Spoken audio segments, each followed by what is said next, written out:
Amagwa, Panyway Washington, Standing Face Jerusalem.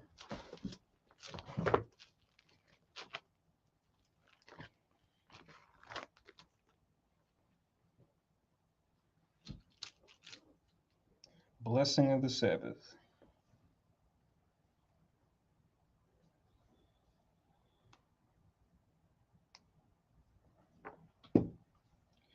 Barakatha Yahweh, Basham, Yahweh, Asherai, Nathanawa, Hashabath, Bashalawam, Tawada, Aman. Blessed are you, Yahweh, in the name of Yahweh Shai, that gives to us the Sabbath and peace. Thank you, so be it. To all you, my Asherai, Makhad, Psalms 121. Anya, Rayam, Yim, oh, Harim, Mayan. Yabua Zarya Yabua Maya Hawe Shashab Shemayim Warataza La Ganathan Lamawat Regalia Yela Ganawam Shashwamarka Hana La Ganawam Wala Yeshan Shashwamar Yashvale Yahweh Shemaria, Yahweh Tazalia, Ayo, Yim, Yawamam, Hashemash, La Hakaya, Wayarak, La Balayala, Yahweh, Yashemaria, Makab, Rai, Yashemar, Napasha, Yahweh, Yashemar, Hawalakya, Wabawaya, my thigh will aid, I will Basham, Yahushai, for what a man. Psalms 121. I will lift up mine eyes unto the hills, from whence cometh my help. My help coming from the Lord which made heaven and earth. He will not suffer thy foot to be moved. He that keepeth thee will not slumber. Behold, he that keepeth Israel shall neither slumber nor sleep. The Lord is thy keeper. The Lord is thy shade upon thy right hand. The sun shall not smite thee by day, nor the moon by night. The Lord shall preserve thee from all evil. He shall preserve thy soul. The Lord shall preserve thy going out and thy coming in from this time forth and even forevermore. Amen. Amen. Shemaya Sharala, Hero Israel.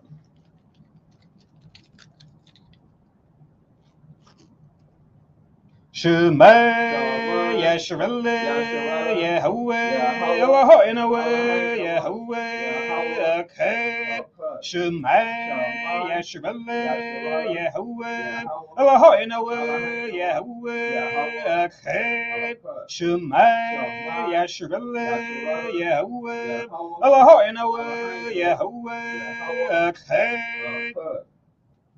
Deuteronomy 6:4. Hear, O Israel, the Lord our God is one Lord. Amen. Amen. Tapala Yahweh, the Lord's Prayer. Abinawa, Shabbat Shemayim, Kodash, Hayya, Shanka, Yahweh, Malakwat Kad, Taba'a, Rotazawanka, Hayya, Aisha, Baratazad, Kaba Shemayim, Nakamanawa, Lacham, Gewam, Zad, Wasalakanawa, Kabawat Nawa, Kasalak Nawa, Kabawat Yanawa, Wala Abiyanawa, oh, Messiah one above, Hawashinawa, Marakaya, Baka, Hamalakwa, Wa Allah, Wa Thaparat, Why Walam, Aman. Matthew 6:9.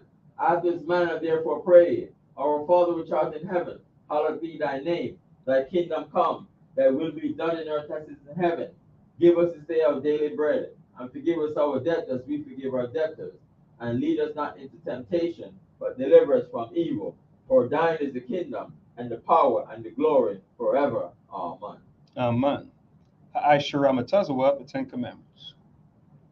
La'ad, Yahayat, Lakad, Alahayim, Akarim, Alapanyat, La'ad, Daishat, Lakad, Paso, Wala'ad, Daibadam, La'ad, Alakwaka, Shamwa, Yahweh, Alahayaka, Lashua, Zakar, Ath, Ayawam, Hashabath, Lakodashwa, Kabad, Abiakat, Wa Amaka, La'ad, Taratazak, La'ad, Tana'at, La'ad, Daganab, La'ad, Dainad, Shakur, La'ad, Dakamad, Ko, Asherat, Lara'akat, Amen.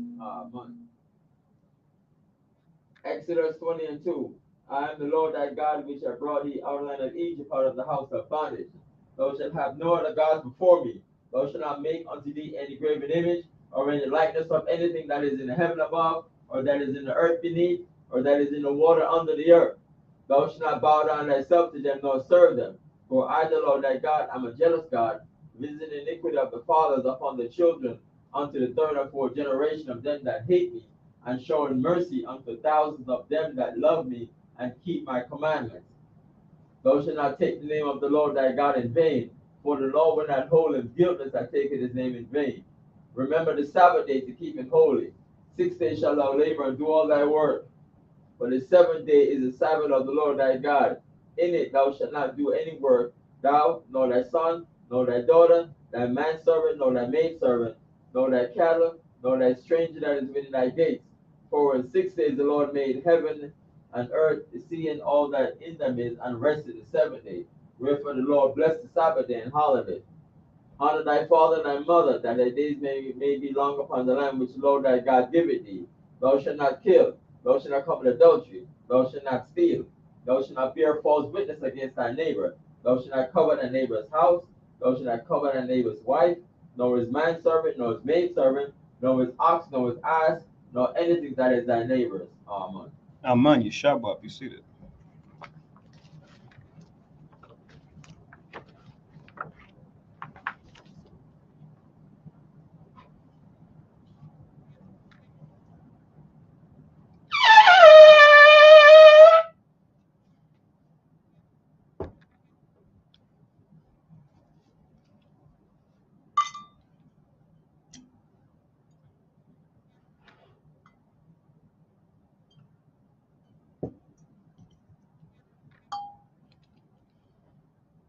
Barakata Yahweh, Ba'ashim Yahweh Shai, Sharana Fanana, Parya Gapin, Tuad Aman.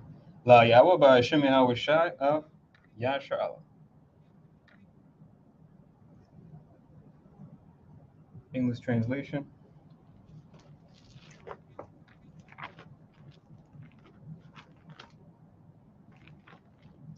Blessed are you, Yahweh, in the name of Yahweh Shai, that gives to us the fruit of divine. Thank you, so be it.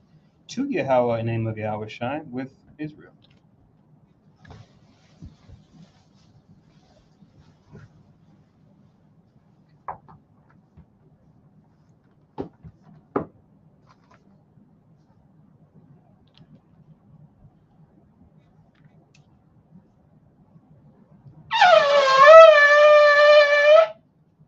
And Madwa, Panyiwa Yerushalayim, stand to face Jerusalem.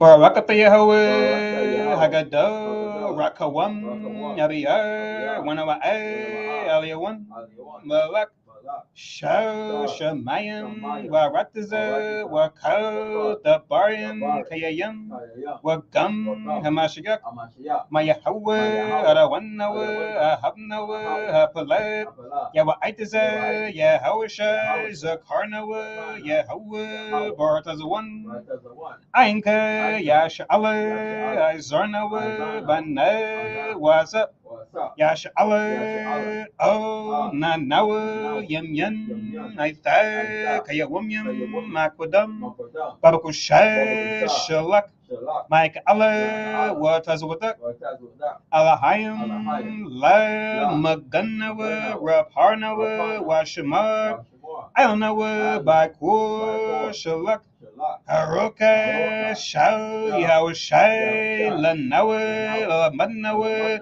Rabiam, Kakama, Tabawana, Wada Aip, Shau, Dabarka, Basham, Yahushai, the Wada, Thamyad, Waiwalam, Aman. English translation. Blessed are you, Yahweh, the great, merciful, mighty, terrible, most high power, King of heaven and earth and all things living. And also the anointed from Yahweh, our Lord, our friend, the wonderful counselor, Yahweh Shai. Remember us, Yahweh, favorably your people Israel. Help us build and gather Israel, Most High, we beg you, right now, like the days of old. Please send Mike on the righteous powers to protect us, heal us, and watch over us. Mainly send the Spirit of Yahweh Shai to us to teach us much wisdom, knowledge, and understanding of thy word. In the name of Yahweh Shai, thank you, always and forever, so be it. Repeat the Hebrew only. Blessed are you, Yahweh, in the name of Yahweh Shai that gives to us the law. Barakatah Yahweh, Barakta Yahweh. Ba'ashem Yahweh Shai, Ba'ashem Yahweh Shai. Asherat, Asherah. Natan Lanawa, Tananawa. HaTawarat. HaTawarah. Blessed are you, Yahweh, in the name of Yahweh Shai that gives to us light to see. Barakatah Yahweh, Barakta Yahweh. Ba'ashem Yahweh Shai, Ba'ashem Yahweh Shai. Asherat, Asherah. Natan Lanawa, Tananawa. Awar, Aror. Lara Awat. Larawat. Blessed are you, Yahweh, in the name of Yahweh Shai that gives to us the ram's horn to call the people. Barakatah Yahweh, Barakta Yahweh. Ba'ashem Yahweh Shai, Ba'ashem Yahweh Shai. Asherat, Asherah. Natan Lanawa, Tananawa. Quran, Korah. Hayah, Ayah. Lakorab, Lakarah. Ha'ain. Ma'an. Blessed are you, Yahweh, in the name of Yahweh Shai that gives to us the olive oil to anoint Israel. Barakatah Yahweh, Barakta Yahweh. Ba'ashem Yahweh Shai, Ba'ashem Yahweh Shai. Asherat, Asherah. Natan Lanawa, Tananawa. Hasheman, Hasheman. Zayef, Zayah. Lamashak, Lamashah. Yasha Allah, Yasha'al. Yeshabah. You see that?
Okay, so Shalom Yasharala. Shalom. So Shalom everyone that's here in Philly. Shalom everybody watching us on live stream, and Shalom everyone listening in on teleconference.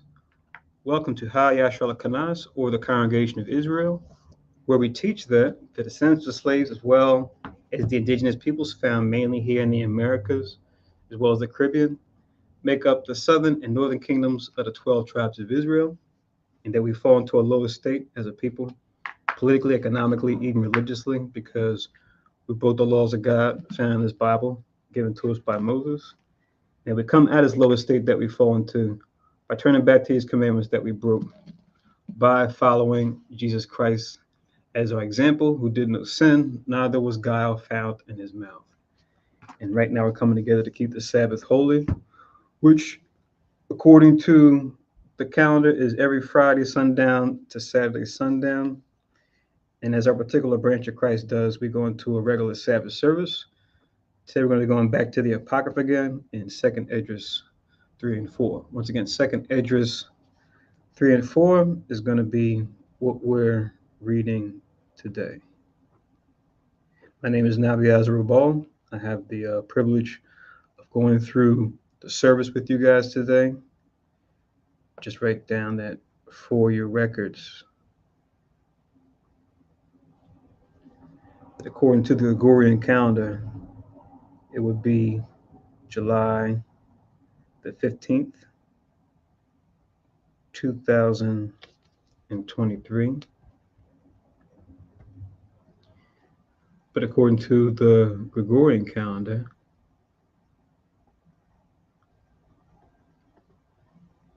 sorry, 1 second here.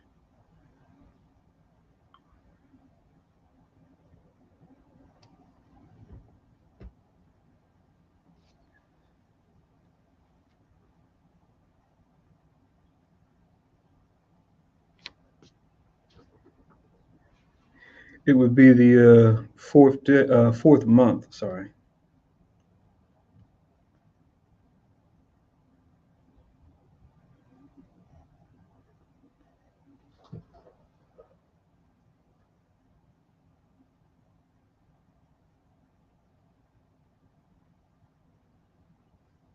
And the 28th day.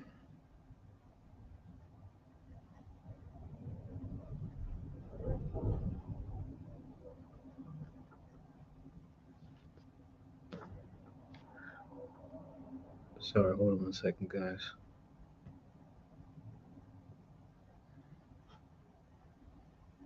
Okay, all right, we're good.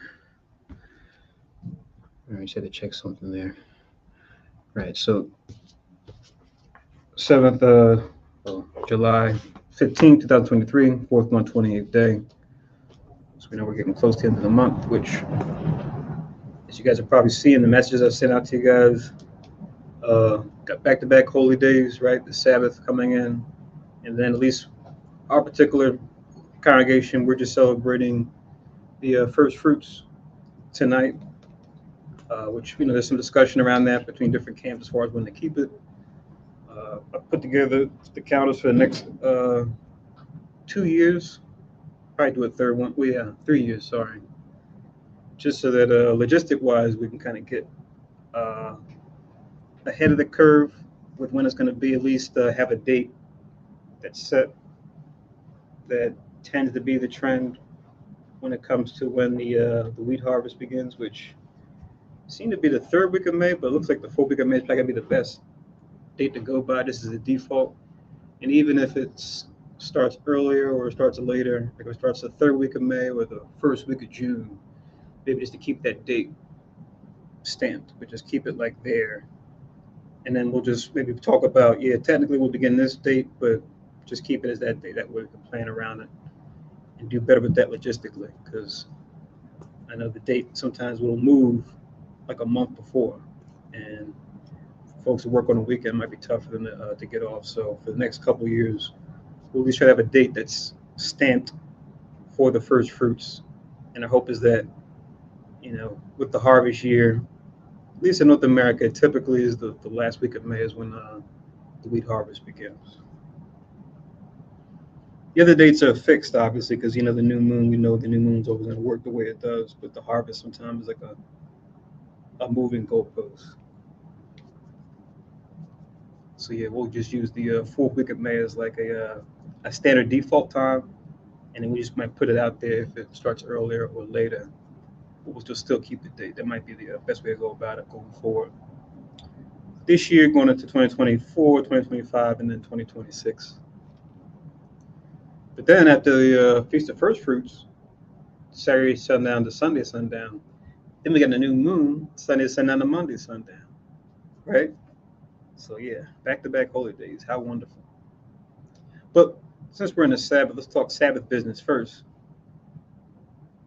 Let's go into second Esdras now, which you guys might have laughed at the title. I was trying to come up with a clever title to give it. We know in second Esdras, we get some interesting exchange going on between Ezra, right, of the house of Aaron, one of the leaders during the time of the what they call the exile period, which was a wave of us going back in different groups to go back into Israel to repopulate it again. Since we were removed by the Babylonians, we got to go back during the time of the Medo-Persian Empire. You read in the book of Jeremiah especially, but other places too.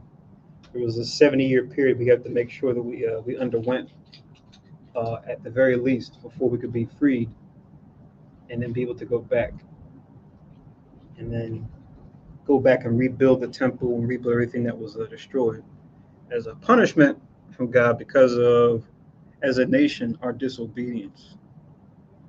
So Ezra was one of those groups of folks that were bringing people back. That was of our nation. Him and Nehemiah were like contemporaries with each other. That's why you'll read in the books of Ezra and Nehemiah, in the 66 books, they overlap when it comes to certain details. And we'll see that too when we read in the books of Esdras and the Apocrypha as well. But when we get into Esdras, it goes to a little more detail about Ezra and what he had going on.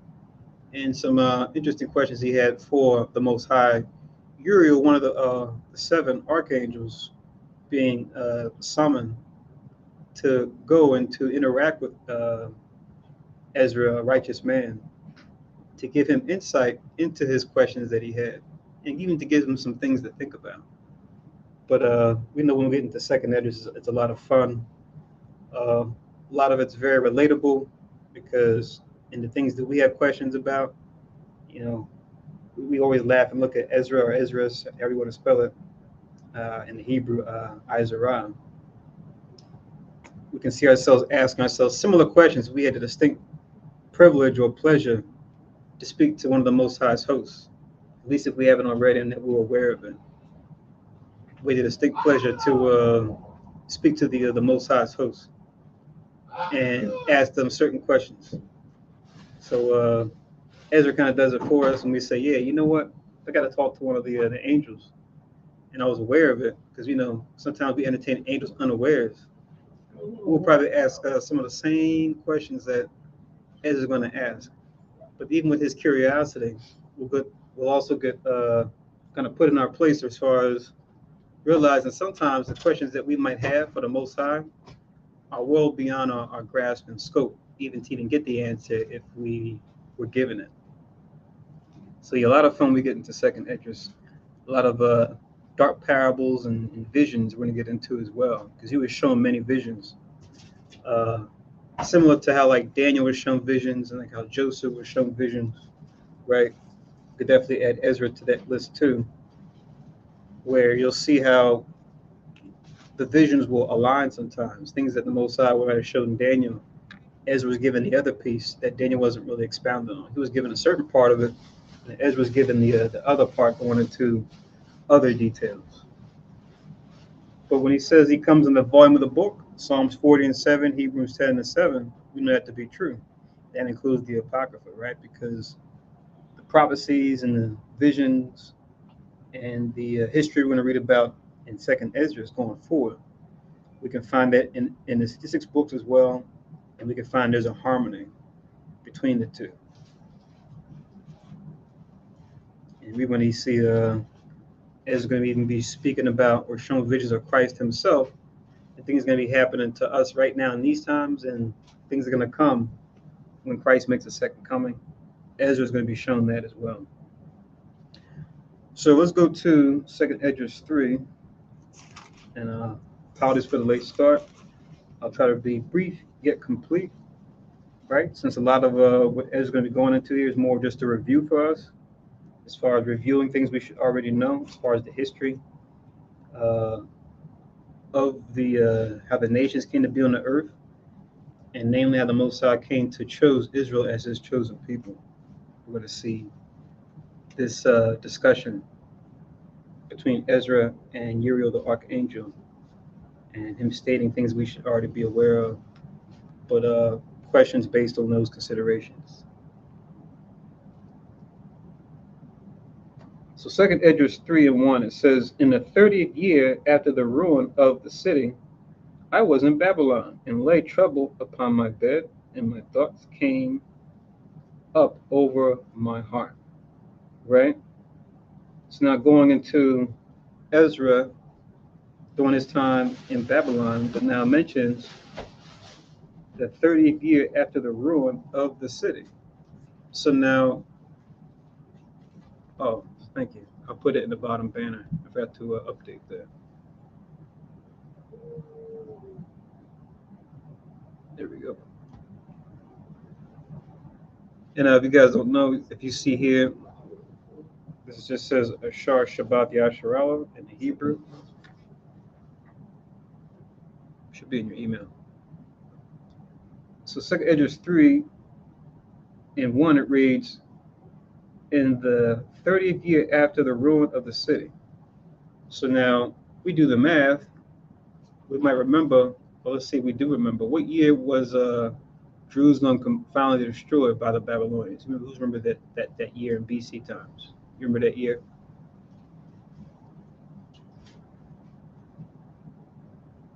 You remember that, Kahan? The year we always talk about when Nebuchadnezzar sent Nebuzaradan, his captain of the host, or his guard, I think captain of his guard, to come in and finally just take over. Because they had been laying siege to it off and on for years leading up to the destruction. You about to say it, go ahead. You said 5 something. 5 what? 5:37. Close. That's actually closer to what this year is. Oh, what? When did they destroy it though? What, Psalms 137? No. What year did they just destroy the temple that we always talk about in the history?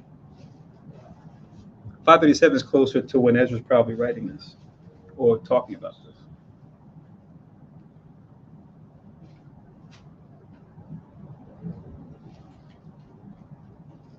I see in the chat 556, getting a little bit warmer. 586, 587. Actually, in the chat, they kind of did the math already. But say it again. What was that? 586, 587? Yep. That's the year. So they did the math. So they did the math already. So they subtracted 30 years from the destruction. So I'll put this around 556 BC. So I was asking it in 2 questions, but they already went to where I was going. So good stuff there. Good teamwork. It was destroyed in 586. Oh, okay. That was my initial question. So this is 30 years later, which is what you see here in the chat, what they posted, which is 556. But yeah, the 537, that's a little bit later. That's going into when the Medo-Persians came on the scene and replaced them as the top ruler.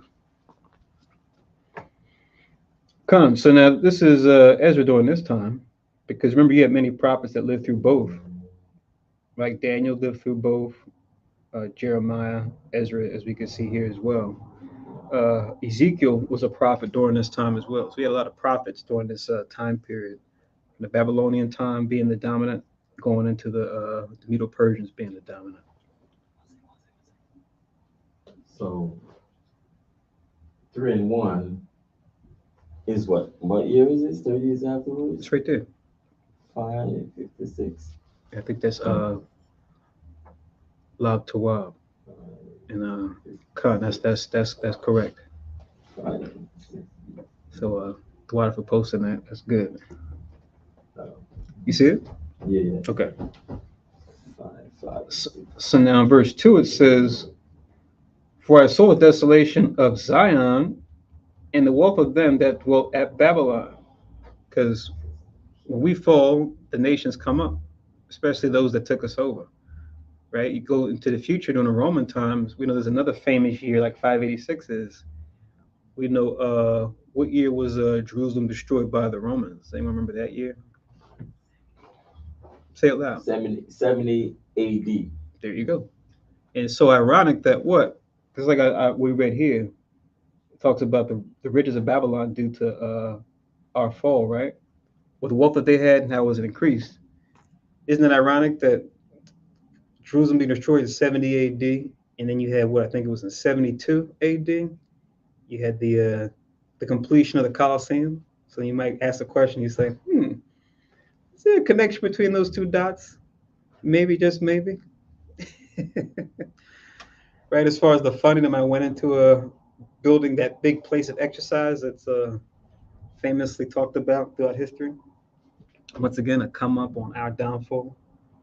Because, the Romans, they had issues with money a lot of times, especially when they tried to use inflation to increase the money supply. It would collapse on itself a lot of times. Like there's this YouTube channel that goes into it, this thing called the Sestartum, I think it was called, one of their currencies, where they try to debase the currency, take the coins and mix them with baser metals, yet keep the value the same. And just like how they print money now, how it ends up collapsing on itself. Same thing happened back then during the Roman time, because you can't do that. You can't do inflation without expecting the price of things to get out of whack and then cause a collapse eventually. But that's a class. We can go into that and show how it's supposed to be done. So reading on, it says in verse 3, and my spirit was so moved so that I began to speak words full of fear to the Most High and said, verse 4, O Lord, who bearest rule, thou spakest at the beginning, when thou didst plant the earth, and that thyself alone, and commandest the people. So now it says that Ezra is giving his prayer to the Most High, and it says that he spoke words full of fear, right? As far as just all due respect and reverence to the Most High, acknowledging his power, right? And what he's responsible for. But now he's going to go into how everything got started when it came to the nations, including Israel. He's going to go back to the beginning. It says in verse 5, and gave us a body unto Adam without soul, which was the workmanship of thine hands. Did us breathe into him the breath of life. He was made living before thee.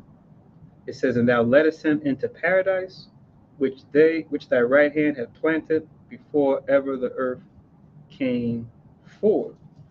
Right? So going into not only how he made the heavens and the earth, but then how he made a particular man, in this case, Adam. So real quick, to link with chapter 3, verses 5 and 6, if you could, just read Genesis chapter 2, and we'll get verses 7 and 8. So Genesis chapter 2, verse 7 and 8.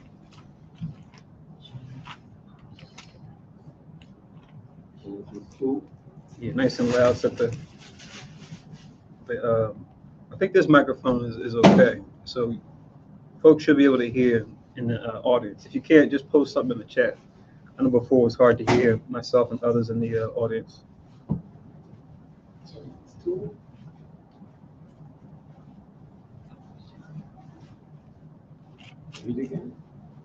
Genesis 2, verses 7 and 8, to link with 2 Esdras 3, 5, and 6. Genesis chapter 2, verse 7. And the Lord God formed man of the dust of the ground, and breathed into his nostrils the breath of life, and man became a living soul. Verse 8. And the Lord God planted a garden eastward in Eden, and there he put the man whom he had formed. Come. So he became a living soul by the breath of life being put into him. And remember, this breath of life is not talking about respiration as we know it commonly in the flesh. Like we do that. That's not what that's talking about. Breath of life is actually talking about the spirit, right, that allowed Adam to truly be alive, to truly be a living soul, because we know the scriptures tell us, even in the New Testament, the wages is sin of death. So the commandments are what makes someone alive, right? That's what makes us actually men and women, and not just male and female, not just even beasts or like beasts, because we even considered beasts when we read other scriptures. But us being given the knowledge of the commandments, that's what truly makes us alive, right? That's where we get that concept of the walking dead. Like you read in Ezekiel 37, that vision that Ezekiel had of the prophet Ezekiel had of the valley of dry bones, right? Being representative of us, being out here in captivity, not knowing who we are, which way we should go, and we're looked at or considered like bones, like dry bones, right? So now reading on in verse 7, the water for that. And unto him thou gavest commandment to love thy way, which he transgressed. And immediately thou appointest death in him and his generations, of whom came nations, tribes, people, and kindreds out of number. And I was just talking with Kanman and Shah about this. We're going into this during the week, during the classes, as far as how to respond when people talk about in Revelation. It mentions tribes, kindreds, tongues, and they want to use that to say, "Oh, see, it's all types of people from all over." Now we know in some contexts, yeah, it is, but in another context, it's talking about are people that have been scattered amongst all kindreds, tribes, tongues, right? Nations. But they'll use it to try to say, see, it's everybody. See, Jesus called out to all types of people, which we know is not true. This is going into, yeah, everybody, right? Because everybody on the earth now is the descendant of Adam when you go back far enough. So you can link this, verse 7. We can link this with the Genesis chapter 3 and verse 19. You can read that, Baba Kushal. Genesis chapter 3 and verse 19 to go with that. And we'll continue on.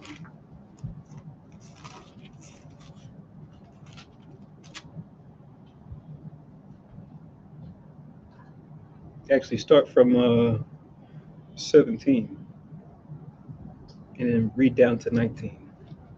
Genesis 3. And start from 17 and we'll read down to 19. Genesis chapter 3, verse 17. And unto Adam he said, because thou hast hearkened unto the voice of thy wife, and hast eaten of the tree of which I commanded thee, saying, thou shalt not eat of it.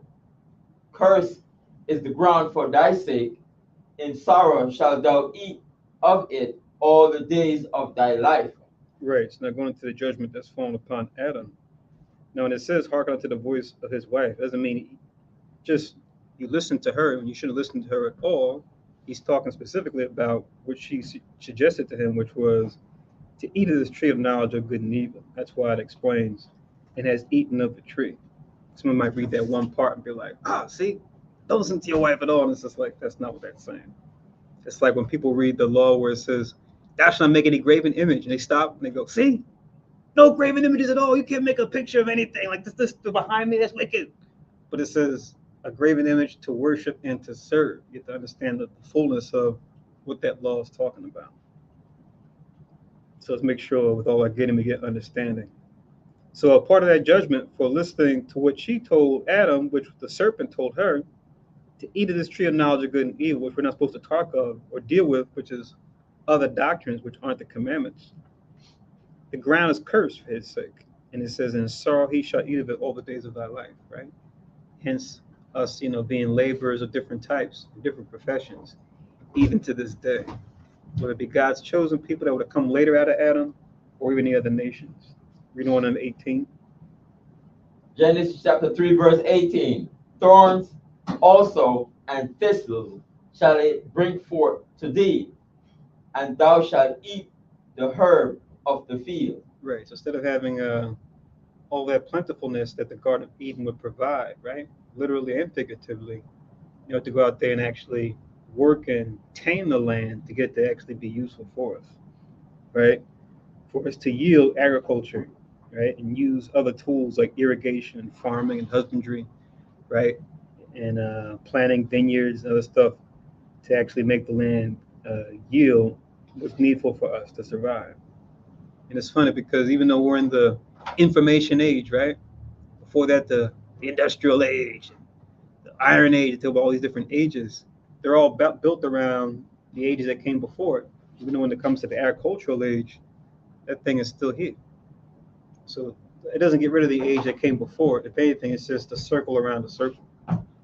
So no matter how advanced that we get with artificial intelligence and machine learning, we still need to plant crops, right? So that judgment can't be escaped. But read on in verse 19. Genesis chapter 3, verse 19. In the sweat of thy face shalt thou eat bread, till thou return unto the ground.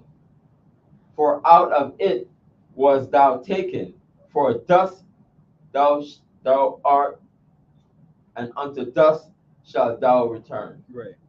the waters. That's what we read earlier in Genesis 2, right? So taken out of the dust to eventually return to the dust. Which even with the funerals that we have in so-called Christianity, we'll hear them refer to this verse oftentimes, right? Where they'll say, ashes to ashes, dust to dust, which comes from this verse here, which our lives in the earth are pretty much just a cycle of dirt. Think about it, right? We go after minerals and resources, plants, animals, money. It's all really just dust.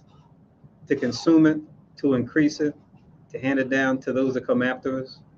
But all in all, we go back to that same dust. So how ironic.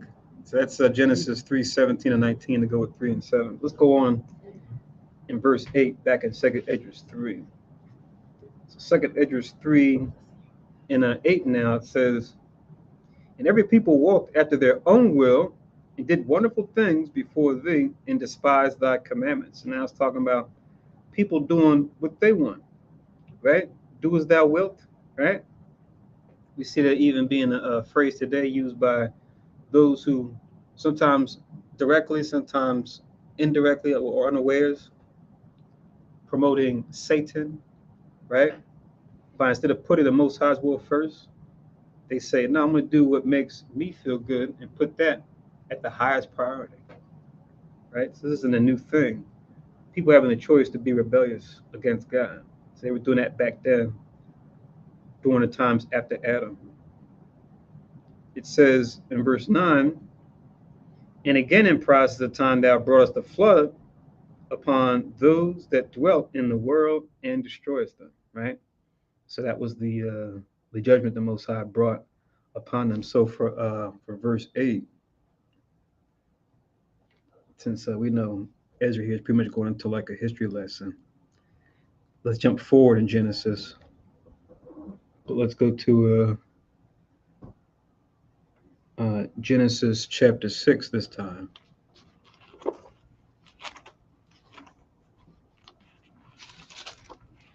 Genesis chapter 6 and the verses that we need.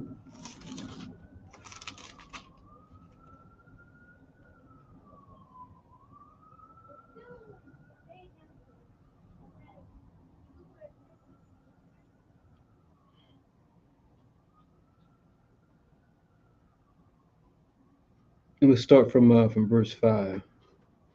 And Gabar, if you could read that about Rashad, we'll just do some alternating. We're at Genesis chapter 6 and what? 5.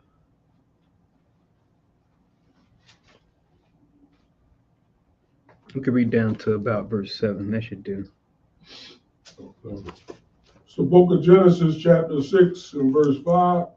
And God saw that the wickedness of man was great in the earth, and that every imagination of the thoughts of his heart was only evil continually. See that? So this is what happened after not only those that came from Adam, but then those other people that were there too, right? Besides those that the Most High set out to put his living soul in, where you had even the sons of Adam, where you had a certain line that kept the righteousness going. You had other sons and daughters they had that kind of went and spread out and did their own thing, just like you had with the other nations. But the Most High always found at least one, as generations went on, that would hold on to that righteousness. Us as a people carrying that on now that have been called into the truth, even in this time. But it says back then that they said every imagination, the thoughts of their heart was evil continually. Read on in 6. And it repented the Lord that he had made man on the earth, and it grieved him at his heart. Right. So it says, repent the Lord, he even made us, because when he gave us the choice to do right by him, we willingly chose to go against him and to really cut ourselves off from him, to kill ourselves. Right? Read on. And the Lord said, I will destroy man whom I have created from the face of the earth, both man and beast, and the creeping thing, and the fowls of the air, for it repenteth me that I have made them. Right. So I made them, but this is what they choose to do. and now they defile themselves, and all the creation that I gave them dominion over, right? They defile that too, right? It's just like a government. People who that are in charge, if they're doing wickedness, the people they have government over are going to be affected by the wickedness. They're going to be corrupted by those wicked choices that leadership is going to be partaking in. Jump down and just read verses 11 and 12 as well. The earth also was corrupt before God, and the earth was filled with violence. Okay, so people causing harm to one another, right? Instead of being constructive, help one another, like the commandments tell us to. Read on. The earth, 12. And God looked upon the earth, and behold, it was corrupt, for all flesh had corrupted his way upon the earth. Right. There you go. So we see that now, just like we see it back then, right? You have a remnant that seek God during different times, but you have the majority of the world that goes against God. So as it was then, we're going to see how it was. We're going to see how it is now in these times that we're living in. And we're going to see it also during the time of Ezra that he's writing this, that he's making this prayer and that it's being recorded as far as these events in Second Esdras. We're going to see that too. So let's go back to Second Esdras 3 and the water for that. Let's read on it. I read 9 about the flood. Let's get this one now. So this is Genesis. So to link with verse 9 about the flood. Genesis chapter 7.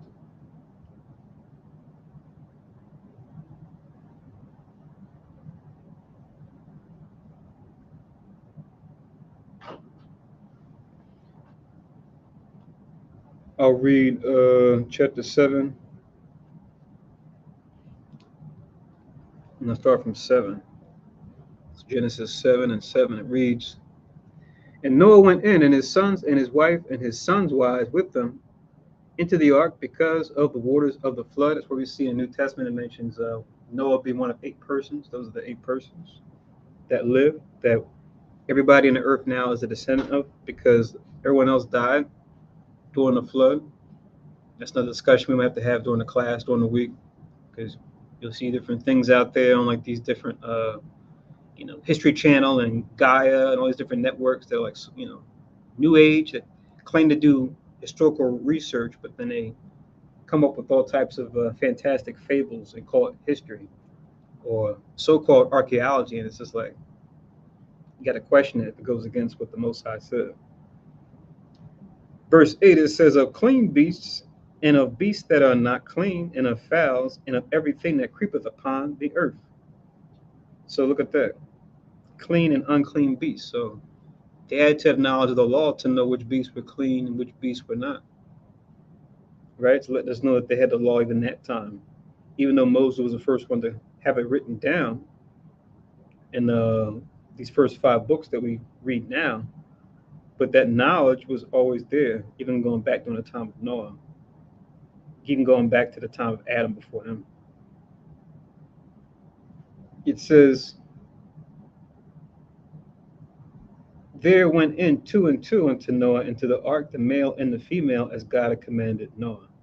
Right? So it mentions 2 and 2 here. It's just talking about the types of animals, a male and a female, so that after the flood subsides and they go back into the earth, they can procreate.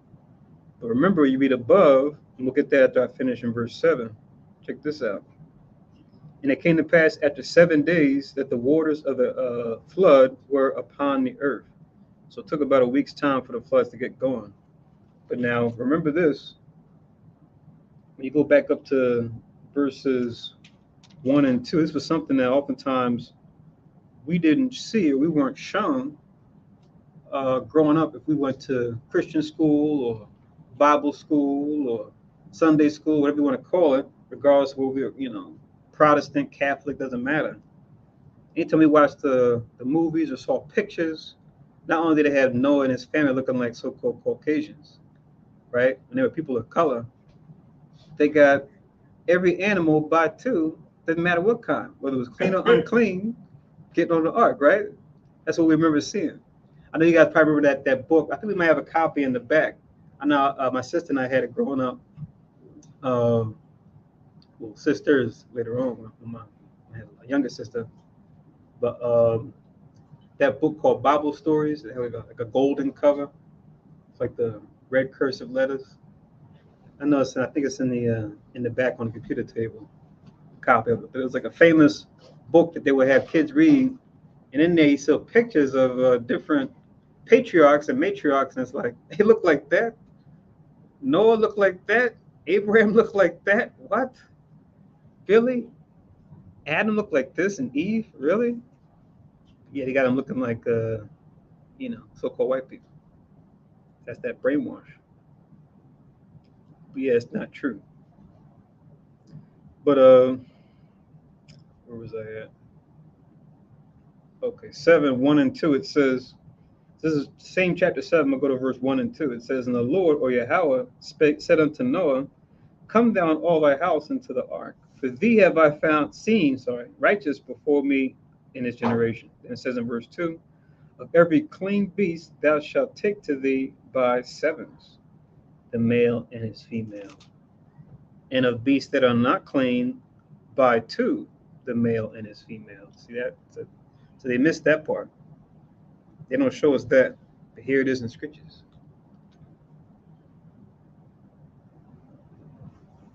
See, they just make it look like, oh, if it was a clean animal like a sheep or a cow or what have you, 2 by 2 for them too. But no, they went in by sevens, which makes sense because we're gonna need more of them to increase and to grow a lot faster for our consumption's sake, right? Our clothing's sake, our shelter's sake. The things that we need are basic necessities. They say food, clothing, shelter. We're gonna need those animals to use those things for those different purposes. See, that was Genesis 7. I read down to 10. Now I also jumped up to verse 1 and 2, just in case when we saw 2 by 2, we didn't forget that. And we talked about the original people being people of color, because like you read earlier in Genesis 2, man was formed of the dust of the ground. We know what color dust is, right? It's different shades of brown, right? So now back in 2nd Esdras 3, and now we're going to be reading verse 10. It says, and it came to pass in every of them that as death was to Adam, so was the flood to these. So we know Adam died due to his sin or his transgression, which led to death, and the flood killed plenty of them. But then it says in verse 11, nevertheless, one of them thou leftest, namely Noah, with his household, of whom came all righteous men, right? So going into Noah being a chief ancestor to look to as far as all the nations that are on the earth, but as we're going to see as you read on in Esdras, a certain nation is going to come through a certain successor from Noah, right? So think of it as like a tree that kind of like every point in a certain tree of like a certain segment, we have a certain branch on that tree that's significant, and you have many branches that go off, and as you go through all these different branches, there's another significant person among those many branches where there's another covenant made, and then it keeps going. So it's like a family tree keeps going. It keeps refining itself through a certain branch, a certain line. As you read on, we're going to see certain figures like Noah that are important within that tree. Reading on, it says in verse 12,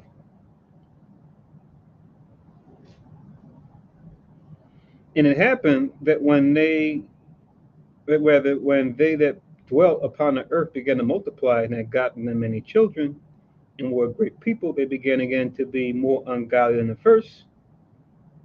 We read about that already in Genesis chapter 6. It says, now when they lived so wickedly before thee, thou didst choose thee a man from among them whose name was Abraham. So here's another one of those refined branches, like I was mentioning earlier, that the Most High set apart to say, yes, amongst you and all your people, or all the people, and even amongst his people, which were the Hebrews, since his family came out of a certain son of Noah named Shem, called Eber, which Eber, I think, was like his grandson or great grandson. And we read about Eber and his son Peleg. They were ones who were alive during the time of the Tower of Babel, right? Which was an issue that the Most High had with the first people out of Noah's family when they began to increase in the earth after a couple hundred years post-flood. But the Most High dealt with Eber and Peleg, and later on, through those two would come Abraham and his family. So it says Abraham, which you go into that, just means father of nations. You look into his name. So to link with 13 of chapter 3, this also is in Genesis. Go to Genesis chapter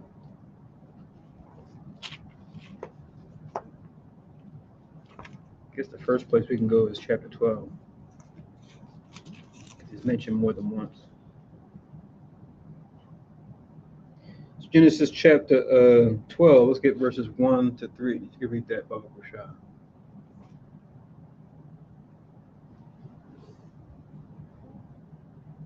Genesis 12, 1 to 3. We're going to rotate. So I read last time, so now it's your turn.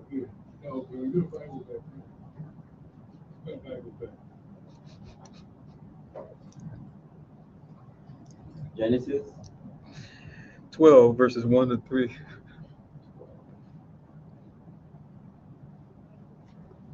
Let the antics begin. Genesis chapter 12, verse 1.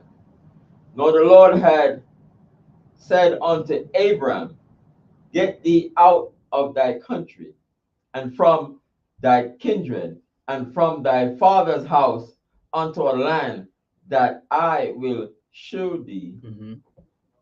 Verse 2. And I will make of thee a great nation, Mm-hmm. and I will bless thee, and make thy name great, and thou shalt be a blessing. Right. So tell me, he's going to take him apart from his family and make him a nation, right? Because remember, before any nation was a land, it was a man. I always say that, right? Especially when we're out teaching. It's like something easy to remember since it kind of has a rhyme. So Abram, after we finish this, we're going to see where his name becomes from Abram to Abraham, and why that's significant too. It's all about what he's telling him here, as far as him making his name great and making him a blessing, right? Which we're talking about that on the class thing on Tuesday. Blessing just means good stuff, good things happening. Whereas a curse is bad stuff, bad things happening. He's going to make him a blessing. Con, you can read on in 3. Genesis chapter 12, verse 3. And I will bless them that bless thee, and curse him that curseth thee. And in thee shall all families of the earth be blessed. Right. So anyone who blesses you, I'm going to bless them. Anyone who tries to curse you, I'm going to curse them. Right? And we're going to see examples of that much later. We read in Genesis when it comes to Israel, and a certain figure, Balaam, right? But not to jump ahead. But yeah. So the Most High, as a way of doing that, we'll talk to an individual and speak to them, but also speak to someone that may come out of them. He did that with Noah's sons as well. When you read back in earlier on in Genesis, you'll see the Most High do that from time to time. Yeah, it says all families of the earth be blessed. Mm-hmm. It says all, right? Yeah. I mean everybody in the earth. Right. So what does that mean? Not just Israel. So there's no chosen then, right? No, I don't mean that. Oh, okay. Oh. Let's see. Oh. Close the Bible, it's settled, right? Yeah, all is all, right? All nations, right? Because a blessing, like I said, it just means good things coming to you, right? That's what a blessing is, right? To do well to someone, to be a benefactor to someone, as opposed to the opposite, which is a malefactor, a malefactor. Like the girl you call a dog. Exactly, right? That's why I'm smiling, because I know we didn't have a lot of back and forth on this topic during the classes last couple of weeks. But don't worry, we'll get there as we go through Esdras, because we're going to see Ezra is clear. He knows exactly what's going on, right? He's not confused about what's happening. He's not talking, well, wait a minute. He blessed us, so he's chosen? Does it matter what the chosen nation? Does it even matter anymore now that Christ is on the scene? All these questions people like to ask, and as Israelites that have woken up to the truth, we bring this out. We kind of go back and forth with this topic, even still. We go out going to this scripture and that scripture, and the people still want to hold on. Especially our people, they want to say, "Oh, we're Gentiles, and God came for everybody," which both are lies. But yeah, as far as his name change, go to Genesis 17. If you could read this too, Baba Bashar. Genesis 17. Start from 1 and read down.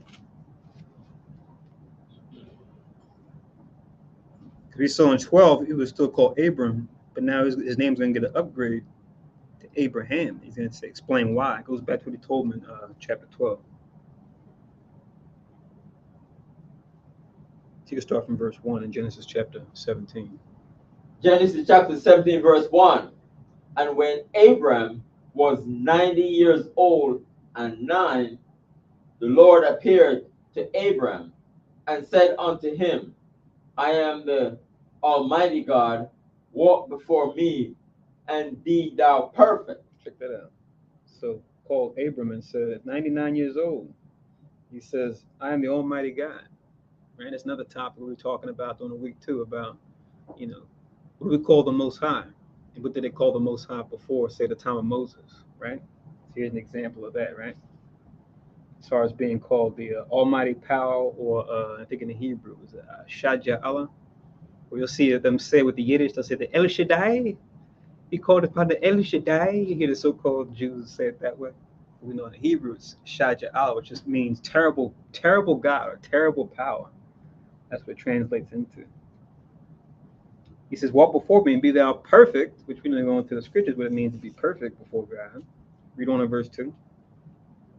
Verse 2, and I will make my covenant between me and thee, and will multiply thee exceedingly. Just like he promised them, right? Read on, and it's crazy because some time has gone by since that time in Genesis 12, and now he's 99 years old, which means there's still work to be done. There's still a nation that has still yet to come about through his loins, even at this tender age of 99. So it just shows you, how far we've fallen due to sin. Whereas even before Abraham's time, living a couple centuries was nothing. Living almost to be a millennia was the norm. That's the way it was supposed to be. We were never supposed to die. But we see as time went on, the sons of Adam, the lifespans got shorter and shorter and shorter. To where now, we make it to 70, like it says in Psalms 90. And we like pat each other on the shoulder, like, wow, 70 years old, that's something. It's like, as far as the Most High is concerned, well, it's like a baby. But, by the time we're 70, we're got a hand on our back and walking with a cane, and vision is blurry, right? Can't smell, can't taste, sensory deprivation, right? Right, teeth missing, all types of stuff going on, right? By the time we're 70, sometimes even before that, right? Due to the kind of riotous life that we may live, not following the Most High's law. So yeah, man, we definitely fall from grace. But thanks be to the Most High, He's giving us a chance to get back in good graces with Him and truly live. So Abraham was one of those rare examples during his time that was truly living, right? Because he was righteous. Read on. Verse 3, and Abram fell on his face, and God talked with him, saying, verse 4, as for me, behold, my covenant is with thee, and thou shalt be a father of many nations. There it is, right? And what's he going to do now? Read verse 5.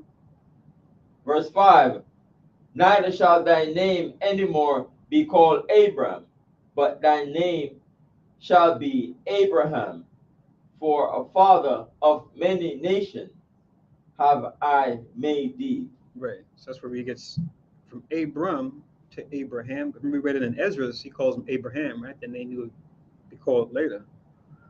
So his name was changed at 99 to Abraham, which you go into that, it just means multitude of nations. You look up his name, Abraham, in the Hebrew. We know this is on the priest test, right? To know this, understand his knowledge of his name, what it means, and why it's significant. Read on in 6. Verse 6, and I will make thee exceeding fruitful, and I will make nations of thee, and kings shall come out of thee. Khan. If you know, is going into his son and his grandson in particular, and the 12 sons you would have will become 12 tribes, right? Namely us as a people. Read on. Verse 7, and I will establish my covenant between me and thee and thy seed after thee in their generations for an everlasting covenant, to be a God unto thee and to thy seed after thee. Mm-hmm. You can stop at 8. Verse 8, and I will give unto thee and to thy seed after thee the land wherein thou art a stranger, all the land of Canaan, for an everlasting possession, and I will be their God. Khan. It's another future prophecy as far as the descendants of his grandson Jacob, right? Those 12 sons who then would have sons and daughters, who would have sons and daughters become 12 tribes, would then go and get that land, but much, much later, right? Almost half millennia later from this time, right? So it just shows when the Most High says something, we know it's going to come to pass, but it may not come to pass on a time frame that we might see it suited. We may say, oh, Most High is taking too long. The Most High can take many years, many centuries, even millennia, to manifest his will. I see in the chat, 99 years as a young man, I know, right? God. Yeah, imagine that. One I always like to talk about, and I'm really think it's interesting, is Moses, who will be much later after Abram or Abraham now, where it talks about at 120 years old he lived to be, right? But it says that when he died, his eye didn't wither, nor did his natural force abate. I'll just pull the verse just as a side note. I know we'll talk about Moses later on, but I just think that's really interesting. If we're talking about, aging and life and what it means to really have longevity, right? Not according to how the world says it through their New Age doctrine, but according to the righteous scriptures and living according to that. So now this is Deuteronomy 34. I'm just going to read 7 and 8. Well, actually, as we're rotating, Kahan Gabar, if you could read that, Baba Kushai, Deuteronomy 34. Let's get 7 and 8. Then I got a link up I want you to read 2 after that. All right. Deuteronomy chapter 34, 7 and 8. And Moses was 120 years old when he died. His eye was not dim, nor his natural forces abated. Force.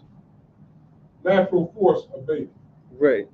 So imagine that, 120 years old, you get with the ghost, but then when they go to deal with your body, it's like your body has a constitution of like what do you call it? A man that's completely in his proper form, right? Like they say, peak condition. Because remember, the Most High was dealing with Moses on a high level, right? Taking him up to the mountain to give him all types of wisdom and knowledge, 40 days and nights, right? Through a fast. So he was shown and given a whole lot. So when you have that level of righteousness, it's going to carry over into your physical attributes, right? And a level of interaction with the Most High. So So it says his eye didn't go dim, nor his natural force abate. So with Abraham, Isaac, and Jacob, even the forefathers that we all come from, including Moses, that wasn't always the case, right? You even read about, Jacob being on a cane, right? Or Isaac being blind. I think Jacob was blind too. Even he went blind as well. But not the case for Moses. Read on in verse 8. And the children of Israel wept for Moses in the plains of Moab 30 days. So the days of weeping and mourning for Moses were ended. Right. So more emphasis on verse 7. But yeah, throughout reading that. And if you could, let's get this too. I always think it's interesting, which I know sometimes people might have questions about this and they go into class during the week. But it's one of those things where you can just wonder about it, but it'll probably be something we have to ask Christ in the kingdom. Because I'm sure there's probably some book out there the Most High doesn't want to be part of our canonized scripture.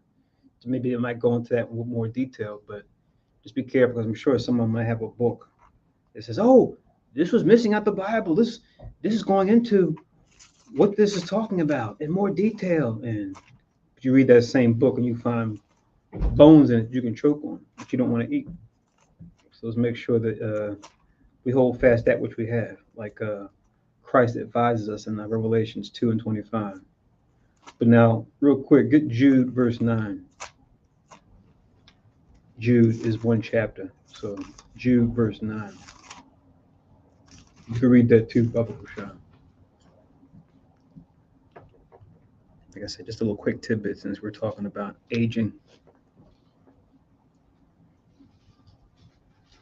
I'm going to go back to 2nd Esdras 3 and continue on. All right, Jude verse 9.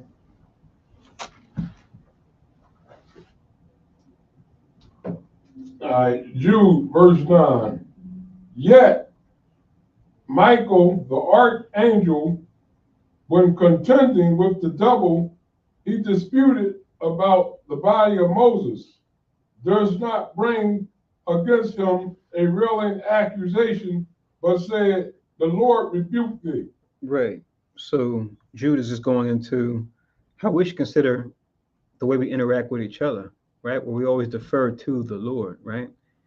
Whereas oftentimes as carnal men and women, we want to take matters to our own hands, as opposed to just keeping it within justice, keeping within a judgment of the Most High and always deferring back to Him, right? Even the archangels that have so much power, even they did that, right? So it mentions them having a dispute over the body of Moses. It doesn't go into why. But once again, it's like the need to know basis kind of thing. It's like, we might wonder what that dispute is about and why it was so important, but it doesn't say. So that theme is going to come up as you read on in Esdras when it comes to, like we might say now, need to know basis, where Uriel, the archangel, is going to be talking with Ezra and imparting certain information to him. Like I said, it's going to be fun kind of reading and kind of vicariously like being like Ezra in the story where you're like, man, yeah, I get it, Ezra.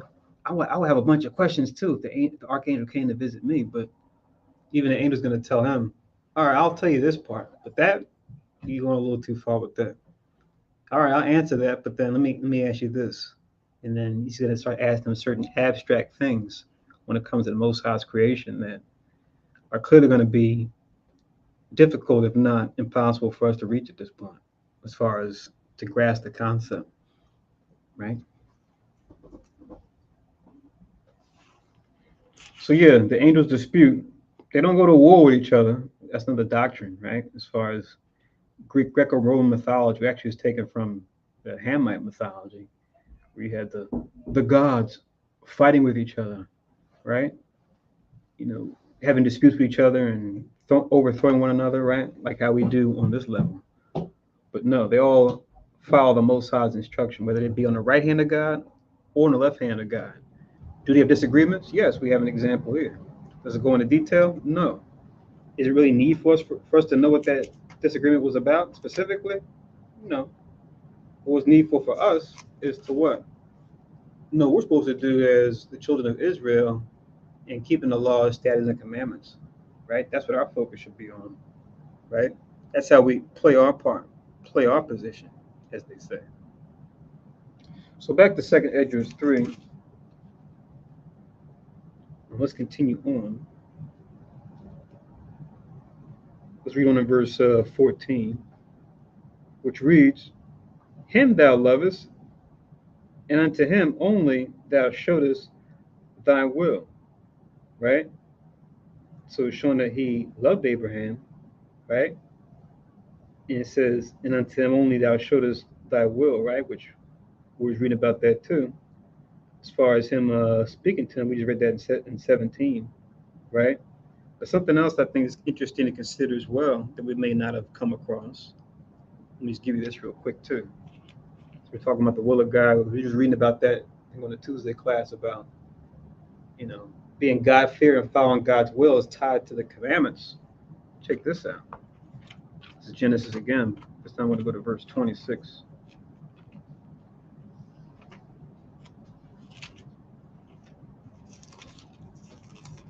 Genesis chapter 26.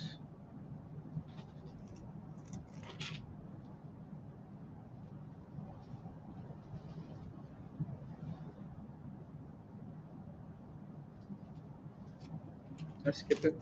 I skipped it. Oh, yeah, here it is. Genesis 26, verses 4 and 5. I'm going to read this one now. Genesis 26 and 4, it says, And I will make thy seed to multiply as the stars of heaven, and will give unto thy seed all these countries, and in thy seed shall all the nations of the earth be blessed. Just we read in chapter 12, right, earlier.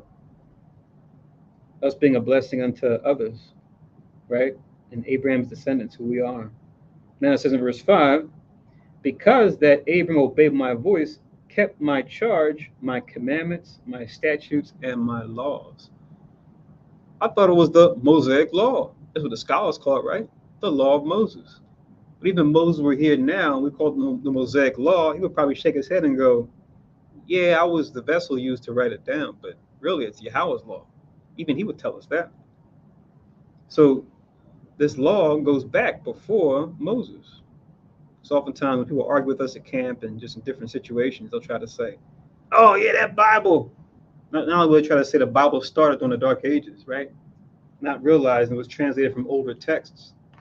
When they go to those older texts, they'll try to say, yeah, it started with Moses, but he plagiarized, stuff from the Egyptians and then put together a new code of laws and said this was, Jehovah, this, that, and the third. They try to say plagiarized from the Egyptian false gods. It's just like, when you go into the story, you'll see clearly that they weren't dealing with the same thing. And there's many principles that are very different. Some may be similar, yes, but there's plenty that are very different. We know if you change one or two, you got a different doctrine. We know it's more than that. But even the Egyptians, like you said, this Mosaic law goes back to Abraham. So, well, before him though, even before him. Right, before Abraham. So the Egyptians would have an idea of what this law said. They should. The whole world that existed before, who we talking about? Abraham. Yeah, the whole world that existed before him has some type of idea of this law. Yeah. They would have to, right? Go back far enough. Yeah, they just strayed away from it. That's why they was destroyed, because they strayed away from it.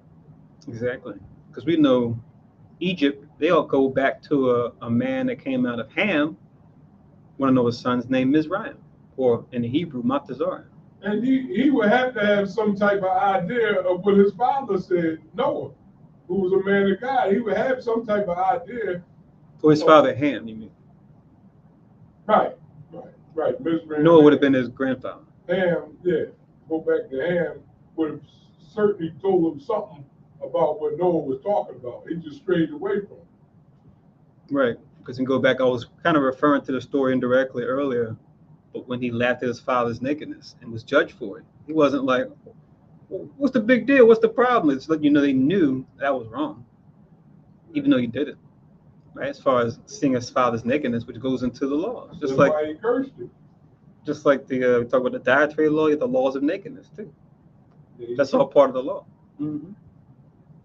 That's exactly why his son was cursed. And it's funny because technically, when you read it, it says cursed be Canaan.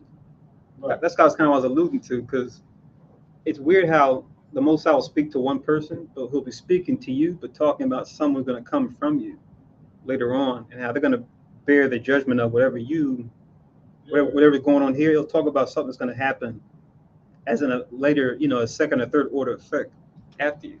So Most High can do that sometimes. Just like he's doing with Abraham, talking about all the nations that are going to come out of you, how they're going to be blessed. So not Abraham himself particularly, even though he was a blessed man, but talking about those who will come from his loins and what's going to happen to them. So it's kind of interesting that Most High can do that for the good and for the bad, right? Talk about you, but also talk about your descendants and what they're going to have going on. Blessings and curses, right? So yeah, that was Genesis 26, 4 and 5. There's something else. Oh yeah, I want to link this because we're talking about God's will, right? That he showed him God's will. There's like a nice verse to go to when we talk about following the will of God, since so-called Christians will kind of be loosey-goosey about that, right? And they say, "Oh, I'm God-fearing. I follow God's will." He says, "What's the day, brother? What's the day, sister?" "Oh, well, it's Saturday. Yeah, today's the Sabbath, right?" "Well, we all decide what, see, my Sabbath is on Sunday, and we see that was nailed on the cross with Christ. See, the law made nothing perfect, brother. They start saying all those little, catchphrases that just don't add up to what the scriptures actually say. It's like, that's not God's will. They're confused about God's will. So Psalms 40 in verse 8, which comes right after Psalms 40 and 7, which I referenced earlier about he comes in the volume of the book. But now in verse 8, David says, in the spirit, I delight to do thy will, O my power, O God. Yeah, thy law is within my heart. See that? So Abraham following God's will is not a strange thing, since we read in Genesis 26, he kept his statutes, laws, and judgments. Here's that we let God be true, every man a lie, right? By going to the verses and showing them for what they are and what they're saying. So back in 2 Esdras 3, let's continue on. Now we're in verse 15, 2 Esdras 3 and 15. It says, and made us an everlasting covenant with him, promising him that thou wouldest never forsake his seed, right? We read that earlier in Genesis 17. And it says in 16, and unto him thou gavest Isaac, and unto Isaac thou also gavest Jacob and Esau, right? He's going into his immediate descendants. As for Jacob, thou didst choose him to thee, and put by Esau. And so Jacob became a great multitude, right? So now once again, going back into Genesis, going into the family tree, and going into Jacob being the one to be set apart between Isaac's two sons, Abraham's two grandsons, right? And as far as Jacob being made a multitude, to link with 16, we can just get Genesis 32.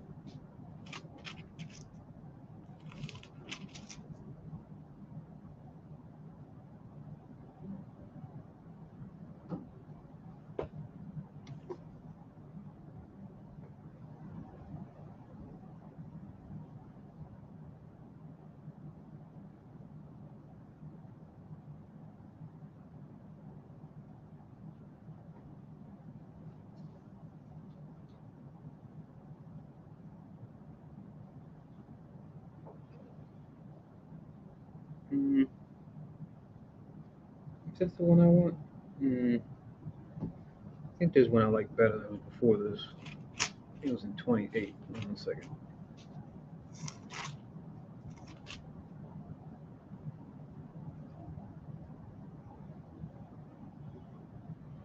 Yeah, let me get this one in Genesis 28.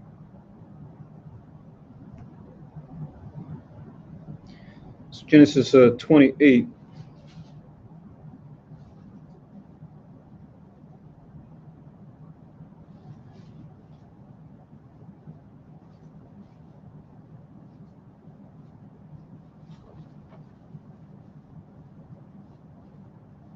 And let's we can start from verse 1. If you could read that.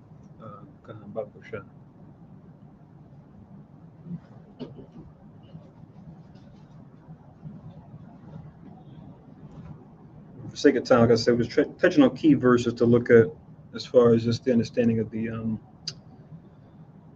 overall history that Ezra is pretty much putting out during this prayer of his at night.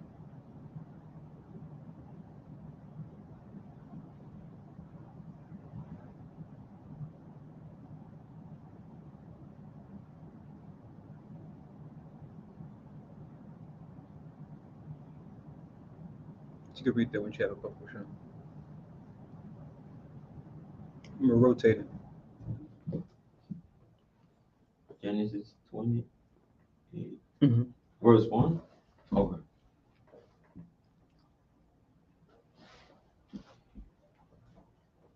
Genesis 28, verse 1. And Isaac called Jacob and blessed him and charged him and said unto him, Thou shalt not take a wife of the daughters of Canaan. Mm-hmm. So don't marry the Canaanites, right? Verse 2.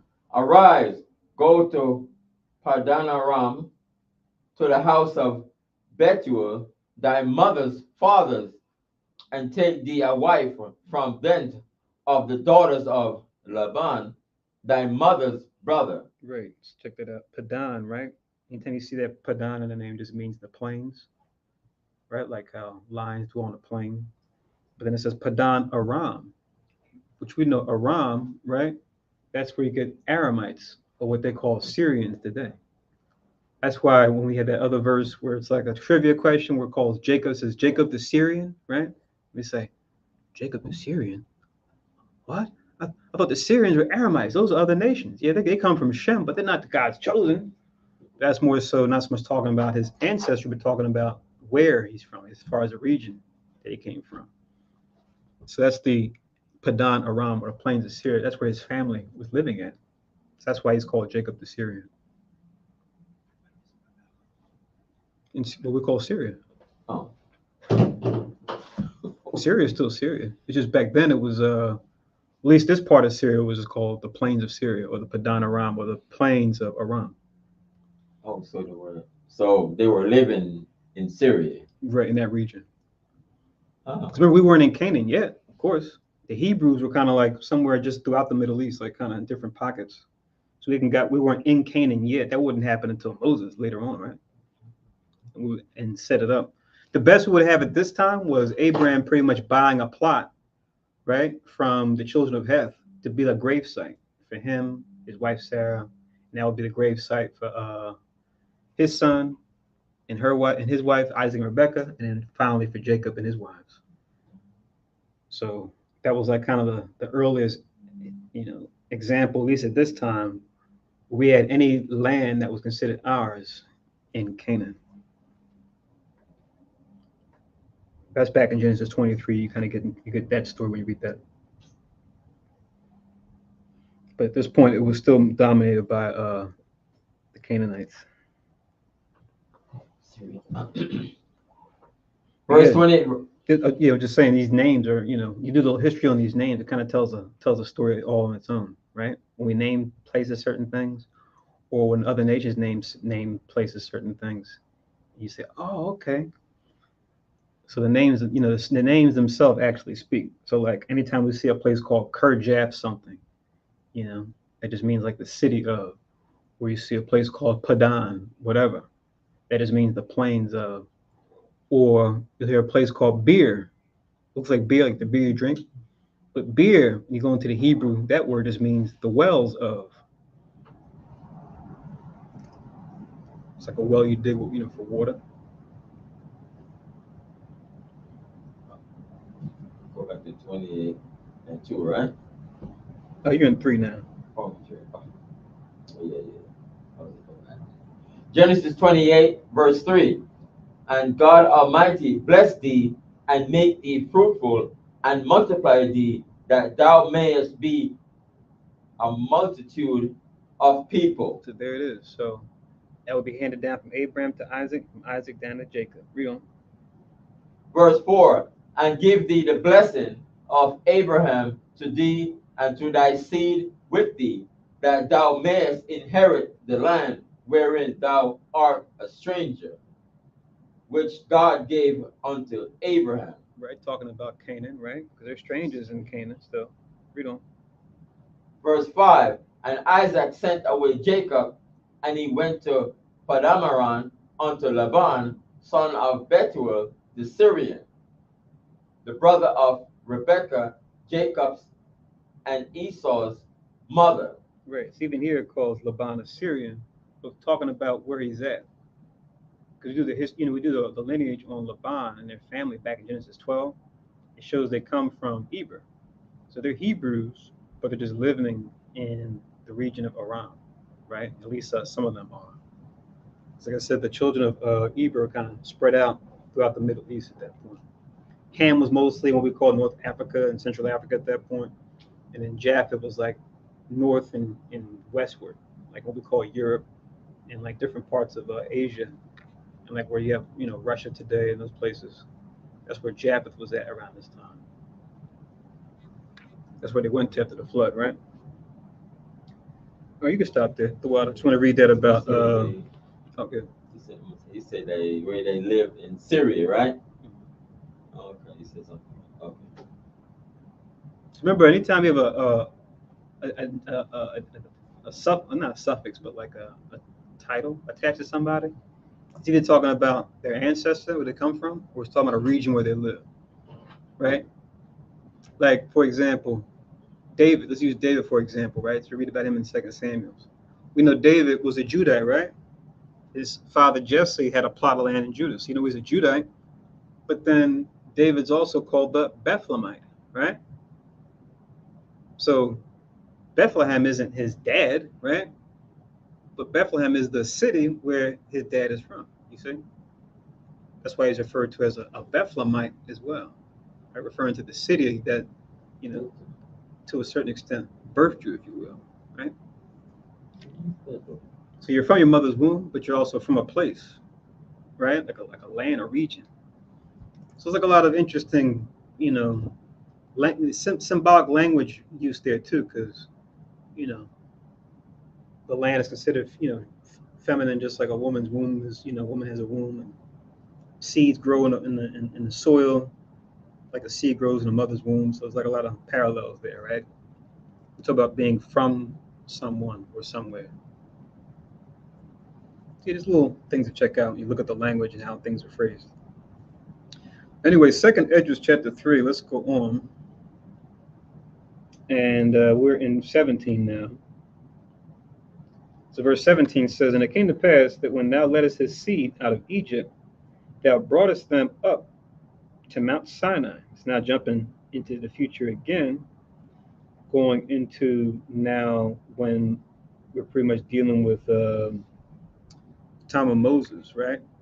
Will be another jump in time for now him going into Mount Sinai, which we know is a place where he went to go commune with the Most High on more than one occasion, which was Moses now. Them being those that came from Jacob. It says in verse 18, and bound the heavens, thou didst set fast the earth, and movest the whole world, and madest the depths to tremble, and troublest the men of that age. It's now going into different miracles that he wrought through or by the hands of Moses, right? When he caused the plagues to come upon the Egyptians, but then preserved us from the plagues, right? And real quick, to link with 17, just write down Exodus chapter 19.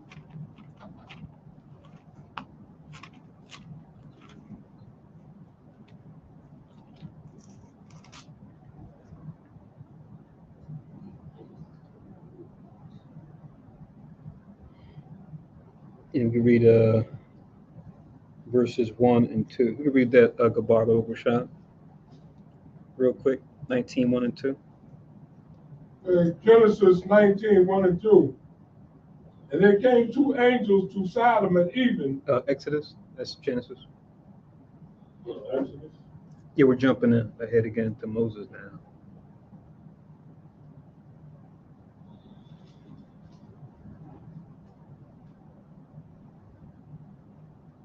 All right, this is the book of Exodus 19, 1 and 2. In the 3rd month, when the children of Israel were gone forth out of the land of Egypt, the same day came they into the wilderness of Sinai. Mm-hmm. For they were departed from Rephidim and were come to the desert of Sinai and had pitched in the wilderness. And there Israel camped before the mountain. Right. So we know we read on is going to be, major event here where Moses is going to come down upon this mount, and there's going to be a bunch of thunderings and lightnings, and people are going to be terrified, saying, "Moses, please go talk to the God for us, right? Because if he comes to us, we'll die, right? He's so terrible. Please go and be a mediator on our behalf to talk to the God of Israel, right?" So just imagine that sight. We see how it is just when you have a thunderstorm, a real big thunderstorm, and the clouds get dark, and people kind of look outside like, "Oh man," or you'll hear like the thunder crack go out, the thunder clap will go, people's car alarms will go off, right? Dogs will start barking, kids will start screaming. Sometimes kids start laughing like, "Oh man, wow, that was intense." Pow, right? When you hear that thunderclap. So we're getting a lot of that, especially here in the Northeast, since it's the summer months. See a lot of humidity around here, followed by intermittent thunderstorms. Right? Pretty much see like every week. I don't think there's a week that's gone by this summer yet we haven't gotten some thunderstorms. I know everyone's summer isn't exactly the same, depending on where you live at. I was talking about here in the Northeast and the Mid-Atlantic. Yeah, in the West Indies and things are like, it's like a little more open, Mm-hmm. or probably in the South too. It's like more terrifying because it's not like here though, the buildings and so on and so forth. But when you see it in the open, just more like loud and open that you can see clearly. You can see the big striking down on all of that.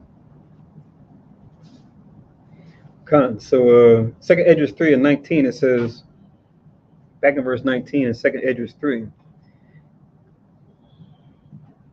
it says, "And thy glory went through 4 gates of fire and of earthquake and of wind and of cold, that thou mightest give the law unto the seed of Jacob and diligence unto the generation of Israel."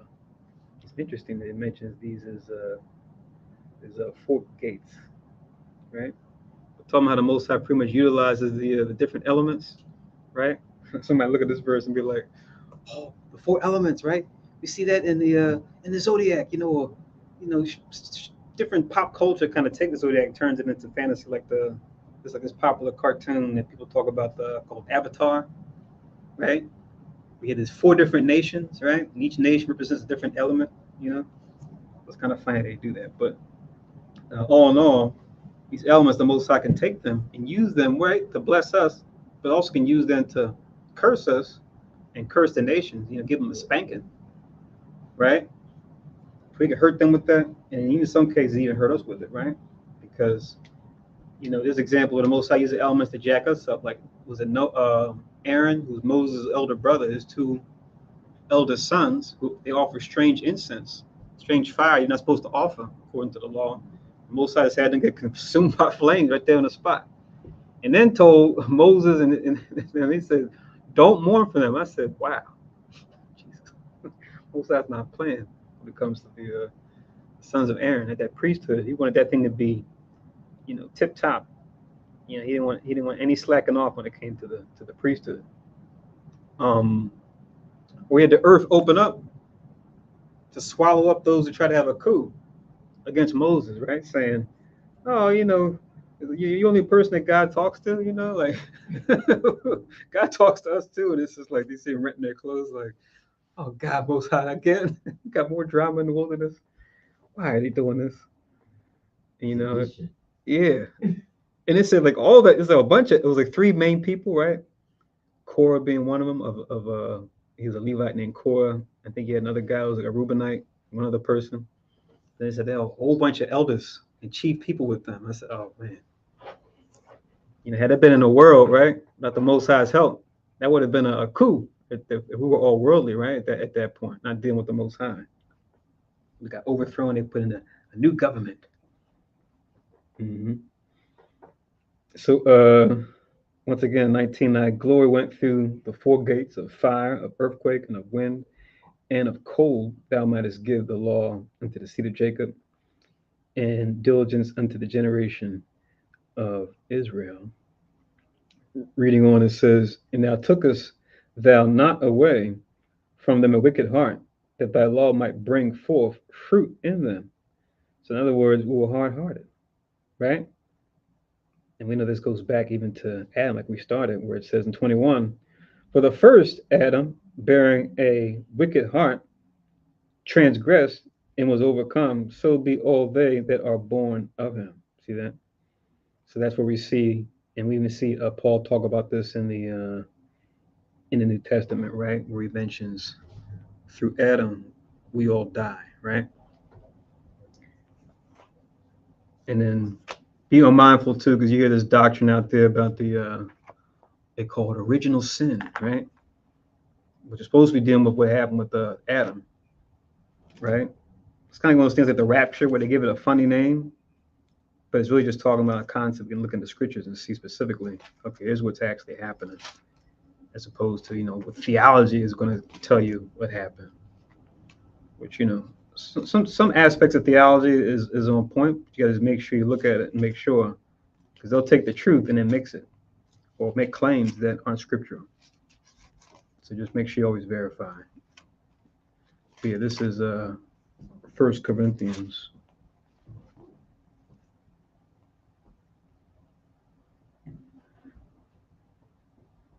First Corinthians chapter 15. Let's read verse 22. I think, yeah, you're up, Kabar. Now, this section is going into a comparison between Christ being the one that we live through now. But the main point I'm really getting at here is just the Adam aspect. We'll touch on that later on, because Christ is going to be referenced even by Ezra as we read through the books of Esdras, especially second Esdras. So we'll get there, don't worry. But for this, we just want 1 Corinthians 15 and 22, and then we'll keep it moving.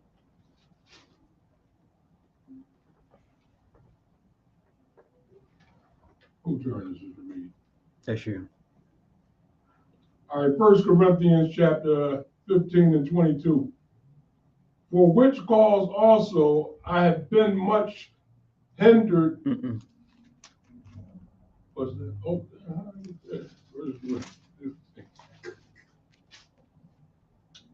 it's all good. 1 Corinthians chapter 15 and 22. For as in Adam all die, even so in Christ shall all be made alive. Right. So same idea that we understood even back then during the time of Ezra. We understood back then during the time of Paul, which was, you know, much later, but still back then for us now. All right, Thuata. So let's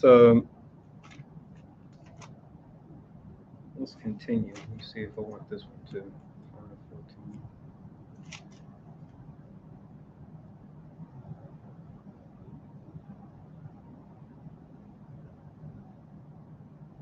Let's get one more.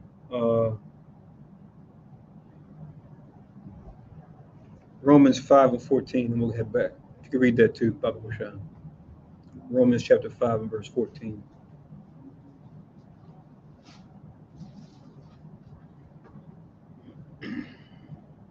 Romans 5 and 14. Nevertheless, death reigned from Adam to Moses, even over them that had not sinned at the similitude of Adam's transgression, who is the figure of him that was to come. Right. So it's going into sin being caused by death, right? There's no way to escape it. Even going to the science behind, what the aging process is, right? And they call it oxidation. It's a slow burn. It's like a rust. So if we're like carbon-based, like how metals are carbon-based, right? And the same way metal rusts over time, you leave it out, rain on it, right? Certain metals.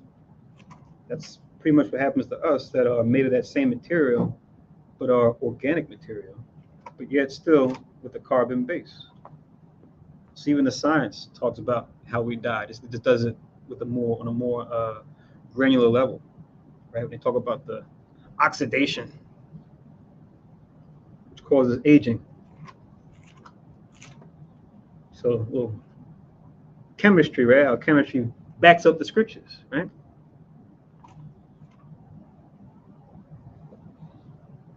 So back in 2nd Esdras 3.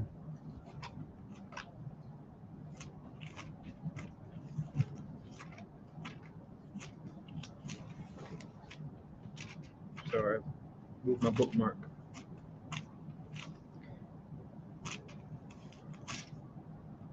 All right, got it. It says 22. Thus infirmity was made permanent. We're at 2nd Esdras 3. I linked that for verse 21. We linked 1 Corinthians 15:22 and Romans 5:14. Now we're in 2nd Esdras 3 and 22 now. Folks, we're not sure where we're at. 2nd Esdras 3 and 22. So 2nd Esdras 3 and 22, it says, thus infirmity was made permanent, and the law also in the heart of the people with the malignity of the root. So did the good departed, so that the good departed away, and the evil abode still. Right? So sometimes you have those that die in righteousness, right? Even they might have a long life, sometimes a short life. But then you also have the example of, like it talks about in Ecclesiastes, sinner during the evil times and the days being prolonged. So you have that scenario where you can have both, right? Both scenarios, righteous dying young, but then the wicked having a long life. And a carnal way of looking at that, you might say, is, oh man, I guess crime pays. Look at this person getting over, right? Living fat cat, having a quote unquote good life, even though they're doing bad things. But that's why we get old. Can't escape. We can't separate sin from the cause of our getting old and infirmity, like it says here. 23. So the times passed away, and the years were brought to an end. Then didst thou raise thee up a servant called David. So now he's jumping again into the future. It says in verse 24, who thou commandest to build a city unto thy name, and to offer incense and oblations unto thee therein. Right? So now we can link this 3 and 24. This is 2 Samuel.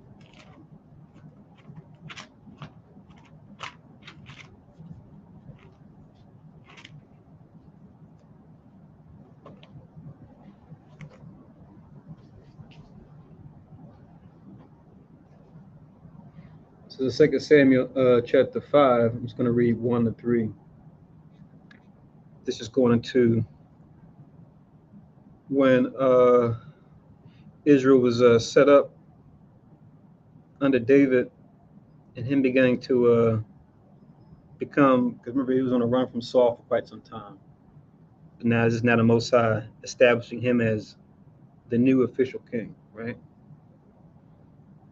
Because he had a back and forth with not only Saul after he died, even those that fought for Saul's house, namely Abner, his top general. That's King Saul's top general. But this is him now being set up not only over the south, but also the northern tribes as well, to be king over all Israel. Because at first, David only had Benjamin and Levi at his side, but but then he became united over all Israel, just like Saul was before him. So 2 Samuel 5:1, it says, Then came all the tribes of Israel to David unto Hebron, which was his capital city he had in the south, and spake, saying, Behold, we are thy bone and thy flesh, right? Meaning we're a kindred, which, that's another topic too. You see flesh of my flesh, bone of my bone, and what that actually means. Verse 2, Also in times past, when Saul was king over us, thou wast he that led us out and brought us in Israel. And Yahweh said unto thee, Thou shalt feed my people Israel, and thou shalt be a captain over Israel. So they knew him from when he was a warrior, David's armor bearer, and even his great feats in battle, even during that time, right? So they're acknowledging the history that they had with him, even when Saul was king. It says in verse 3, So all the elders of Israel came to the king to Hebron, and King David made a league with them in Hebron before the Lord, or Yahweh. They anointed David king over Israel. So this is him being set up here officially over all the 12 tribes. That's 2 Samuel 5:1-3.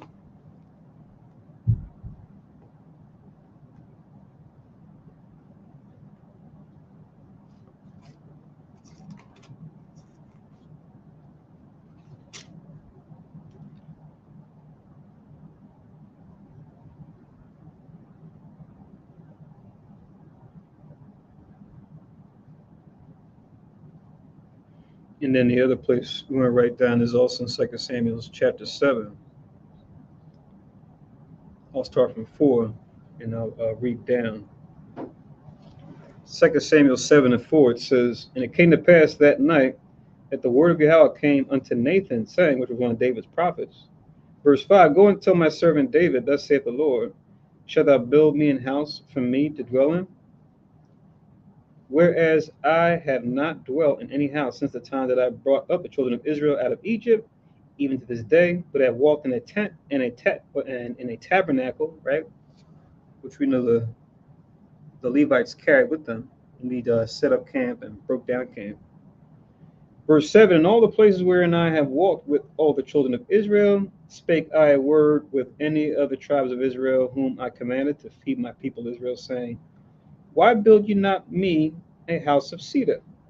Now therefore, so shalt thou say unto my servant David, Thus saith Yahweh of hosts, I took thee from the sheepcote, from following the sheep, to be a ruler over my people, over Israel, right? Remember that was his job in his father's household, right? So very humble beginnings, but instructional in beginnings, because the things he would learn from being a shepherd would definitely take those same lessons when it comes to guiding not just sheep, but actual people. Verse 9, And I was with thee whithersoever thou wentest, and have cut off all thine enemies out of thy sight, and have made thee a great name like unto the name of the great men that are in the earth. Then it says in verse 10, Moreover, I will appoint a place for my people Israel, and will plant them that they may dwell in a place of their own, and move no more. Neither shall the children of wickedness afflict them any more as aforetime. So no more mobile nation, now being set up with a certain place, a certain key city, with a certain temple set up in his name. David would be the one to begin the preparation for that. And since the time that I commanded judges to be over my people Israel, and have caused thee to rest from all thine enemies, also Yahweh telling thee that he will make thee an house. Right? So the history there. So I read from 4 down to about 10. 2 Samuel, sorry. I read 5:1-3, as well as chapter 7, 4-10, as far as the history that Esdras is referring to here. But now back in 2 Esdras 3, let's read on in verse 25. It says, When this was done many years, then they that inhabited the city forsook thee. So we're going into generations, even to David, as we had different kings rise up, whether they were in the north or the south, northern kingdom or southern kingdom. Verse 26, And in all things even did even as Adam and all his generations had done, for they also had a wicked heart.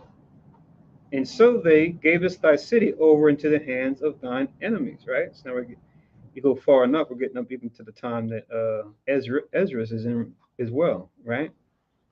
Didn't just start with him, but it was a certain major point is when he allowed the other nations to come in. But this happened before also during the times of the kings. But it hit especially hard during the time of the Babylonians, where we know we had the breakdown of the southern kingdom. But remember, the northern kingdom, they got broken down a little bit earlier due to the same reason by the Assyrians around 722 BC.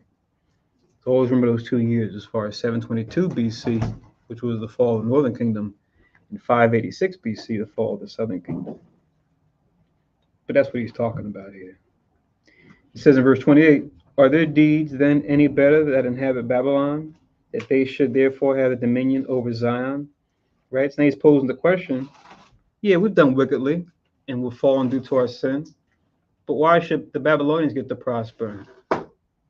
They're not following you, right? Even if they, yeah, even though we may have fallen away, at least we followed you to a certain extent, right? Sometimes more than others, depending on who was in charge. But these Babylonians, they haven't served you at all.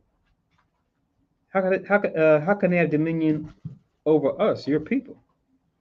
It says in 29, for when I came thither and had seen impieties without number, then my soul saw many evildoers in this 30th year, so that my heart failed me. So all this wickedness that he's beholding, it's like breaking his heart, right? That the Most High would allow this to even happen to us, right? And to the extent that it happened. It's like, yeah, we may have done wrong, but it still hurts to see the punishment and to go through the punishment.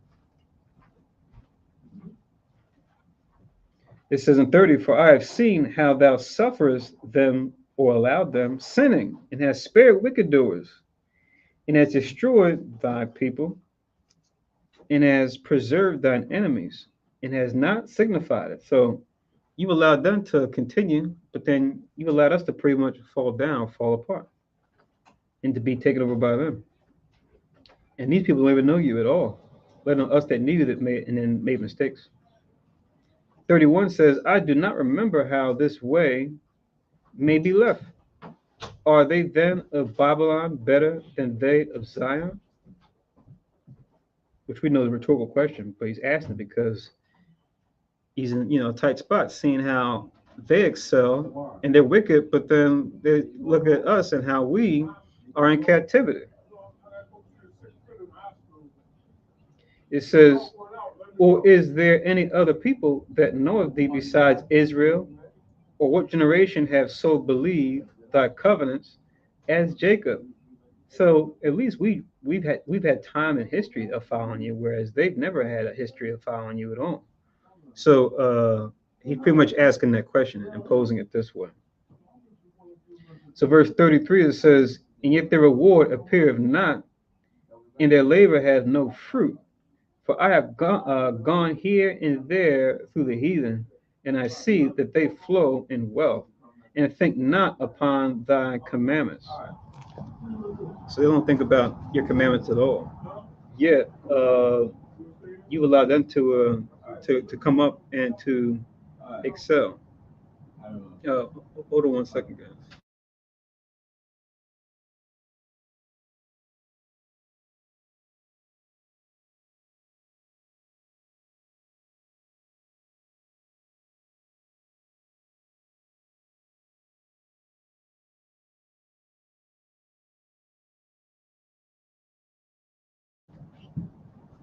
All right, we're back. So it says, or is there any other people that know of thee besides Israel, or what generation have so believed thy covenants as Jacob? And yet their reward appeareth not, and their labor have no fruit. For I have gone here and there through the heathen, and I see that they flow in wealth, and think not upon thy commandments. So they do well, and they haven't taken the time or effort to follow you. At least you weigh things in a balance. We may have gone off, but only us have really followed your laws, your commandments. Even like we were saying earlier with the bar, as far as how even going back to Noah, his 3 sons, nations at one point or another had some kind of understanding or some kind of knowledge of what the law was, whether they were given it to keep or not. We know that'll be more so established with that remnant that actually sought it out first, and then a covenant was made to agree to have that branch of the family of Noah to do it. Yeah, kind of exactly. Babylonians doing their thing right about now too, right? Esau being a daughter of Babylon, carrying forth that same wickedness, and they're living it up, right? That's why you'll see brothers at camp when they teach, they say, "Enjoy it, Esau, live it up," right? Salvation is coming to the Gentiles. Enjoy it. This is your last hoorah, right? After this, it's over for you, right? We're the next nation that's going to take over and reign in the earth, regardless of what you guys think, regardless of whether you guys have planned. The Most High's plan is the only plan that we can look to. 34, right? It says, "Weigh thou therefore our wickedness now in the balance, and theirs also that dwell in the world. And so shall thy name nowhere be found but in Israel." Right? So Ezra, is making a reasonable claim. And, yeah, it might be a passionate one, yet it's based on justice. It's based on reasoning, right? Whoever took the time to follow you, Lord, yeah, we may have gone off, but at least we followed you, right? And at least there's a remnant of us that follow you continually, let alone the nation following you. Then it says in 35, "Or when was it that they which dwell upon the earth have not sinned in thy sight? Or what people have so kept thy commandments," right? So we always talk about how we all sin and fall short of the glory of God, right? So that being the case, since we're only people that have actually followed you from then until now, at this point that he's saying this, when will come our time for salvation? So he was looking towards the future, looking forwards toward the kingdom, like we do now. But just think about how Ezra felt back then, looking forward to this, right? Being many, many years before that, right? And you could just write these verses down that deal with, we all had sinned at one point or another, even though we may have, as a nation, followed righteousness. But the key is to you fall off the horse to get back on it, not just fall off the horse and then just never get back on. So let me get this real quick. This is 1 Kings.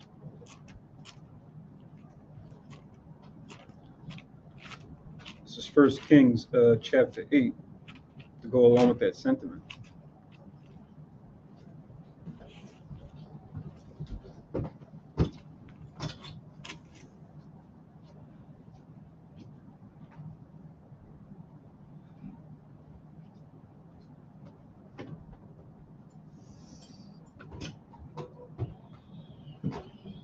First Kings chapter 8 and verse 46. If you could read that, Baba Kushah. First Kings chapter 8 and verse 46 to go with 3 and 35. Oh, can you get a chance, get a plate and put some on for me? Mm-hmm. The water. Not right now, but after you read that.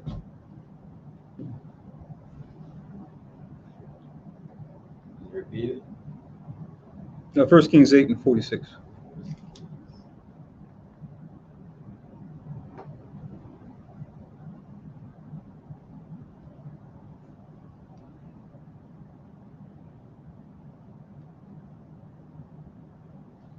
First Kings 8:46. If they sin against thee, for there is no man that sinneth not, and thou be angry with them, and deliver them to the enemy, so that they carry them away captives unto the land of the enemy, far or near. Right. So Solomon making his prayer to the Most High after they finished building the temple, and get two more two more real quick to go with this. Ecclesiastes chapter 7.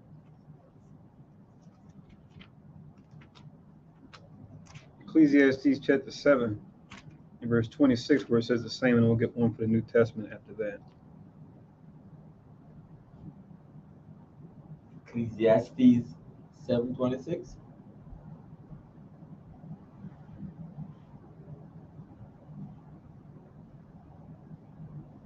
Oh, I'm sorry, 20. Verse 20. Ecclesiastes 7 verse 20.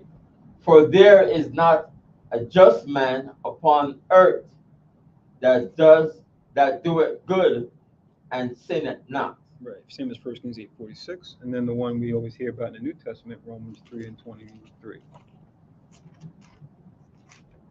It's the one they love to quote, right? Romans 3:23. This is the verse they always use as an excuse to not even try to keep the law. Romans chapter 3 verse 23. For all have sinned and come short of the glory of God. So yeah, you're going to take those three, 1 Kings 8 and 46, Ecclesiastes 7 and 20, and Romans 3 and 23. What you already read these. I'm just repeating them. Yeah, just want to write it down. Okay. Ecclesiastes 7 and 20.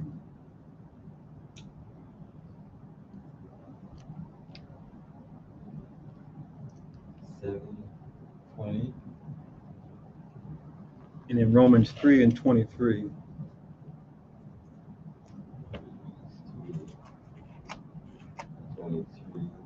All these link up what we just read in 2nd Esdras 3 and 35 concerning we've all sinned.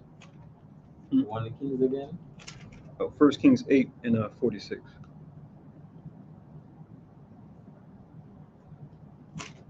Keep forgetting to put my placeholder back in here.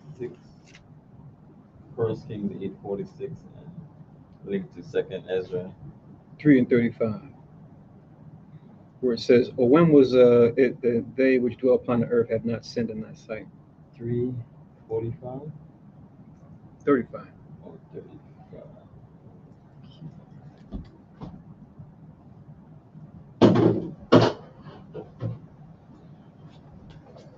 Then he asked the question, or what people have so kept thy commandments? Right? So out of all the folks that have definitely fallen short, let alone the folks that have even tried. It says in 36, thou shalt find that Israel by name have kept thy precepts, but not the heathen. Right? Pound for pound, weight for weight. Like it says in 34. So now we've got the response. Right? The Most High is going to hear, well, he hears our prayers when we follow him. But Ezra, especially, since he was set apart for being a very righteous man, right? And a leader of the people, he's going to get visitation from one of the top authorities in the third heaven, right? One of the 7 archangels, Uriel in particular. We know in the scriptures 4 are named and 3 are not. Be mindful of doctrines that are out there that claim what the other 3 archangels' names are. Right? You hear about them being mentioned in these New Age doctrines. They'll say, yes, you know, and they'll even make mention of Michael or might make mention of Uriel, like here, and then say, you know, he has angel numbers associated with him. You got to say angel numbers. What the heck is that? What are these angel numbers? So watch out for this, because this spirit was around during the time of Christ, as far as worshiping angels and following them, as opposed to following God according to truth. A little bit more. And then get me a water, Baba Kushan. That's good. Thanks. If you, oh, you already did it. My bad. He said, don't ask me to do something I already did, brother. The water, Robbie. So his response now, and remember, in the Hebrew, awar Allah just means light of God, right? Or light of power, right?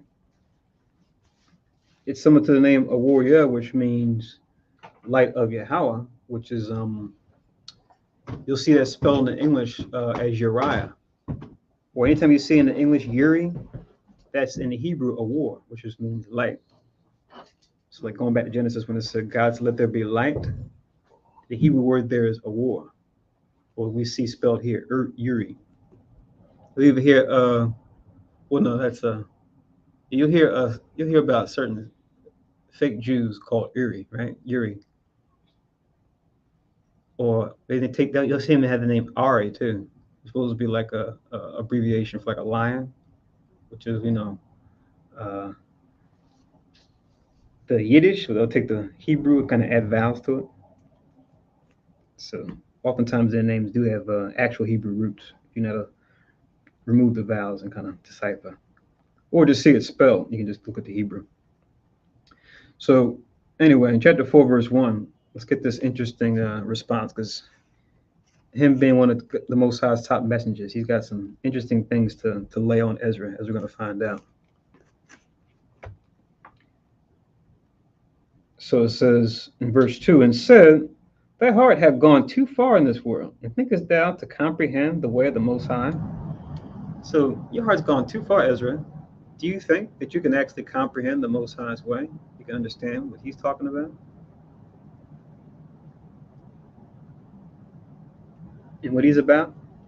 Like we always quote this scripture in Isaiah, which I'll just read real quick, which is true, but at least we have an idea of what the Most High is thinking about, right? Like the Most High is giving us like his attitude, his principles, and how he feels about things. But when he acts on things, we can't always understand that. But Most High always lets us know why he does things, why he acts on things. There's always going to be aligned with his principles, especially when it comes to the affairs of men and women and the choices that we make. But there's a little more clarity we have as Israelites when it comes to, statements like you hear people throw around there, like, the Lord works in mysterious ways, right? They kind of use that as a way to make fun of the Most High, to say, it's just like a one-size-fits-all expression used to kind of explain away horrible things. But no, some things the way the Most High does aren't necessarily mysterious because they're very clear. You understand what the Most High is pleased with and not pleased with. How he may come down upon someone or some nation and when, that might be a surprise. But that he is, us that know the truth, it won't be a surprise. Because we already know what the Most High's position is when it comes to certain things people say, certain things people do that clearly are against the law. Right? So we're not in the dark when it comes to that. But other things, the deeper depths behind the Most High's judgment, right? Yeah. That's where we kind of get lost in the sauce. Even for us as righteous, let's say as someone like Ezra who studied the law and studied it in and out, there's still going to be dark spots that we just need clarity on. Sorry, taking us long to get this verse. I'm talking without looking. So this is Isaiah 55 to link with 4 and 2, Isaiah 55 and 8. I'll read down to 11. Isaiah 55 and verse 8, it reads, for my thoughts are not your thoughts, neither are your ways my ways, saith Yahweh. 9, for as the heavens are higher than the earth, so are my ways higher than your ways, and my thoughts than your thoughts. Right? Talking about the second heaven, which is the atmosphere, the sky. And we just did a class on that as far as the 3 heavens and the 2 helms. Verse 10, for as the rain cometh down, and the snow from heaven, and returneth not thither, but watereth the earth, and maketh it bring forth and bud, so that it may give seed to the sower and bread to the eater, so shall, verse 11, so shall my word be that which goeth forth out of my mouth. It shall not return unto me void, but it shall accomplish that which I please, and it shall prosper in the thing whereto I sent it. So it's my way And I can't even say my way or the highway, because the highway is his too, right? So everything's happening on the Most High's watch, right? He does all his pleasure, all his will, regardless of where we want to happen and when we may want it to happen.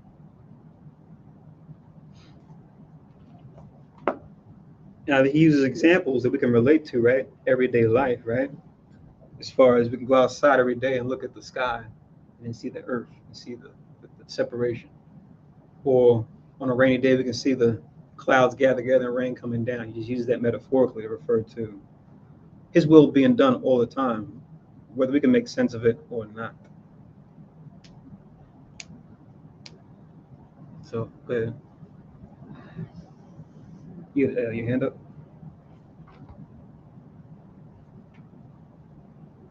Okay, I'm going to read on if you.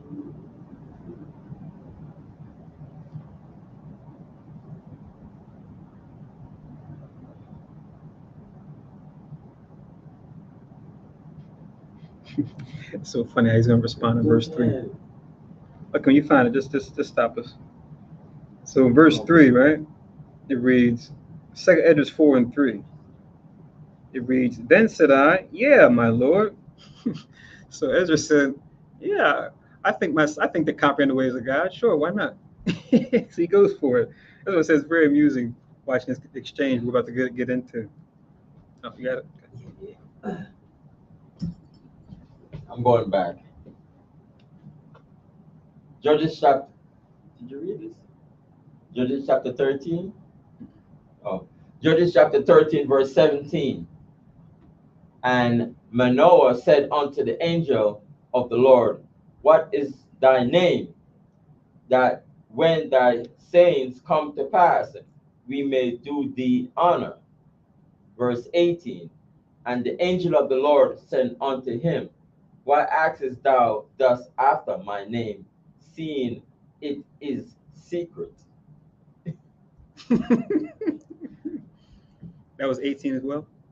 Yeah, Judges chapter 13, verse 17 and 18. Come. Secret. Yeah, it's like some things they might tell you, other things may not. And it's their prerogative. You're going to be like, that's not fair. It's just like, oh, really? Oh, okay. Oh, you never get the one in Genesis with Jacob wrestling the angel. He didn't tell him his name either, right? He did the same thing. He asked him a question with a question. Wherefore do you ask for my name? Remember? That would be a perfect link for what you read in Judges. Read that real quick too, and then we'll move on.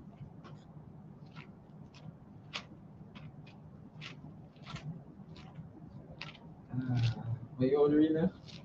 It's Genesis 32, and like probably 20 something, like probably 28 maybe. I know it's part of the priest test. Jacob, name changed to Israel. It's right 20, after that. 29. Come. Genesis chapter 32, verse 29. And Jacob asked him and said, tell me, I pray thee, thy name.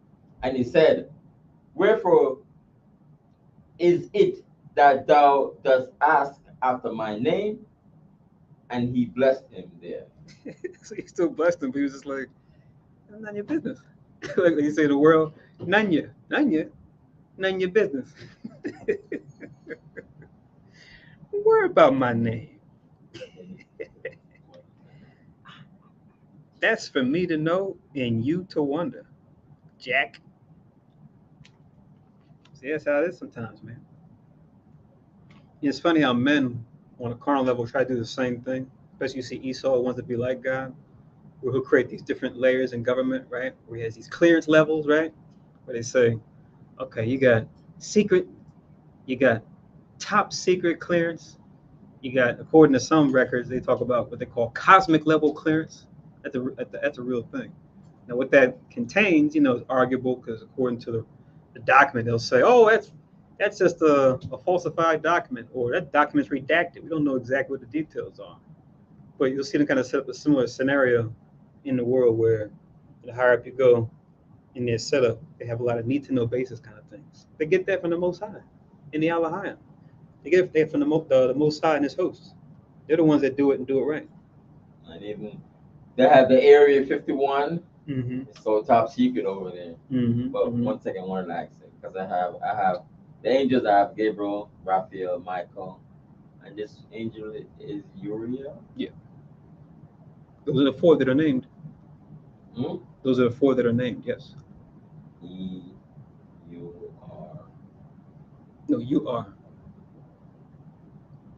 Uriel. U-R-I. I almost spelled it wrong. Uriel. Yeah. 1, 2, 3, 4. Like I said, watch out for these New Age, books and shows where they try to tell you what the other three are and talk about other angels you can pray to get certain things.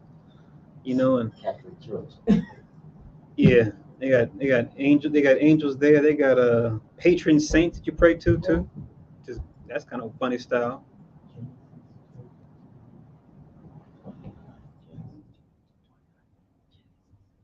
So Ezra goes for it. He says, "Yeah, my lord." He still calls him my lord, shows respect, but he's like, "Yeah, I want to know, right? I can comprehend. I can handle it, right?" He's like an eager child, right? But like I said, you look at his track record. Like I said, he was a scribe of the law, so he knows the stuff. If anyone could claim that, it would be him, right? He'd be like the PhD, the professor, the doctor of the law, right? If you question him on the law, he's going to be able to tell you what's up.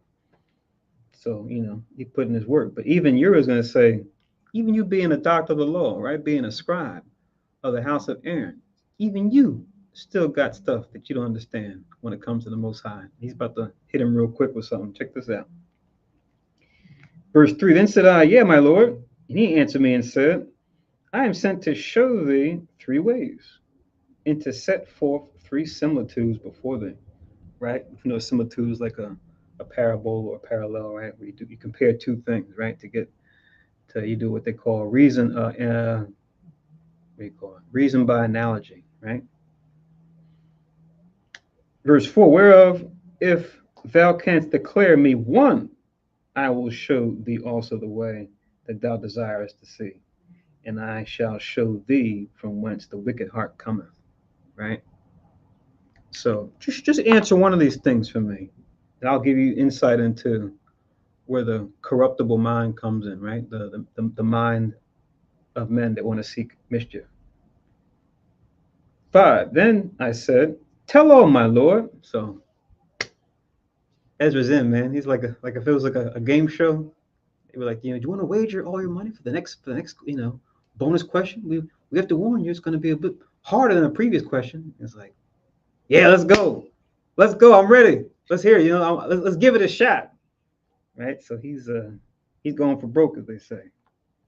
It says, then said he unto me, go thy way, weigh me the weight of the fire, or measure me the blast of the wind, or call me again the day that is past. So check these 3 things out, right? Tell me the weight of the fire. How do you get fire and weigh it, right? Do we even have tools? Could we even develop tools to do that, right? Even now in 2023, so-called, measure me the blast of the wind, right? We know the wind is like the spirit. Remember, Christ gave Nicodemus that similitude, where he said, the same way the wind listeth, the way the wind comes and it goes whithersoever it listeth. He said, this is the way the Holy Spirit works. You can't understand how it comes and goes. You just long for the ride if it does come, right? If it decides to come into you, you're taking along for the ride to begin to understand the Most High's will. And that's how the Holy Spirit works for us even now in this time, for us to even know what we're talking about and to learn and to increase our learning. But if the Most High wants, he can have that wind just go away. So how much more even that's for spiritual wind, right, which represents the Holy Ghost, but how much more for a regular wind where you can't see it, but you can see how it affects the environment. You might see it make a wind tunnel in certain street corners and stuff, but then after that, it's just gone away. Try to figure out what happened to it.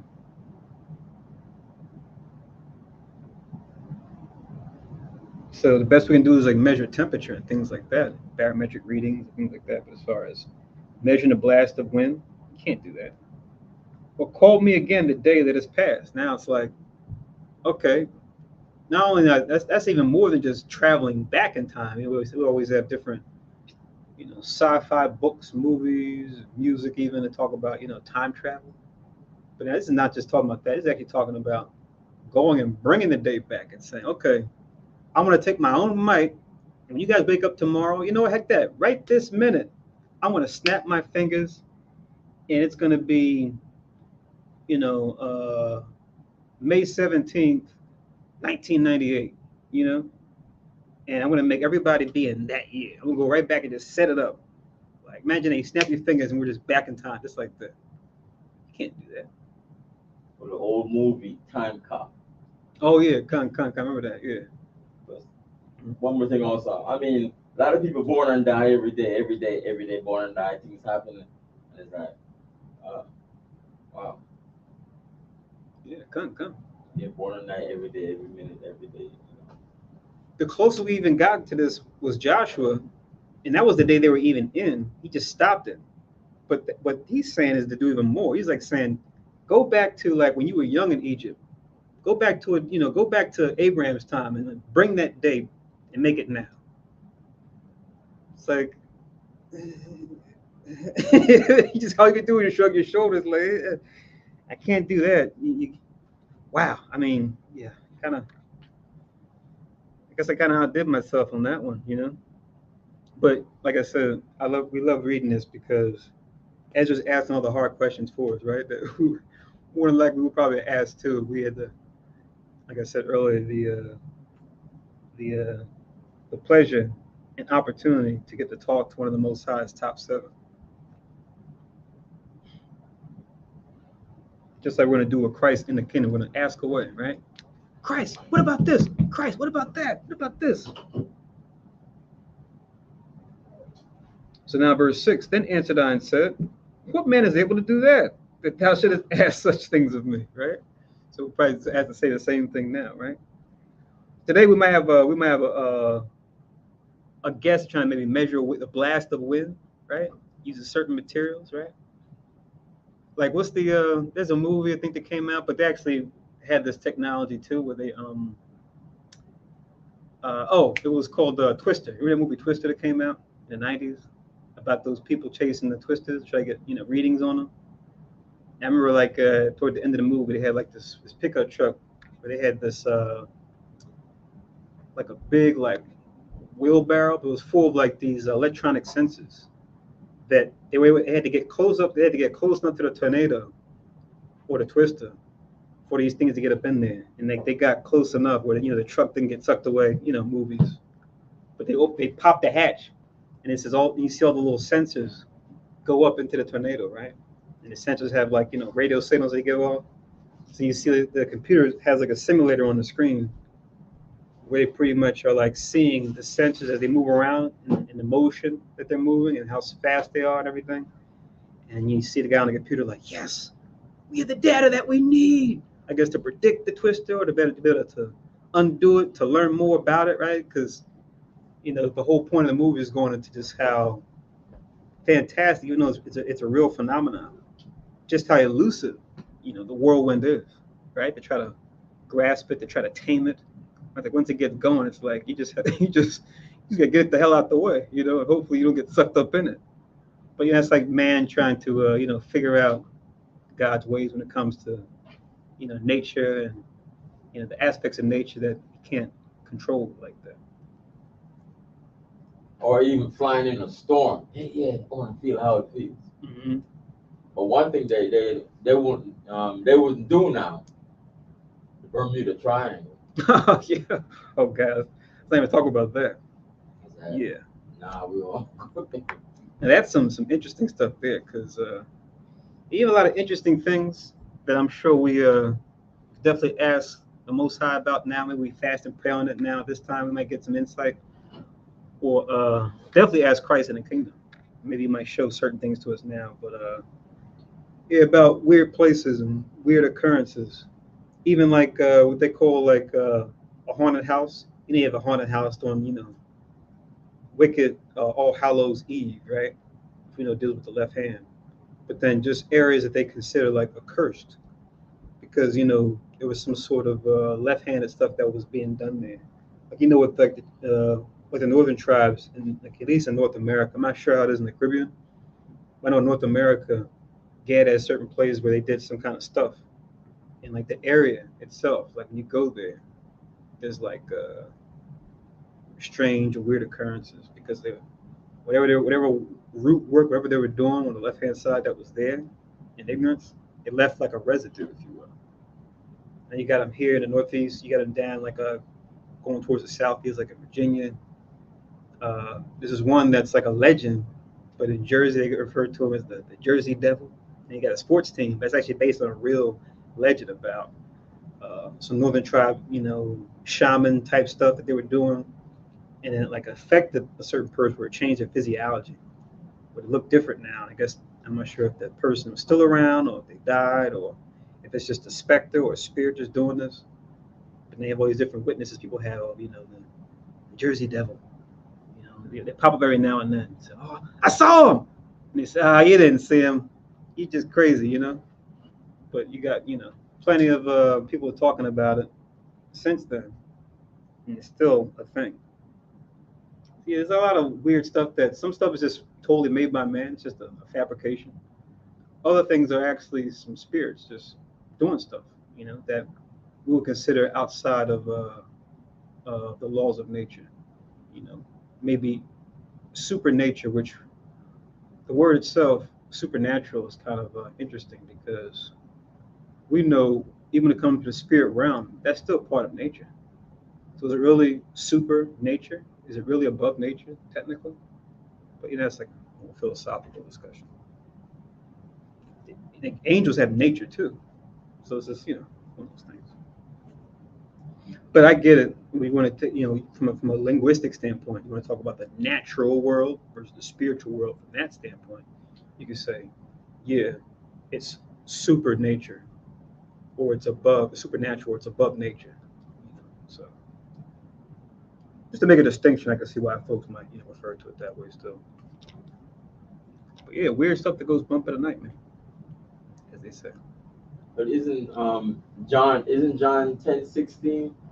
Christ is talking about that he was gonna like maybe come and deal with the northern tribes. John 10:16. What's that say?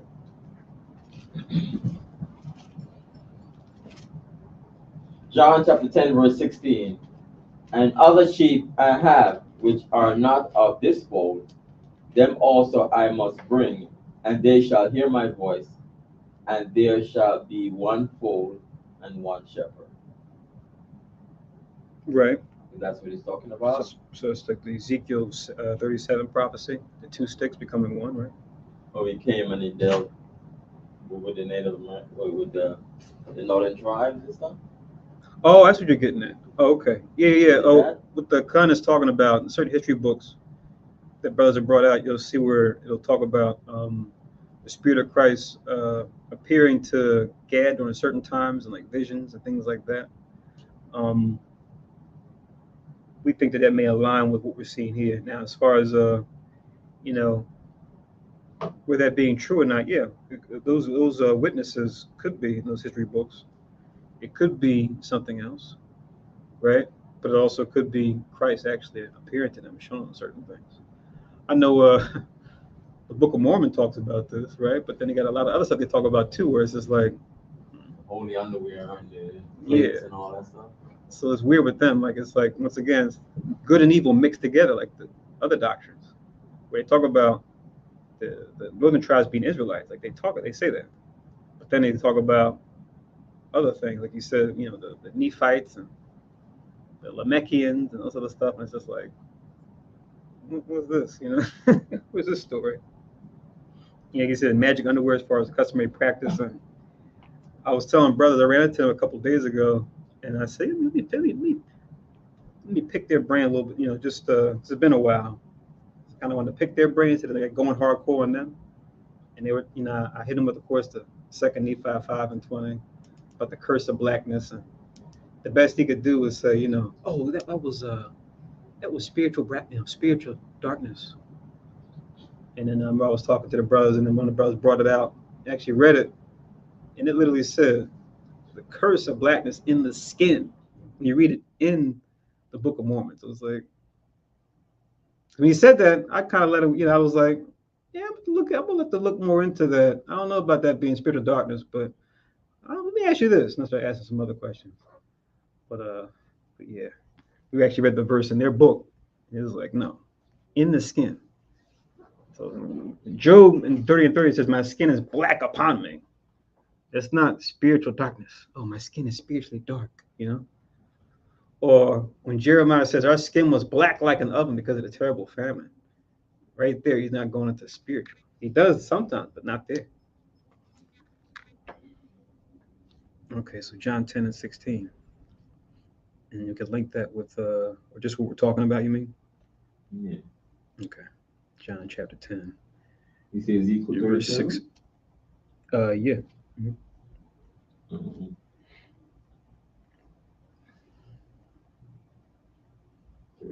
Right?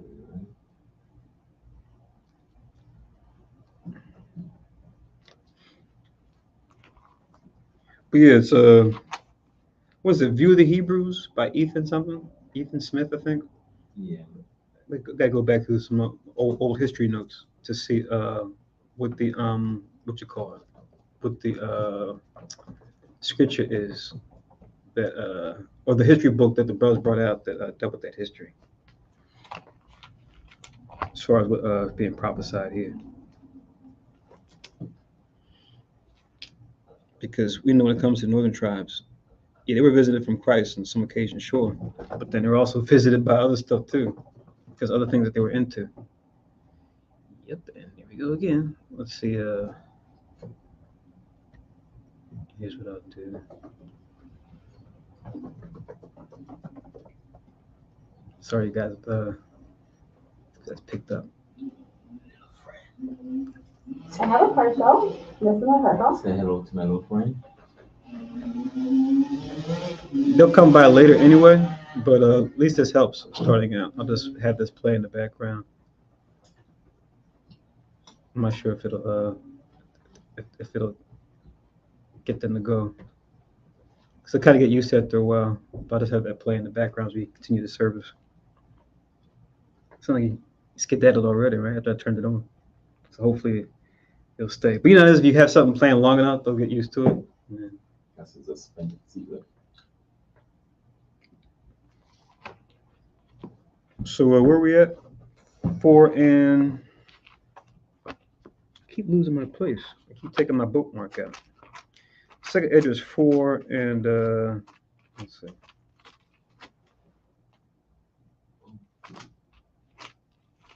The weight of fire. Call back a day that's passed. 4 or 5. And 4 or 5. Weight of fire. Measure wind.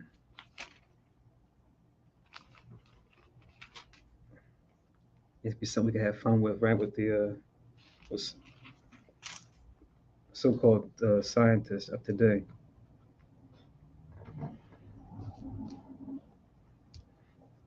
So now verse 6, it says, Then answered I and said, What man is able to do that thou shouldst ask me such things of me?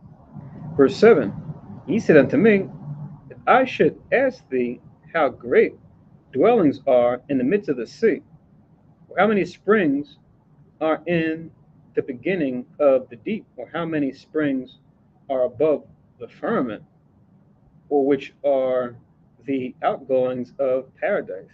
If you know, it's talking about Eden, right?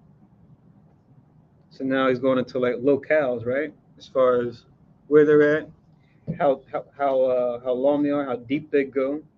I remember we were watching this thing, I think on one Sabbath. It was the Will Smith had this thing. It's like a TV show where it's like I think it's on Nat Geo. He's like pairing up with like different experts and that do different things in nature. And one of them, he was going with this. I'm not sure. I think she might have been Elon, but she was Trinidadian. But she was, I think she might have been Elon, but she did underwater like marine biology. So they had like this ship where they would go down into the water off the coast of Trinidad, and they would like go down. I think it was Trinidad. Yeah. But they were going down into the water, and they went like real deep down there. And it was crazy because they're all wearing like different colors, and then you'll see like all the colors turn into like this weird like blue, like the color of his shirt look like blue, skin even started to look blue a little bit, and he's just like, oh, I see what's happening. He's like, it's as you get deeper into the water, all the colors are being absorbed by the water, so it's like you get deep enough unless you introduce like artificial light down there, there's like no colors at all because they're all being absorbed by the water, right? Because you're getting so deep, it gets so dark. But if we have some time, I can show you that scene. It's really interesting. But I'm only just bringing it up because we're talking about how deep down can you go into the sea. So we know Esau was attempted to get deep into the water, and what do you call it? That's making the headlines. This whole situation with the Titanic Express and how it crashed, why it crashed, and what could have been done to prevent it, and this, that, and the third, and all different types of things coming out about it. Oh, it's a ritual, it's a sacrifice, it's this, it's that. What usually happens when these strange occurrences happen and the media gives it a lot of attention. You have to wonder, is it Esau up to his shenanigans again, like it says in Isaiah 47, with the monthly prognostication, stargazing, and doing things at a certain date and time. Also, trying to be like the Most High, like it says in Isaiah 14. But you had your hand up there. Oh yeah, they have this thing like in Jamaica. They have at night you'd have to go there, and it's like a luminous lagoon. Uh-huh. Yeah, That sounds cool. it just like glow. It has like a glow to it. And Oh, okay. like a night, so some form of light. Or you say changing the water and the colors and stuff. Mm-hmm. But one thing it says springs in the heavens. Right, because now it's going into what they call deep space, because you have two deeps. You have the deep waters here, and you have the deep up there. Remember in Genesis 1, it says the spirit moved upon the face of the deep. So the deep space is like an ocean too, so of a different caliber though. It's in Genesis 1. Let's get it. Hold verse 7, 4 and 7. And go to Genesis 1. 4 and 7. Let me see what verse. I think it's like start from verse 2.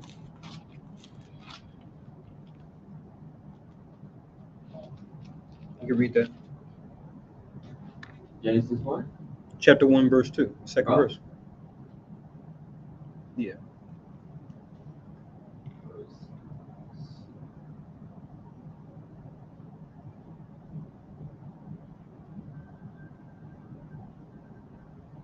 Genesis chapter 1, verse 2. Yeah. Okay, Genesis chapter 1, verse 2. And the earth was without form and void, and darkness was upon the face of the deep. Mm-hmm. And the Spirit of God moved upon the face of the waters. Right. So it refers to the deep. Well, the deep space is like the waters. So that's the waters too up there. Oh, face of the deep. That's a deep Space, like out there. Well, I mean, it's really here. We just happen to be in it. Right? We're just on Earth. But before the Earth was here, this is all part of deep space too. You even have some scholars, if you will, throughout the ages refer to it as the aether, or the ether. Right? They call it a fabric, like a cloth, the fabric of space-time. Right? Or we more so refer to it as like water, like a fluid.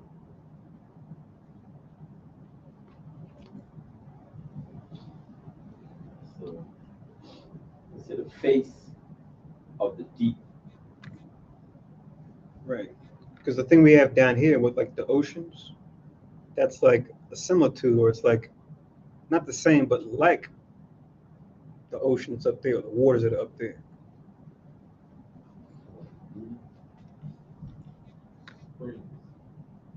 Springs, right? It's a deep space. Mm-hmm. Springs.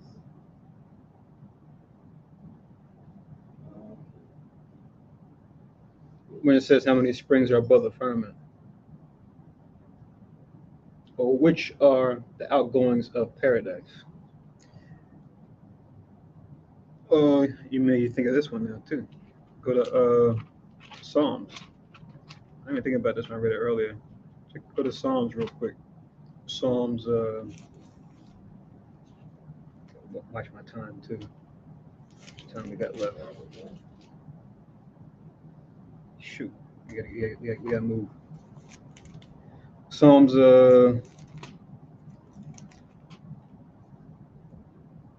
Yeah.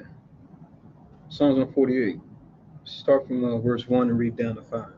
You can link that too with verse 7. Psalms 148. Try to write it down first and then get it. Psalms 148. Seems like you're kind of getting jumbled up there. If I'm on a tablet or something, I try to write it down, then I get it. I don't have to go back and write it, remember it. Just to save yourself time.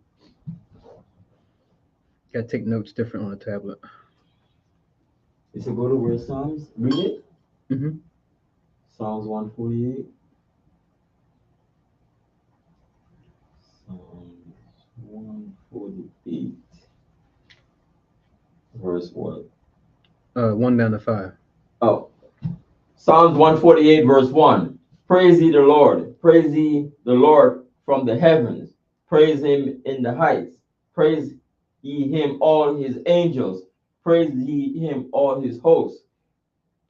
Praise ye him, sun and moon. Praise him, all ye stars of light. Praise him, ye heavens of heavens, and ye waters that be above the heavens. So there they are, right? That's the deep. Yeah. And read 5, and then we'll go back. Verse 5, let them praise the name of the Lord, for he commanded, and they were created. Okay, there you go. It gets better as you read on, obviously, but I just want to read those for what we're talking about. You guys probably remember this song, even though it's kind of more so talking about a relationship, but the sister sang this song. It was like an R&B, like a slow R&B song. Deep waters, slowly drowning in deeper. I know you guys probably remember that song. That no, I'm not the best singer, but you guys probably remember that song. Talking about drowning in deep waters. So back in 2nd Esdras chapter 4, I'll read 7 again. It says, and he said unto me, if I should ask thee how great dwellings are in the midst of the sea. So just the sea alone is vast, like space. You can't even see all that. There's so much sea that hasn't been charted right here on Earth, right? It says, or how many springs are in the beginning of the deep, like the springs that the water came out of, even to water the land we read about in Genesis, right? Remember, it talks about that. It says, or how many springs are above the firmament, that's what we just went into, or which are the outgoings of paradise, right? As far as what are the borders, if you will, of Eden, right? And we know, think about it, some a brother brought this up, the Eden that was before the flood and the Eden that was after the flood, right? We know it's in the same area, but were the borders even the same, right? Because you had different nations kind of situated differently after the flood, obviously, than before the flood. So how far, out would it have been? And the rivers, while they're relatively in the same place, maybe the rivers might have been in a slightly different place, but more or less in the same area as far as the the Gihon, the Nile, the Gihon, the Euphrates, and the Tigris. The 4 rivers they always talk about in Genesis. So yeah, it's like the same, but it's like different pre-flood versus after flood. So all these things are something to consider. Something we could ask Christ, more detail on, in the kingdom. But yeah, something that makes you think. But now reading on in verse 8, it says, Peradventure, or perhaps, thou wouldst say unto me, I never went down into the deep, nor as yet into hell. Remember, hell is just the grave, right? Going into the ground. Neither did I ever climb up into heaven, right? Now we know it's a little different now, right? We got men trying to go to and fro, knowledge increasing, right? We got all types of exploration, going into underwater, going underground, going into space, right? Up into the second heaven, right? Never the third heaven, they wish. But, you know, they have these mythological stories where they claim that they get up there. Like, what's the one? They got a famous one, was it Prometheus? Where he supposedly broke into the Mount Olympus. He got up there where they were at, the gods, stole fire, and he came back and then taught men how to start fire, which would cause a bunch of invention. And it says a punishment. He tied into a rock. The gods tied into a rock and had these vultures pick out his intestines. They would grow back like every day. He was just up there, constantly having his entrails eaten by these birds of prey and then heal back. And you got the other one, father and son, was it Daedalus, and his son Icarus, where he made wings of wax. He said, I'm gonna fly to the sun. Got so close. It's like, yes, I'm almost there. And it's like the wax started to melt and he fell down. They try, and they have stories that kind of celebrate this whole idea of, overcoming and, learning the mysteries of God, but on their own terms, instead of going to God, and having a conversation, having it just revealed, having him willfully reveal it to you. Did you hand up?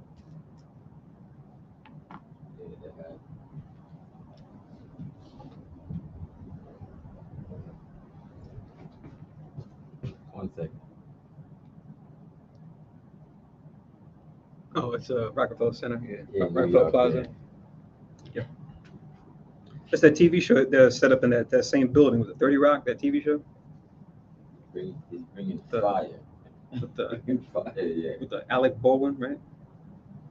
They got another crazy one on New York Stock Exchange. It's supposed to be like Hermes, like a helmet or something like this, because he's supposed to be the god of commerce. They got another stone, like a statue like that, in front of the NYSE, where he's like supposed to be looking like this. The wing feet, wings on his feet. Oh, that's an Avatar. The guy in there, he got wings on his feet. Avatar, is that? Avatar movie, yeah. The second one? Yeah, the second one. Oh, okay. I thought you were talking about the Wakanda Forever for a second. I thought you were talking about because I know he had wings on his feet. The guy Namor. I thought you were talking about him at first.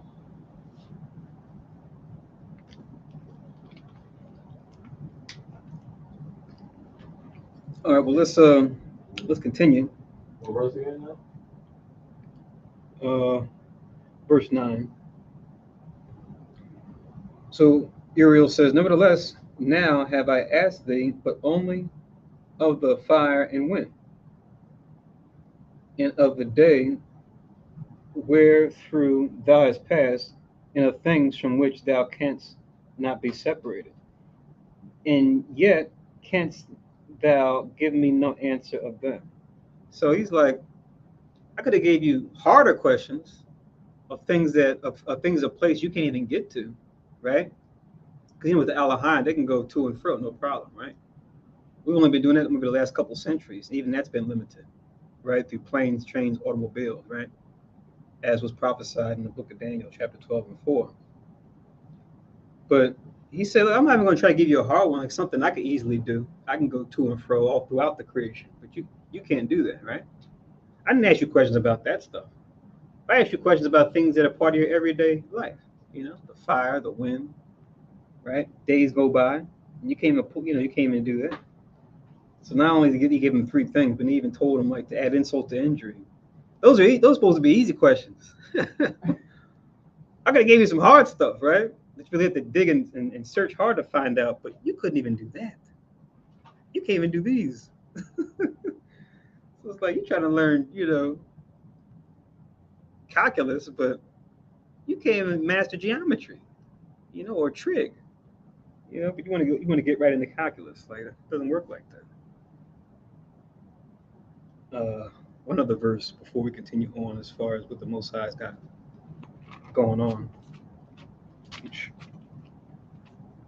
We wonder if Esau might try to attempt to do this to upset what the Most High has going on. Jeremiah 31, 35 to 37.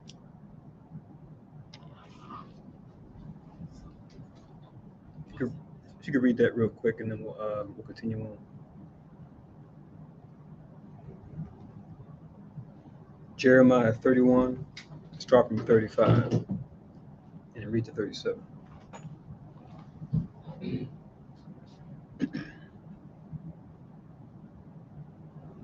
Jeremiah 30. Jeremiah 30 and what?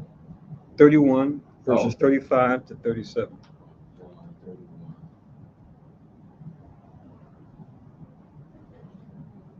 35.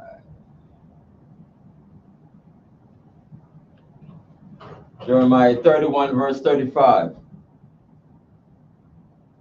Thus said the Lord, which giveth the sun for a light by day, and the ordinance of the moon and of the stars for a light by night, which divided the sea when the waves thereof roar. The Lord of hosts is his name. Mm-hmm. Verse 36.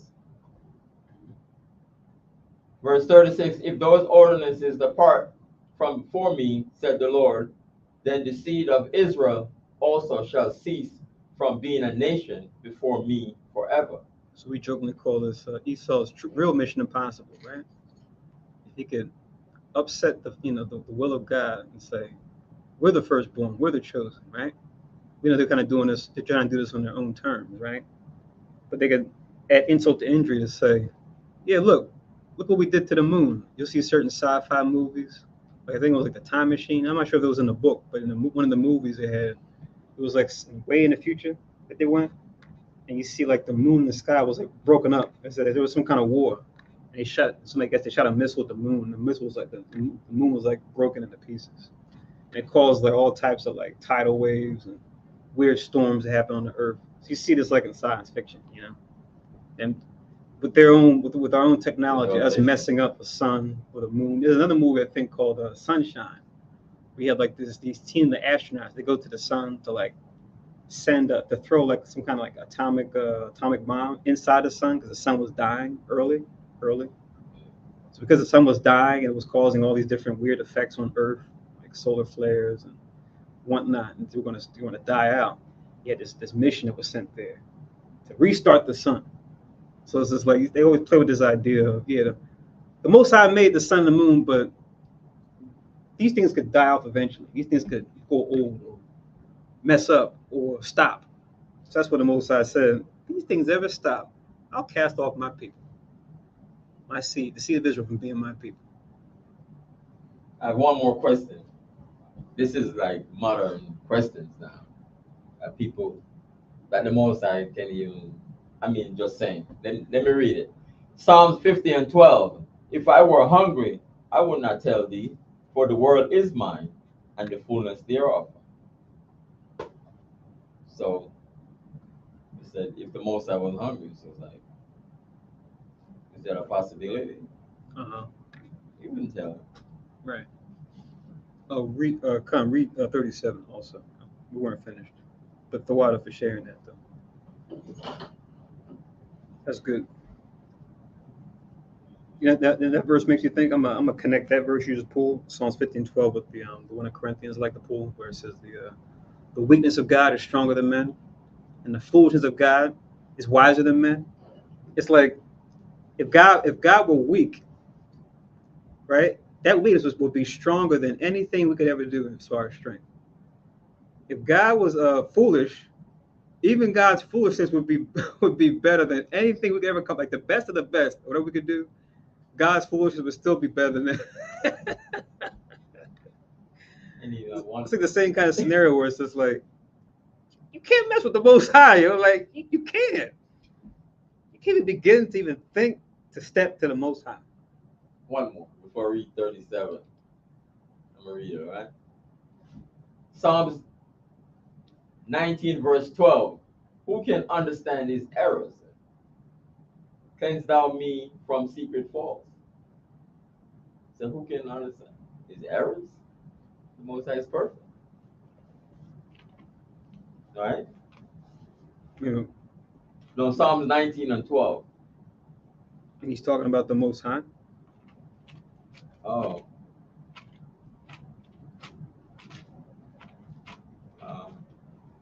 Well, you read it. I mean, you pulled it, bro. No, I was saying that, like, who can understand? I'm not saying it isn't. I'm just asking the question. I said, who can understand Because I'm not certain familiar. things? Right? I'm not familiar. That's why I'm asking you.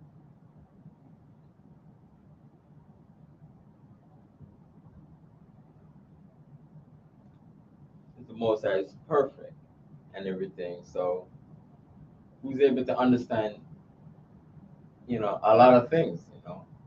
You can understand a lot of things. Mm-hmm. If there was such a thing. Okay.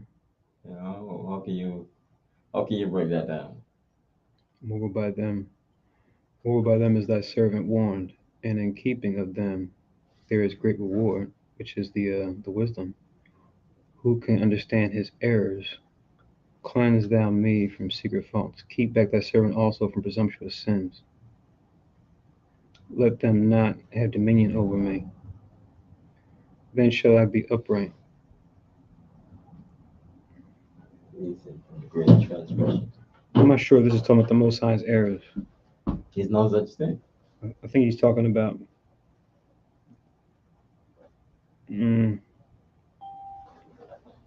I have to look at this verse. I have to read this whole thing. I mean, you kind of pulled it. Let's talk about this after the service. Yeah. So you want me to read 37? Yeah, verse 37. Because I have to look. I want to read above and below and kind of go into it, but kind of short on time.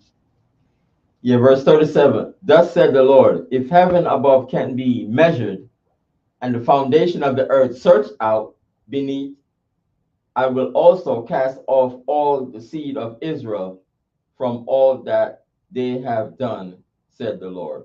Right. So there's another one that we're talking about. Searching the depths, right, of space. They send like Voyager and probes out there to try to measure how far out past the Milky Way galaxy, right? So it's like a mission impossible for Esau to say, And then now you got the other nations joining in. Was it Elam? They're talking about Elam now in the news about them doing some activity in space now. I mean, they've been, but just had this thing that happened recently with them. Even with what do they call it again? Go down to the Titanic and stuff. Oh, our calculations was way off. Right. You might remember the sci-fi movie too. They were talking about going down into the depths of the water, where they ended up going into this totally different world.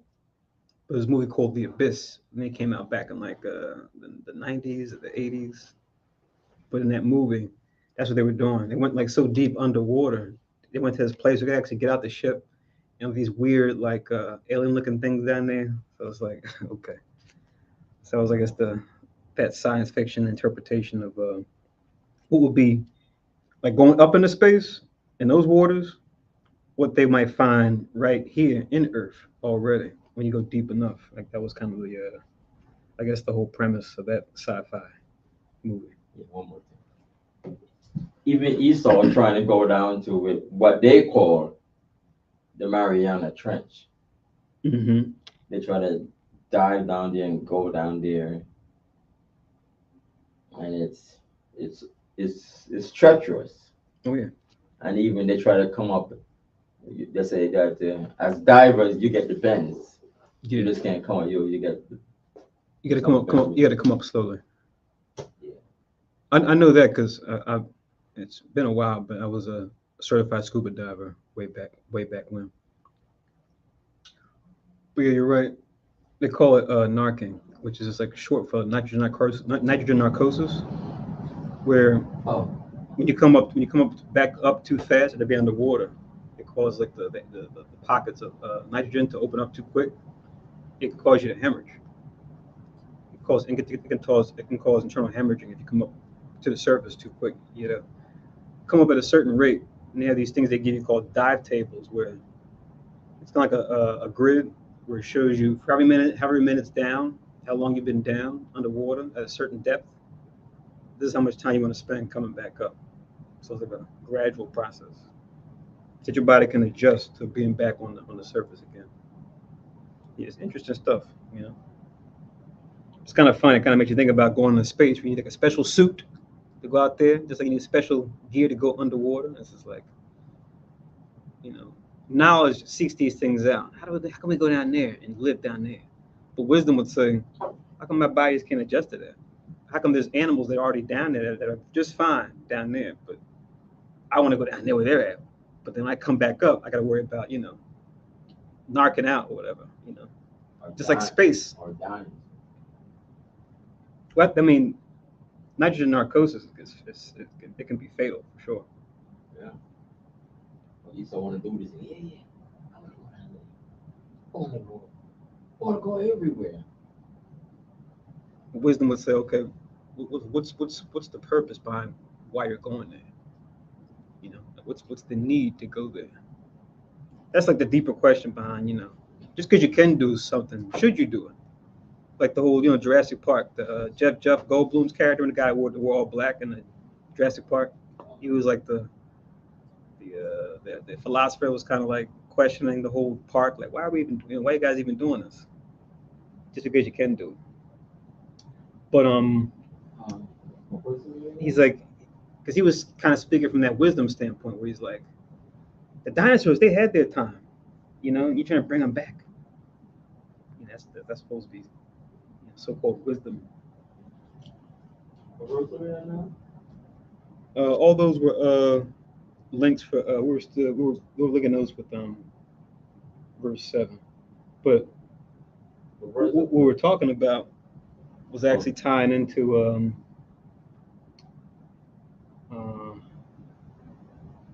verse 9. So we're in verse 10 now. Yeah, that's why I said we kind of hit like we're not really flowing like we were before. Let's get back into the flow so we can finish. It says, he said, moreover unto me, thine own things, and such as are grown up with thee, canst thou not know? So that's what we were saying earlier. He asked him for the basic questions. He said, I could have asked you about going out into the deep of the waters, going into space, right?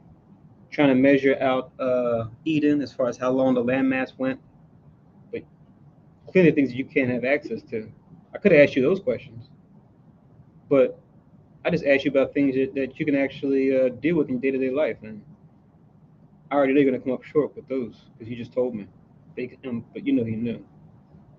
It says in verse 10, he said, moreover unto me, thine own things, and such as are grown up with thee, canst thou not know, like the weight of fire, like the blast of wind, or a day that's past. How should thy vessel, referring to, you know, this form that we have, right, this body, how should thy vessel then be able to comprehend the way of the highest, and the world being now outwardly corrupted, to understand the corruption that is evident in my sight? Right, because remember the original question was going back to verse 4, right, where it says, wherever thou canst declare me one, I will show thee also the way that thou desirest to see, and I shall show thee from whence the wicked heart cometh. Remember, that's the last chapter. That was Ezra's whole speech, his whole presentation, his whole prayer was, you know, at least Israel kept the law, but these heathen haven't. But look at how wealthy they are. So like Uriel's getting like to the root of, okay, they're wealthy, they're not keeping the law. But now, do you even know why they're not keeping the law, or why you and your people haven't chose the law at times, most of the time? Because that's the root of it, right? This corruption and the cause for corruption. So that's why he brought it back to that key, that central point. Reading on to verse 12, then said I unto him, so now Ezra is going to respond back to Uriel, it were better that we were not at all, than that we should live still in wickedness, and to suffer, and not to know wherefore. So now he's pretty much saying, he's kind of doing like a Job, right? Where he's like, curse the day I was born, right? He had to go through all this hardship and suffering, right? He didn't curse God. He said he cursed the day he was born, right? Because, you know, a man's life and the earth are full of misery, right? Especially in a sinful world full of corruption, which clearly we've already established is the case. So yeah, the corruption kind of just puts a lens between us, or puts a dark glass, like it says in Corinthians 13, between us and the Most High, to be able to really see the Most High, to understand what He's about. Right? Hence, no man can see me and live. Even with the Moses and all things He showed Moses, even he had to, you know, say, you can't look directly upon me, but you can see me from behind. But looking at me directly, you know, head on, you couldn't do it. You couldn't handle it. We're talking about Moses here. So there's levels to all this stuff, man. That's what I'm getting from this. So, okay. I mean, I can see where Esdras coming from here. Yeah, it's better we never were, right? Like I said, it's reminiscent of when I think about when Job saying, cursing the day he was born. Which, if you want a verse, I'll give it to you real quick. That's Job chapter 2. No. Job chapter 3. It's the whole chapter, but you can just write verses 1 to 3 and link it with 4 and 12 of second Esdras. But reading on in verse 13, it says, and he answered me and said, so now Uriel's responding back to Ezra, I went into a forest, into a plain, and the trees took counsel. So now he's going to give like a parable or similitude, if you will, a fable, right? Which we know in one context is just things that normally wouldn't talk are talking or exchanging with each other to teach a moral lesson, like we see even what the heathen have, like the Greeks have Aesop. We have our own fables too, or examples of them, but it's supposed to teach a deeper lesson when it comes to wisdom. It says, he went into the forest into a plain, and the trees took counsel and said, come, let us go make war against the sea, that it may depart away before us, and that we may make us more woods. Right? So now you have trees that come out of the ground, had to come up with this plan, right? To now fight against the sea, right? Because the sea took up too much, surface area. They wanted more surface area, said they could make more of them. It says the floods of the sea also came in like manner, took counsel and said, come, let us go up and subdue the woods of the plain. You all right? You okay? What's going on? No. I did something. Come. All right. Come, let us go up and subdue the woods of the plain, that there also may be, so that there also we may make us another country. So you got the ocean and the waves saying one thing amongst each other that make up the sea. And you got the trees that are part of the plain or the land talk amongst each other, saying, let's make more of us and get them out of the way, and vice versa. So I think we might have an idea where this story might be going, this parable might be going. It says in verse 16, the thought of the wood was in vain, for the fire came and consumed it. So the wood having this idea of getting rid of the sea so they could plant more of them, more land mass. The fire came and got rid of them all anyway. So you worried about getting rid of the ocean, the fire came and got you. We read earlier in last chapter about they call it the 4 gates, as far as those different elements, right? It was back in was it chapter 3 and 19, second Esdras. The thought of the wood was in vain, for the fire came and consumed it. This is the thought of the floods of the sea came likewise to naught, for the sand stood up and stopped them. So the sand came and dried them up. So you're worried about this one other character. You didn't realize there were other factors involved that you had to be worried about, right? It says in verse 18, if thou wert judge now betwixt these two or between these two, whom wouldest thou begin to justify? Or whom wouldest thou condemn? So interesting question that Uriel is posing back here, right, with this parable, using things that clearly Ezra as a man would be able to identify with being a part of the creation, right? As far as the beach, as far as the waves, as far as trees, as far as the plains, right, where trees grow, making a wood. It says in verse 19, I answered and said, verily or truly, it is a foolish thought that they both have devised. For the ground is given unto the wood, and the sea also have its place to bear his floods. Right? So now Ezra thought it through and is giving a sound answer, but these things work, right? When it's like a parent to a child, when it's the Heavenly Father talking to his people, right? In this case, you sometimes have to pose the question to get the person who's not in the know to kind of realize it, for it to click, and they go, oh, I get it now, right? You had to use a story, but the story, I could identify with a story to teach me this lesson that I couldn't really make sense of, but I needed something that was on my level for it to click, for it to make sense, right? So I have a feeling that his answer he's giving here is going to be the thing that Uriel is going to say. See, the same way you answered that, I had the answer. I had this answer for you. I'm not sure where you're at right now. You're like all over the place. But we're in verse 19, man. No, You got a lot going on over there. no, I got an answer to what I was thinking. It says, then answered he me and said, oh, so we got, let me turn the volume up real quick. Sorry, go ahead, sister, on the teleconference. No, I'm watching the service on TV, so I'm a few minutes behind. But I just want to mention what you were talking when we were reading the scripture about the fire and the trees and the sand and the sea. And I just came to mind, one of the gates was also wind. Mm-hmm. And it's interesting how the wind, it wasn't mentioned in the section, but the wind can control all three of them. Mm-hmm. It can control how the water goes, it can control how the fire goes, it can control the sand, it could definitely knock down the trees. I just wanted to put my 2 cents in there. That the wind has as much power as all of them. They all have their powers, but the wind can control all of them to a point, what direction they can go.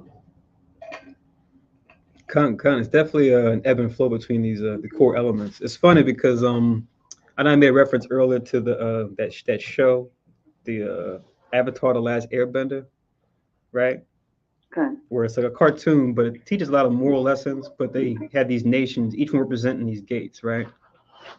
And the focus is on the Air Nation, right? And them like making a comeback because they went extinct and whatnot. So it's kind of ironic that you mentioned the wind being having that unique quality. And yeah, it's like a rock paper scissors, right? It's like they all kind of have the one up on the other, but then they also have a weakness to the other two, and they can work together in different combinations, but the outcome will yield different results. Like fire and earth work together in certain ways, whereas fire and wind work together in certain ways. And you just combine them in all different ways, right? The four different gates of the elements. We had kind of thought for that comment, that insight. Now for the burning question, for the band Earth, Wind, and Fire, what happened to water? No, I'm just kidding. Anyway, what happened to the missing bandmate water? Where's he at? But back to 2nd Esdras chapter 4. I'll read verse 20 again. It says, then answered he me and said, thou hast given a right judgment, but why judgest thou not thyself also? So that's what we're talking about. There it is.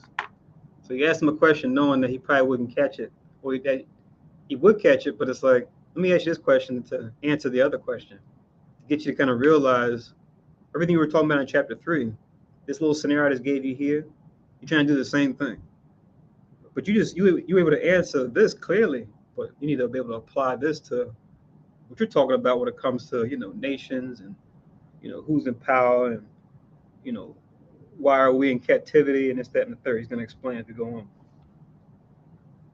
I'll read 20 again. Then answered he me. So Uriel answers Ezra, thou hast given a right judgment, but why judgest thou not thyself also? 21. For like as the ground is given unto the wood, and the sea to his floods, even so they that dwell upon the earth may understand nothing but that which is upon the earth. He that dwelleth above the heavens may only understand things that are above the height of the heavens. Right?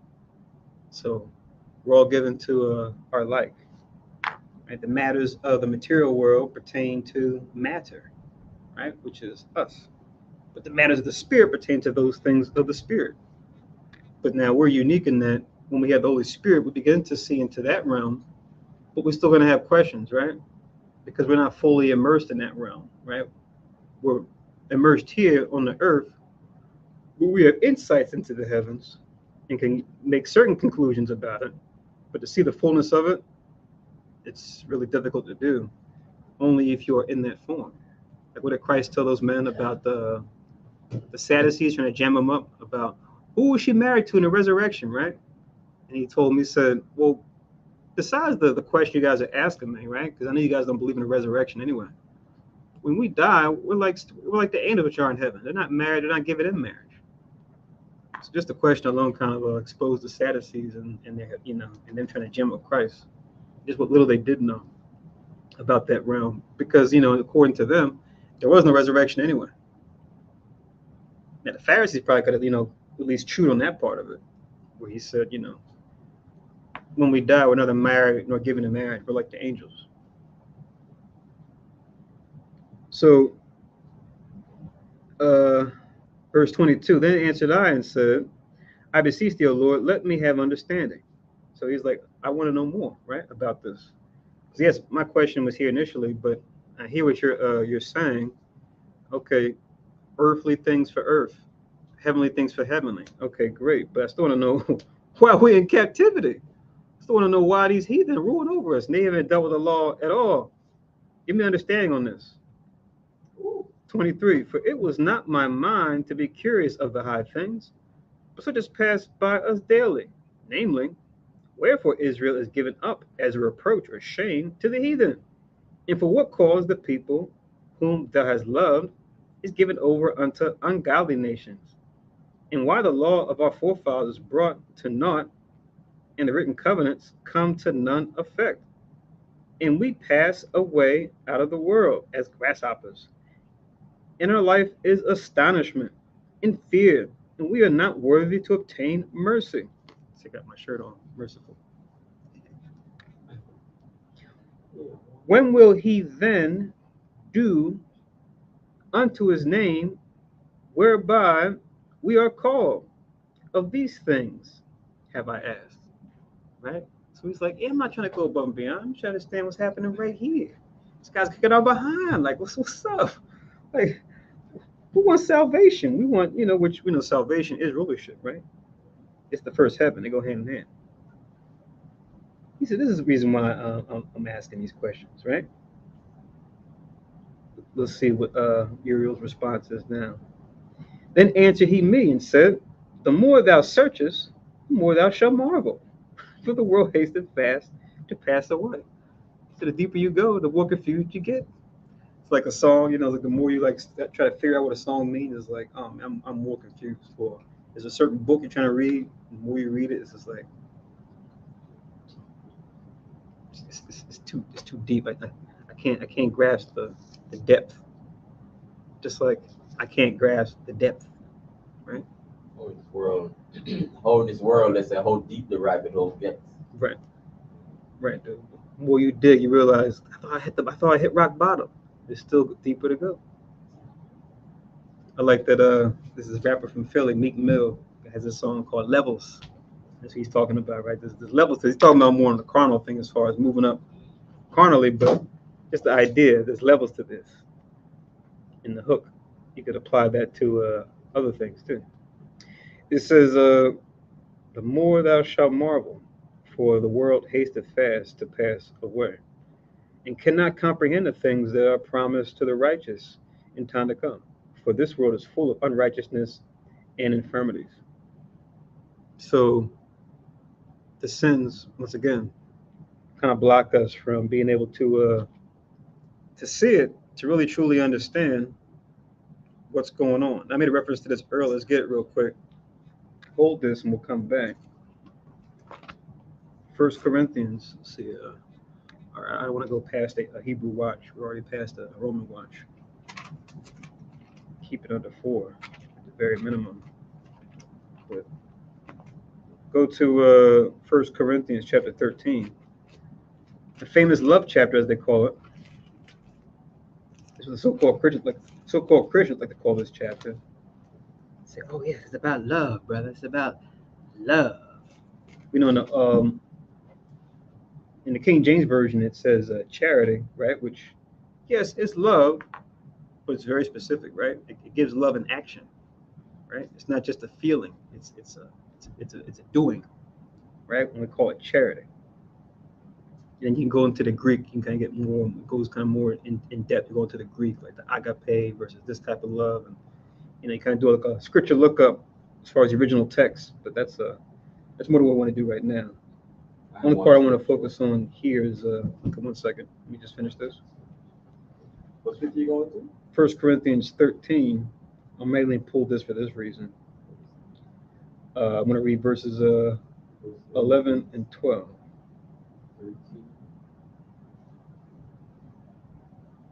1 Corinthians 13, we'll read verses 11 and 12.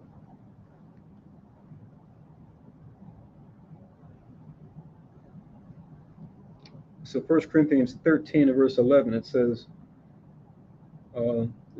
this chapter is really good, though, when it comes to charity, it being action. Love is an action, which is charity. But look at what Paul says here, because it definitely connects with what we're seeing going on between Esdras and Uriel. 1 Corinthians 13, 11, it says, when I was a child, I spake as a child, I understood as a child. I thought as a child. When I became a man, I put away childish things. Right? So it's a maturation, coming of age, right? But now let's take this and apply it to the Heavenly Father and us being his people, right? Check this out, verse 12. For now we see through a glass, darkly, right? So what Uriel's talking about goes into that dark glass, right? The cause of the dark glass, which is the corruption. Because we're so corrupted in the flesh, we're now stuck here, not just physically, but stuck here as far as being able to see the things that are above and beyond, right? As a people in general, but especially even as a nation, Israel, even the remnant that seek after God. Yeah, we might be slightly ahead of the curve. We might have saw a sneak preview of the movie. So we kind of have certain ideas in place, but even we see through a glass darkly too. Right? That has been called into this truth. I see your hand. For now we see through a glass darkly. It says, but then face to face. So when the kingdom comes in, the Most High can now, with our new bodies that can't sin, now we can begin to understand what we should have already known. Right? We could begin to learn the truth and the depth of the Most High. And even that's going to be a process in the kingdom. A metaphor I like to use is think of like Asian martial arts, where they have usually like you'll see with karate, especially like with Korean karate or like Japanese karate, where when you start the thing, you get your different belts. They go different colors. But if you notice I think in Korean they're called gups. In Japan they're called Qs, which represents like your rank. But the numbers start big, like you start with like 9th gup or 9th Q, 8th, 7th, 6th. So as you're getting, your different belts, getting close to the black belt, the ranks go down in number.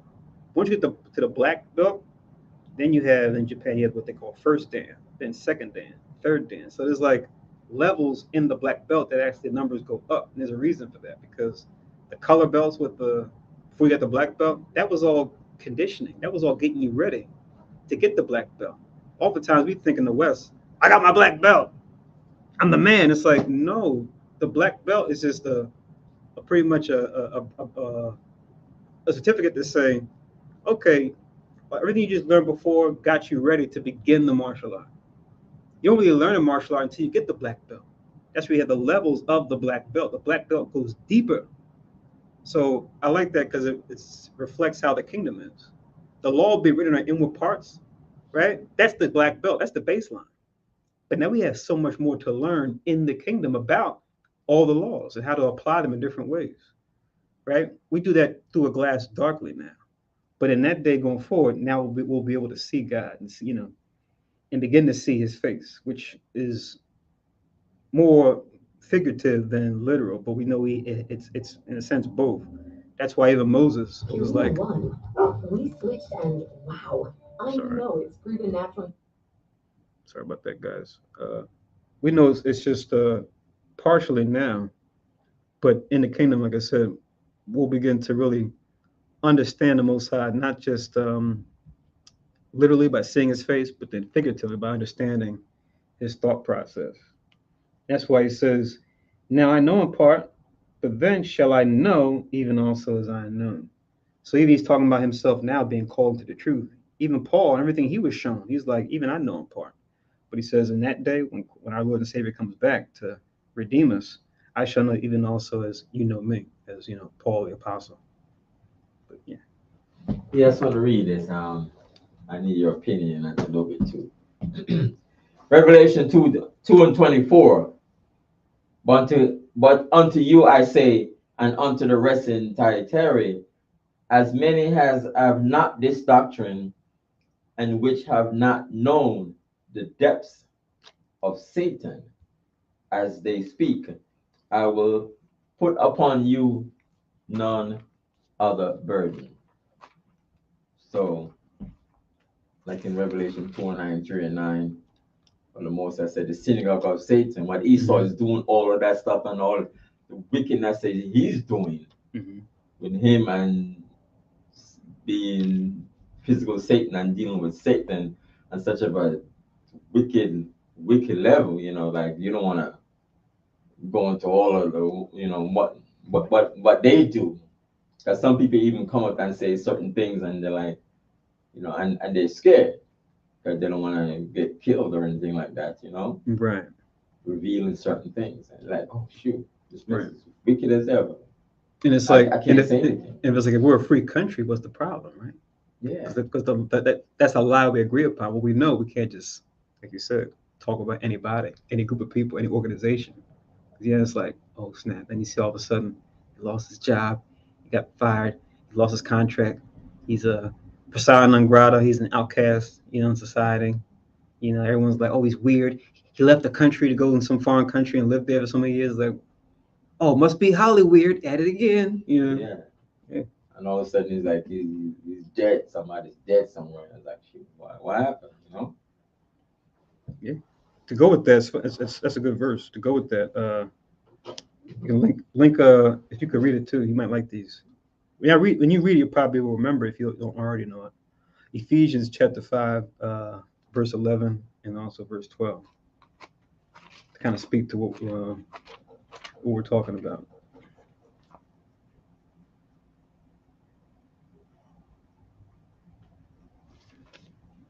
Ephesians 5, 11 to 12, to go with Revelations 2:24.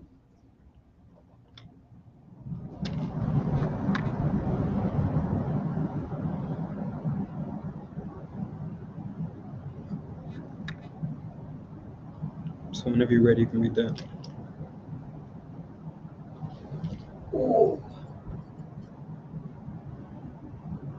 Ephesians 5, 11, and 12.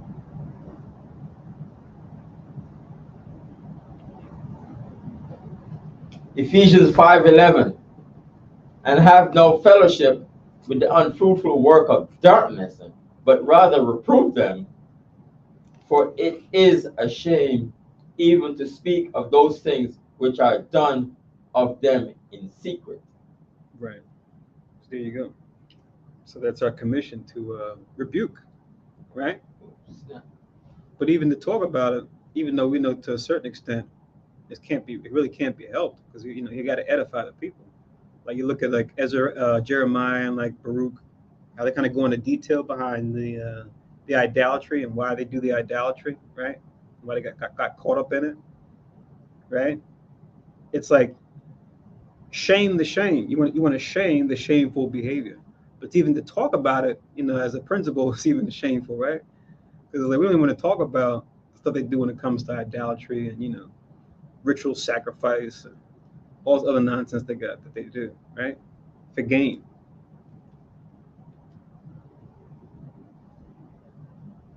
We were talking about, I think, during the class, Tuesday class too, about the that guy who played the Passion of the Christ, that actor. He's in this new movie that everyone's talking about now called the Uriel or whatever name. yeah.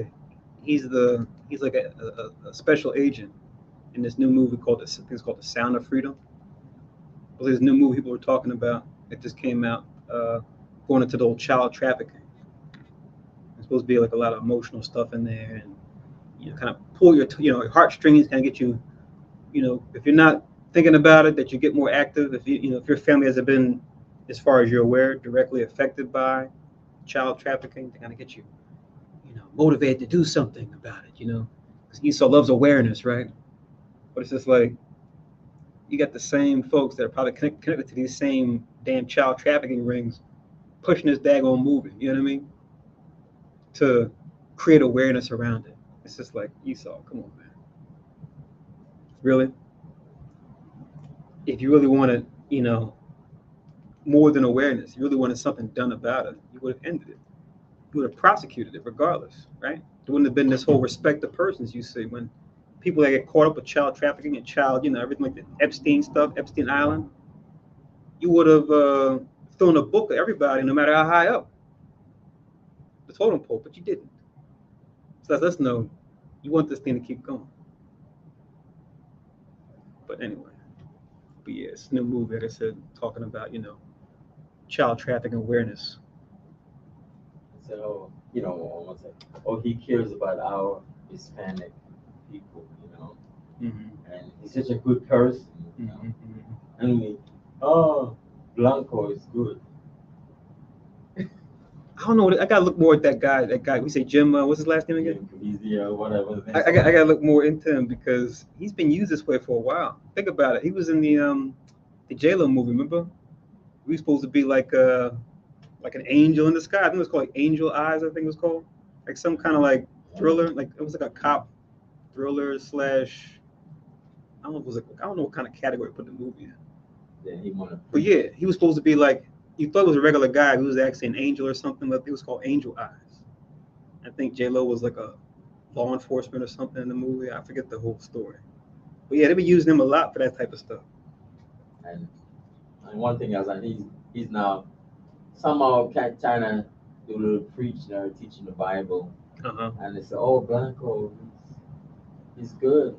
He did that movie back in the day. Mm-hmm. He wants to be a spiritual person. Mm-hmm. Mm-hmm.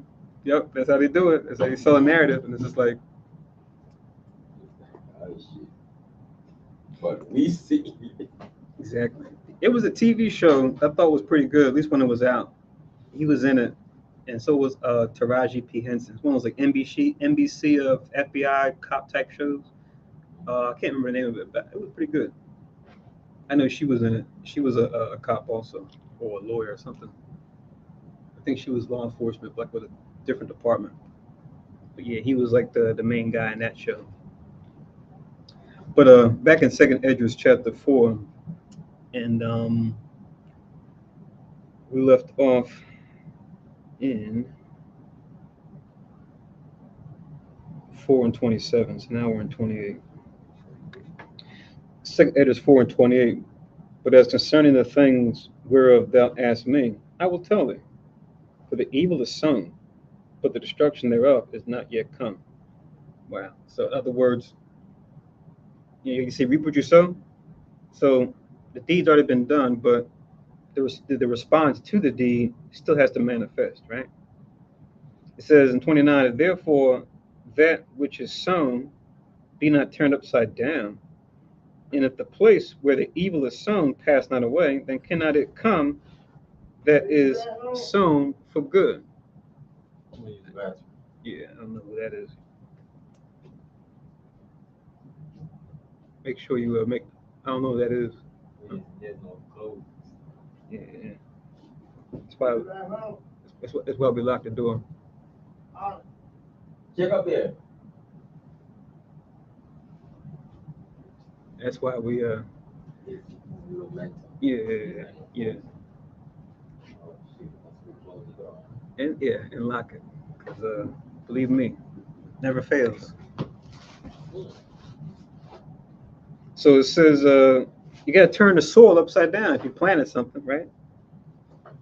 You can't just tell America, okay, let's just do a prayer over America, everything will be fine. Slavery's in the past, as well as everything else that America's founded on, from astrology to Freemasonry to Rosicrucianism to the Hellfire Club to deism to all the wickedness that the founding fathers were dealing with. You can't just say, oh, wipe that away with a cloth and then we can just go forward and retire into the sunset. No, America has much to undo to even have a glimpse of a hope. And we know how that works. The law tells us very clearly in Deuteronomy, right, 13, about idolatrous cities. It says cities that are given to idolatry, you have to utterly destroy them. Like some cities, weren't, we could just go in, like it says in the law. You can take on crops and take on cattle that you didn't eat. You eat that which you did not sow. Talking about the other nations, right? The Canaanites. We just take their stuff and pretty much move in like a house that's already furnished because of their wickedness. But he said for certain cities amongst the Canaanites and other places, if they're just totally given to idolatry, don't even do that. You got to burn the whole thing down. It's that bad. So America is like on that bad level. And it's so messed up because there's so much beautiful landscape in America, so much beautiful countryside, from the temperate forests to the swamps, to the Great Plains, to what they call it, what's the Southwest, what's that area called, like the desert, like those the Grand Canyon, like places like that, the Rockies, so many different beautiful landscapes, all types of animals throughout North America, and it's all gotta be burnt up, man. It's all gotta be burnt up because Esau, who had the keys to the car, was behind the wheel, was setting this whole thing up. So it's gotta burn. But anyway, reading on, it says in verse 30, "For the grain of evil seed have been sown in the heart of Adam from the beginning, and how much ungodliness hath it brought up unto this time, and how much shall it yet bring forth unto the time of threshing come?" So it seems like Uriel's going really deep into not just the Babylonians, but just all these different empires, right, and how they're going about ruling, right? Save Israel is like a one exception, at least for a time, anyway. "Ponder now by thyself how great fruit of wickedness the grain of evil seed have brought forth.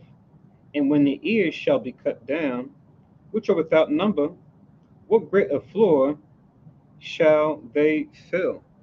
Right? So, he's talking about planting evil, everything that's going to yield, and how just like how us of us that farm, he's using a farm metaphor to relate to Ezra, as far as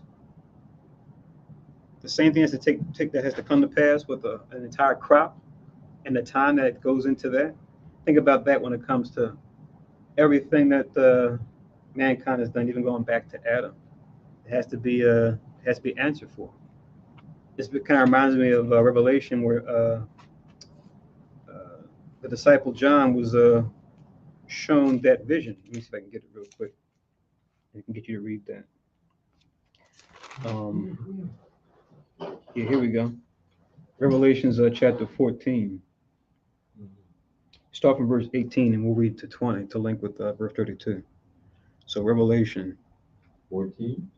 Yeah, verses 18 to 20. If you could read that, Baba Kusha, and then we'll continue to link this with 2 Esdras 4 and 32.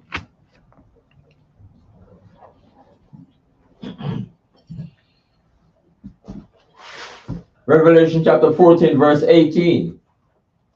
"And another angel came out from the altar, which had power over fire, and cried with a loud cry to him that had the sharp sickle, saying, Thrust in thy sharp sickle, and gather the clusters of the vine of the earth, for her grapes are fully ripe. Right. Kind of similar to what Uriel is going into, right? As a metaphorically speaking, but this vision speaks to the same destruction that has to come. Read on.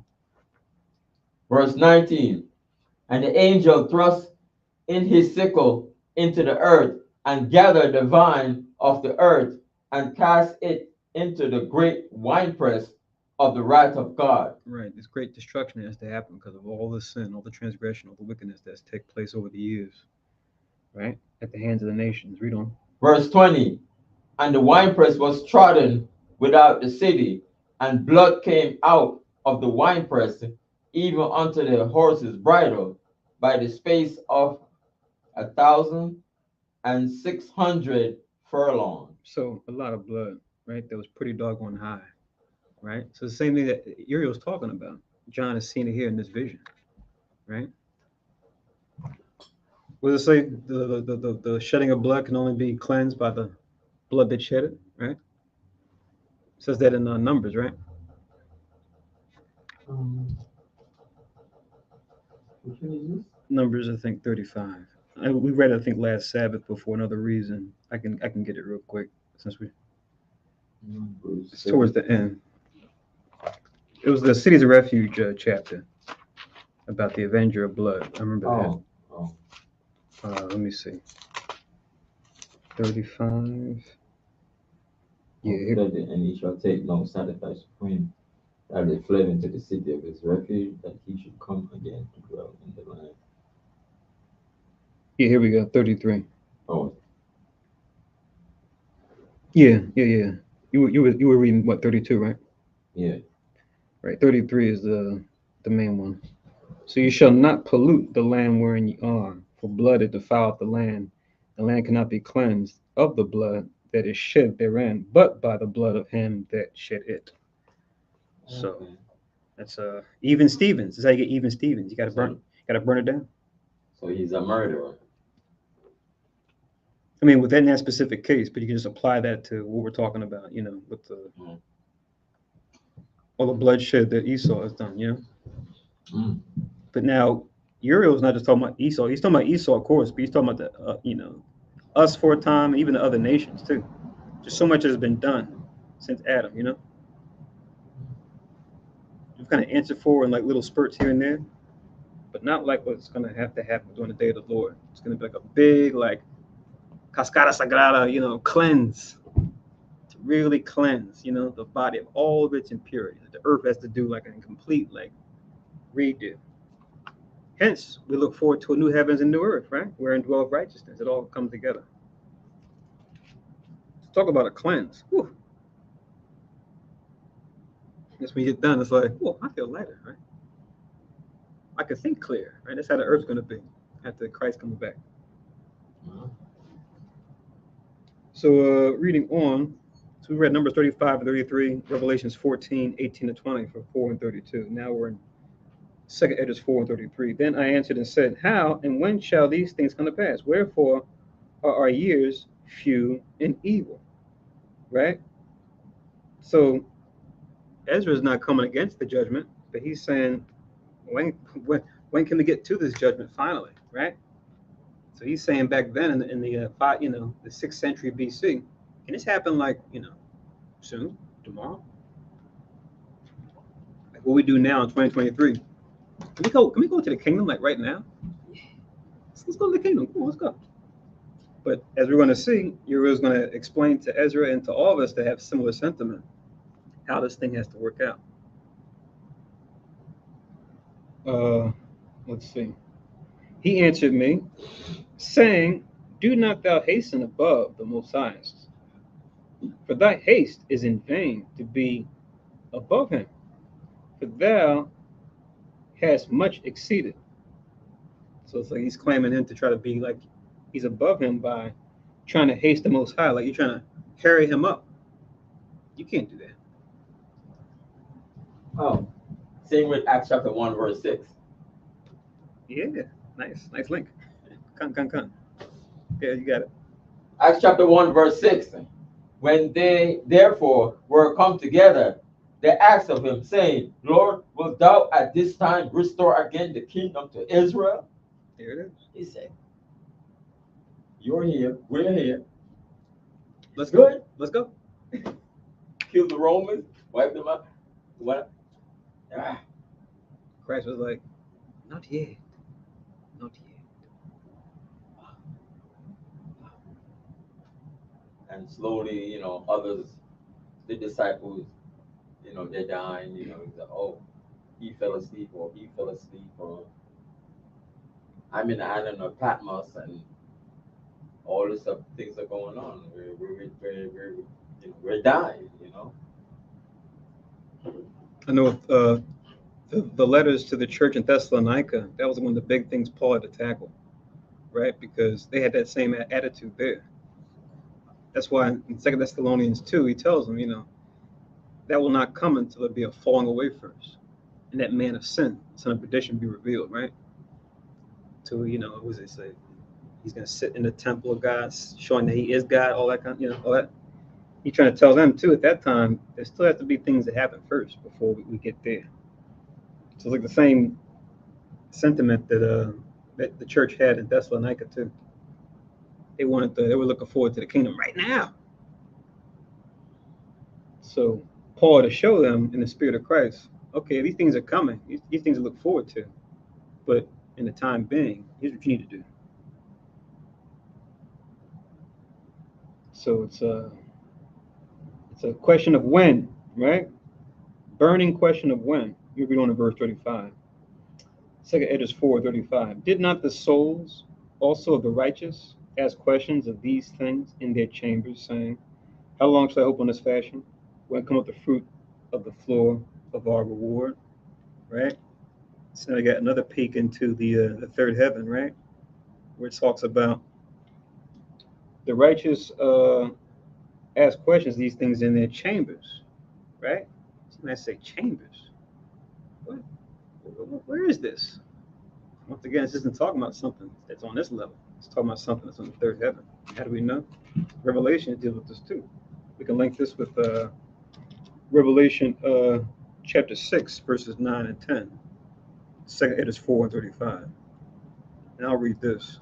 So it's Revelations chapter 6 and in verse 9. I'll also read verse 10. Going to the same scenario. I see your hand.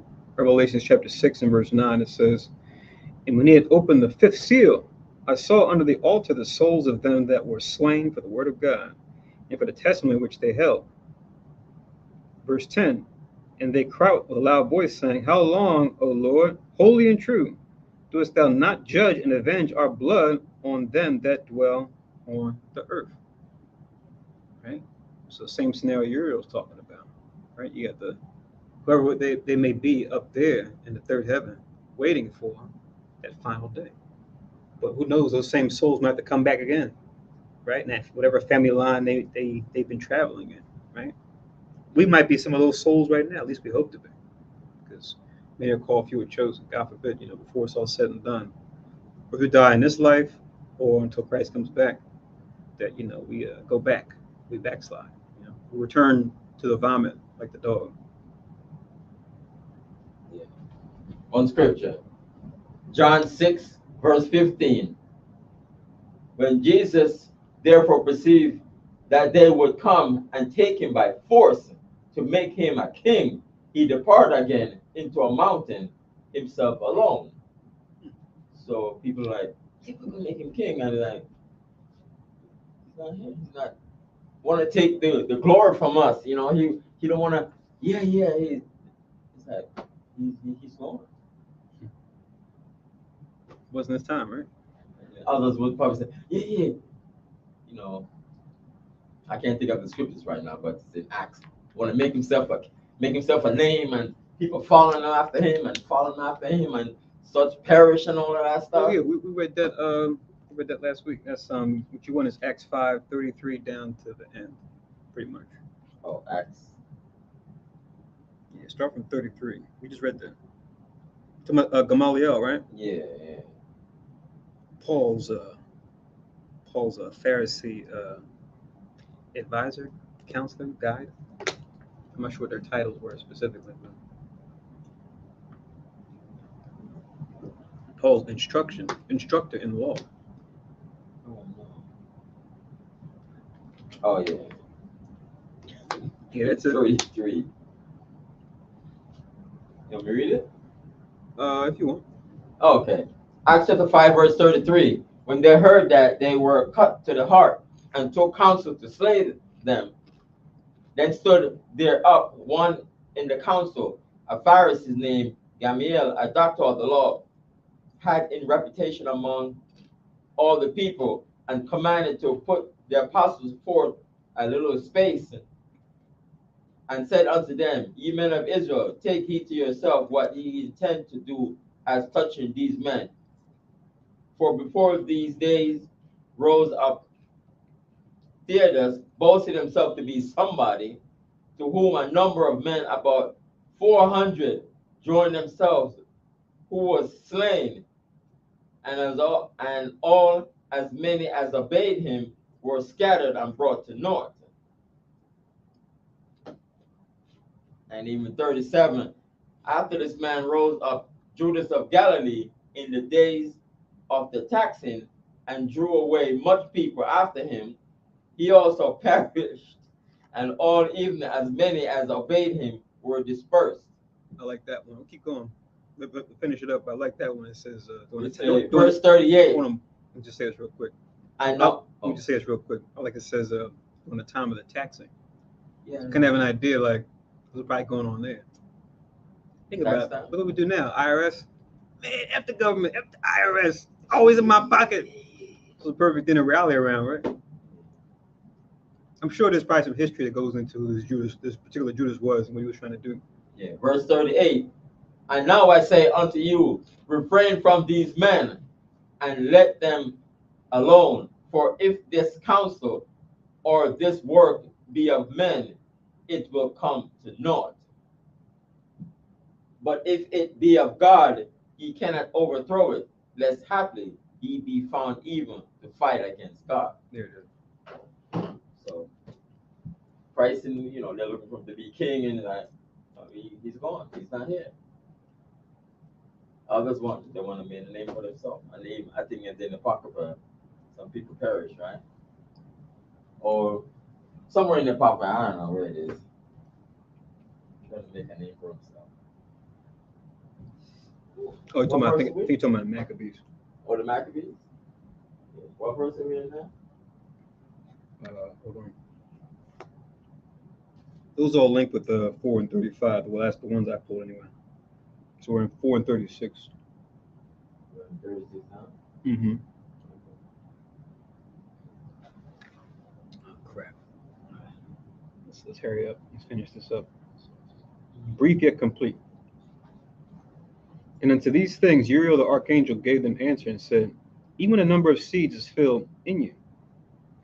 For he hath weighed the world in the balance. By measure hath he measured the times, and by number hath he numbered the times. So weights and measures when it comes to the times. Hence him asking earlier, right, about, can you go back a day and take us back there? And he doth not move nor stir them until the said measure be fulfilled. So just like with the seeds, right, you can't plant all your seeds at once, right? You got to spread them out as far as where you plant them and when you plant them. Either you have them all right there. They all just can't manifest at once, right? Imagine you got a bag of seeds and just snap your fingers, a bunch of trees, whatever it was, bamboo, whatever type of seed it is, just doesn't work like that. Just like in when we were with Joseph, they didn't always eat up everything. They had to measure it out for 7 years. Mm-hmm. Mm-hmm. They answered I and said, O Lord that bearest rule, even we are all full of impiety. Right? So all of sin and fall short of the glory of God. He's acknowledging that himself from a place of humility. And for our sakes, perhaps, or peradventure, it is that the floors of the righteous are not filled because of the sins of them that dwell upon the earth. Oh, so now he's going into a dynamic about, where it's an environment thing, right? Like they say, some people when they're cold in the house, they put in a sweater. Other folks turn up the thermostat, it becomes a personality. So the whole thing of, do I change myself, aka put on a sweater, or do I change my environment, turn the thermostat up, or turn the thermostat, down? You know what I mean? So it's like a question they always ask when it comes to trying to evaluate like people and how they operate. So it says once again, for our sakes, perhaps it is that the floors of the righteous are not filled because of the sins of them that dwell upon the earth. So them causing the righteous all types of issues while they're here, and that impeding them being able to increase, right? As far as 100-fold, 60-fold, 30-fold, right? Like a parable of the sower and the seed talks about. It says, so he answered me and said, go the way to a woman with child and ask of her when she fulfilled her 9 months, if her womb may keep the birth any longer within her. Then said I, no, Lord, that she cannot. He said unto me, in the grave, the chambers of souls are like the womb of a woman. Once again, using the example of something you identify with everyday life, right? A woman coming to term with a child. Yeah. So he's using that to teach him once again another lesson, as far as like we're talking about with the seeds, a number of seeds is filled in you, right? Is it 41 again? I'm at 42. Actually 43 now. In the grave, the chambers of souls are like the womb of a woman. He's going to explain it now, verse 42. Yeah. For like as a woman that travails, making haste to escape the necessity of the travail, right? Because it's very painful, right? As far as intensity and frequency, meaning how often and how hard the pain hits, which is closer and closer, right? Mm-hmm.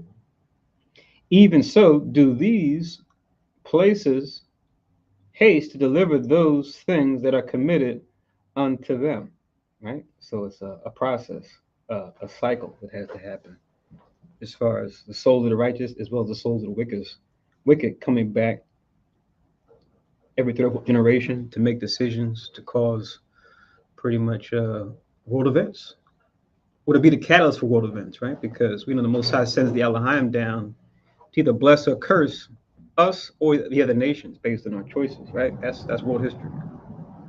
That's current events too. It all has to happen or transpire. It can't just happen all at once. It says in verse 43, from the beginning, look, what thou desirest to see, it shall be showed thee.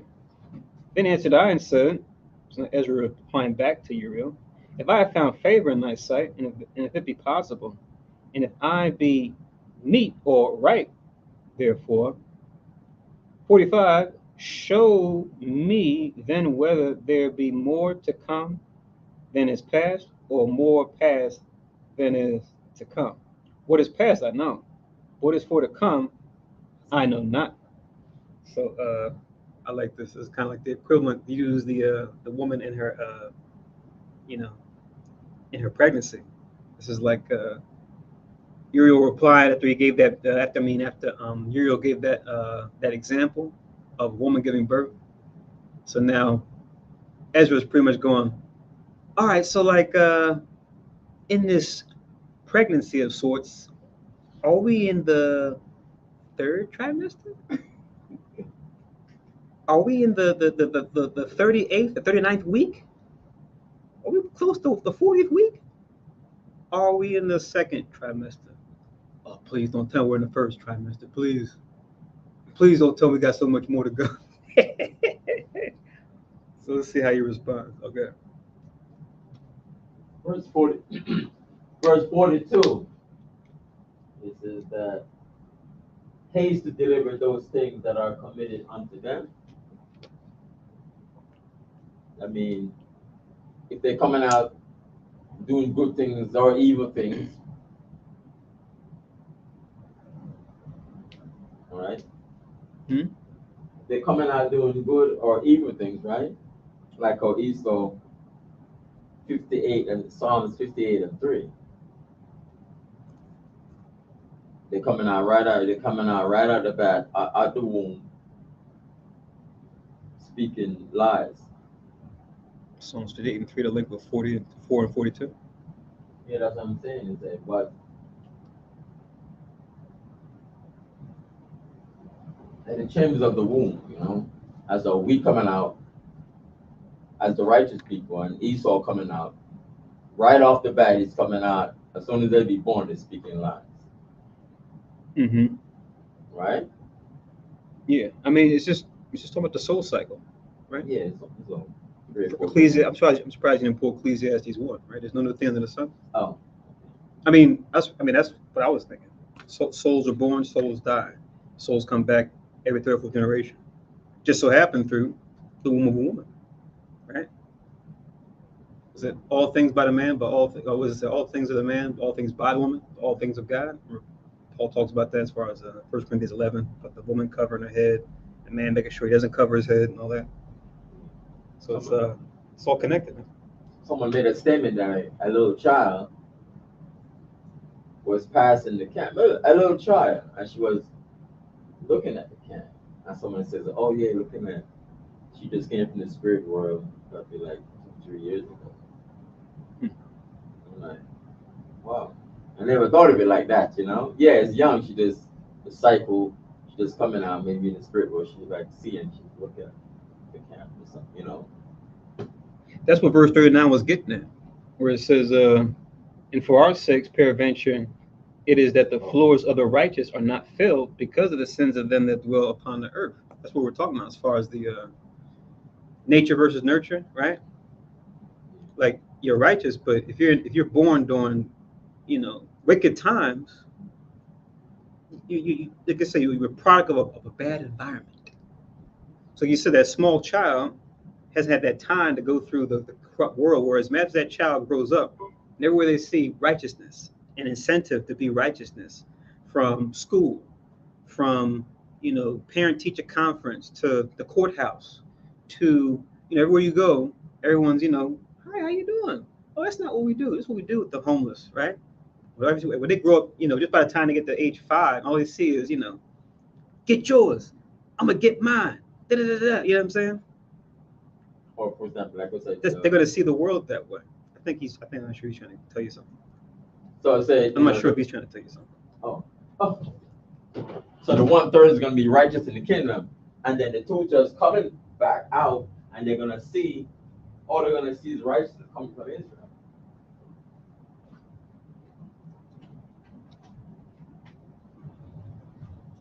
Yeah. Make sure you. Yeah. So the 1/3 is gonna be righteous in the kingdom, and then the 2/3 coming back, they're just gonna be born in that righteousness. Right. They're gonna all see they're coming up. We're gonna have the authority and judges and all those things. Right. We're gonna have that righteousness flowing, and you just come into it. And they're gonna have the law in the inward parts at that time too. But even along with that, yes, not only will they have the law in the inward parts, but yes, they're gonna be in a righteous environment where righteous, lawful behavior is gonna be the in thing. As opposed to being born, say during the time of the Romans, where it's just like, imagine that, you're a kid growing up in the Roman Empire, you're seeing, orgies and vomitoriums and all this other stuff that they had going on, the Colosseum games. They really were games, they were massacres, right? They would kill the people. The Greeks made themselves uncircumcised, and we want to be Greeks too. Right. Now you got kids growing up and it's just like, oh yeah, transgender, LGBT, that's normal. That's how they want to express themselves, that's fine. Whereas everybody that's 80s baby and before, it's kind of like, I ain't messing with that. But that's how they demoralize. Every generation that comes up, they get them more and more, receptive to the wickedness, Where the young are against the old, divide and conquer. Esau lives by the sword. Oh, you old man, get with the times, right? That's what they tell you. Get with the times, old man, old woman, right? But it's like, Wickedness is wickedness, regardless of generation. That's the truth of the matter. So, it's about being the old generation and being cranky. Get off my lawn. No, it's about, are you following righteousness? But that's another trick, you know. That's another divide and conquer tactic. But yeah, throughout it for that link, Isaiah 58:3, to link with 4 and 42. So now we're in second Esdras chapter 4, and now we're in verse 46. Because remember, the last thing we were talking about was Uriel used the example of a woman being 9 months to give birth to a baby. He wants to know, okay, where are we at? Are we like towards the end of the pregnancy? Are we at the beginning of the pregnancy as far as the events that happen in the world? It says, verse 47, then he said unto me, stand up on the right side, and I shall expound the similitude unto thee. 48, so I stood and saw, and behold, an hot burning oven passed by before me. And it happened that when the flame was gone, I looked by, and behold, the smoke remained still. So, what a vision, right? Wow. Where you stood up and you see like a vision. Like, you know, we would watch TV like on a screen. Imagine you see it's like, you know, we have like, now they have like the Oculus and the, you know, different Apple hologram. Apple has a new thing now where like you put on the virtual reality. I'm trying to get better and better where it's like you put the thing on, you actually think that you're in it. I've seen some TikToks or whatever, those memes where people got the thing on, and they're so ingrained in it, they start running into people and start falling over because they think they're in the VR, but they can't separate the VR from reality. So they start screaming. But that's how like tuned in they are. So imagine if it's like it becomes like so detailed where it's almost like a memory. Like there's this movie called Strange Days that came out. It was like this sci-fi movie, had Angela Bassett back in the day. I thought it was pretty good, but I guess it was kind of like, I don't know if it flopped, but it was like people were addicted. They had these little things they put on and a disc, and on the disc had like memories, like you robbed a bank and got away and were hanging out on a roof trying to figure out what to do next. Like, so you would like put this thing on and you would like experience it like in the first person shooter, like you're in this, like you're in the experience. And of course, think about all the things you could buy, right? From committing murders to all of those types of, you know, perverted type of stuff. But you could download these memories and experience them as if you actually did it. Even with Levi, a certain thing, even like the out of body experience, and certain things like that, people would do certain things, and it's just some other wickedness level, man. I read that decades ago. And like, oh shoot! And you can go and do certain things, but even certain people who have the ability, like this lady, I don't know, true. She said that she can see. She said she can see things. She can see where people go, what they do, what they say, and all of these things. I don't know how true it is. She said like nobody can lie to her. And said she would say certain things, but certain things she cannot say because people said that she had the premonition of what's going to happen or what the person have done, and people start to look at you. It's like, are you accessory to it? That's what she said. A lot of things she just doesn't say. Because if you're going like so something happened and you start going around asking people all kind of questions on the JFK incident and you know what you saw and what you know and so on and so forth, that ask people, they're looking for information, but certain people have the information or they know, and you're not going to say anything. It's like, no, I'm not going to. I see, I know what's going on, know so on and so forth. That's why Esau would go to psychics and all those people. Trying to find out certain information and solve certain crimes. They try to hire those people. Yeah. I mean, they have and they still do. It's they have a name for it. They call it remote viewing. At least a certain type of clairvoyance, if you will. Yeah. Where it might be more than one type too. Because one, you're still like in your body. You don't leave your body, but you can just see far away. You can see things, like you can see behind like walls. You can kind of go into like places and looking like, see what's on a desk in like a room that's like locked off. Look at stuff on the wall, right? You go to gather information that way. They had a program where they like hire people that had the talent already, and they try to get them to become teachers of it, because most talents, we all have access to it, but then only some of us may have or might be plugged into the ability more than others. You know what I mean? But we all have access to it with this body. We all have, the brain can do so many things. There's more of us are just tapped into things more than others. Like you might be more tapped into like, painting. I might be more tapped into doing like sculptures or stuff like that. He might be more tapped into like systems and processes, right? We're all are tapped into different things, even though we all have the same potential to access it all. And Christ would be an example of someone that he could do it all. Yeah, like for example, one scriptures, Acts 5:3. But Peter said, Ananias, why had Satan filled thine heart to lie to the Holy Ghost and to keep back part of the price of the land? So the Most High gave him that information, like what they had done. You know? Mm-hmm.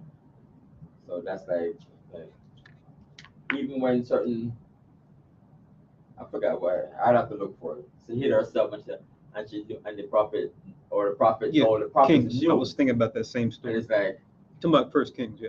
He was like, how do you know? And then like, He was blind too at that. Yeah, something like that. That's like, but the spirit still showed him. Yeah. He's like, I know that you're like Jeroboam's wife disguised or something. I know who you are, kind of. Yeah. That's like First Kings, like 13 or 14. Yeah, it's like it was during, I think, Jeroboam's reign, so it was like probably in First Kings 13 somewhere, maybe chapter 14. You want to find that verse and tell us before we close out. But yeah, I remember reading that story too. And what I was thinking about too was first I'm thinking about St. John chapter 1, right? First Kings 13. I'll let you find that one. I'm gonna get another one. This is John chapter 1, St. John. Yeah. They know, right? And people could be in the world and still have these gifts, guys. Don't be taken back by that. Even when the Most High told Ezekiel to dig a hole in the wall, right? I don't know about that. You know? So this is St. John chapter 1. I'll start from 45, right? It says, Philip found Nathanael and said unto him, we have found him of whom Moses in the law and the prophets did write, Jesus of Nazareth, the son of Joseph. And Nathanael said unto him, can there any good thing come out of Nazareth? Philip saith unto him, come and see. So we had the curses back then too, right? So Nazareth must have been a rough town, right? It's like we talk about today, you from a certain city. They say, oh, you from what city? Or what part? South side? West side? Yikes, right? Depending on the city. Jesus saw Nathanael coming to him and saith of him, behold, an Israelite indeed, in whom is no guile, right? So he's looking right into his soul. He sees exactly who he is, right? He could just do that. But now check this out, though. Not only that, not only can he see who he is, but Christ can also see where he was at a certain time. Check this out. Nathanael said unto him, whence knowest thou me? Right? Because according to Nathanael, it's like, I never met you before, right? Then it says, Jesus answered and said unto him, before that Philip called thee, when thou wast under the fig tree, I saw thee. So what's he saying? Before Philip came and got you to introduce you to me, when you were under the fig tree, I saw you. So he was in the fig tree, under some fig tree, I guess earlier on that day or that week or whenever. But whenever this was, it's going to be enough for Nathanael to realize, wait a minute, how did you see me there? Like, you might be a certain place, and it's like you were the only person there, or you didn't tell anybody that you were at a certain place, or you were a certain place that this person wasn't, and you meet the person, they tell you what you were doing. It's like, nah, I'm pretty sure I knew who was there at that time, or I was on the other side of town. I was out of the country, out of the state. How could you have known what happened there at that time? You were nowhere to be found. But it says, Nathanael answered and said to him, Rabbi, thou art the Son of God, thou art the King of Israel, right? So he's like, whatever it was, whether he was alone or just far away somewhere, it's like the fact that he knew that. But now check out Christ's response. Jesus answered and said unto him, because I said unto thee, I saw thee under the fig tree, believest thou? Thou shalt see greater things than these. So he said, don't even be amazed by my ability to see you, right? I'm going to show you even greater things, like, healing the sick, cleansing the lepers, raising the dead. I'm going to show you guys all types of spiritual gifts and how to tap into them, right? Mm-hmm. So that's like an example of like, I guess from a righteous standpoint, we can call it farsight, seeing things from afar, even though you're not there. Whereas in the world, you would have like a remote viewing, or what you're talking about with Levi, the out-of-body experience. There's a horror movie that kind of deals with this, where the dude and his son, I think it's called Insidious. I think they just came out with a new one. But I usually don't do the horror movies like that, but I kind of just check out the plot, see what's what. But that Insidious is like, there's a couple different ones, but it's like the dude and his son, they both have this ability to, like, when they go to sleep, what you're talking about, they go, die away. And their body's one place, but they're somewhere else, they're looking around. But of course, it's a horror movie, so you know what happens. You leave, and then some other unclean spirit goes in when you left the house.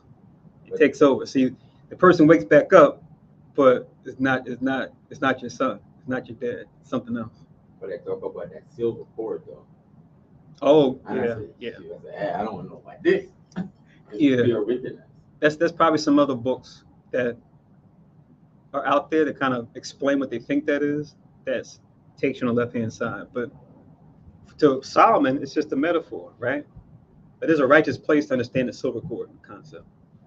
But this probably all, and I know there is, because I came across them when I was young in the truth, and it tempted me where they tried to explain what the silver cord was on their own terms, like on the left-hand side. And I was just like, I'm glad, like I said, it didn't deceive me, but it could have, Well, you can imagine what Esau is doing right now with these things, right? Mm-hmm. No, I just want to read something quickly. You can read it on Ezekiel chapter 8. The Most High is showing Ezekiel things what the elders are doing, the people are doing. Right. And the abomination but I'm just going to read Ezekiel chapter 8, verse 7. And he brought me to the door of the court, and when I looked, behold, a hole in the wall. Then said he unto me, Son of man, dig now in the wall. And when I dig in the wall, behold, a door. And he said unto me, Go in and behold the wicked abomination that they do. So I went in and saw, and behold, every form of creeping things, and abominable beasts, and all the idols of the house of Israel portrayed upon the wall round about. So he's showing Ezekiel all these things that the people are doing. Without him actually being there. Even if he had heard through the grapevine, now he's got evidence like, well, I'm actually seeing it. Yeah. And he's seeing all of these things, like, oh, shoot. That's why we're in this strait right now. Right, come. You got anything about too, real quick, before we go back? Like, I'm thinking about we always read that story about the vision that the prophet Micaiah had with the third heaven. Oh. And he says, that was. I'll be a lying spirit in the mouth of all his prophets. And he had the. Where's it again? Second Kings? It's in two places. Oh, it's got to be Second Kings. I think it's first. It might be first. First Kings? I think. Towards the end, though. First Kings 22 and 5. What is it again? First Kings 22 and 5. First Kings 22 and Ramadiliel. First Kings 22.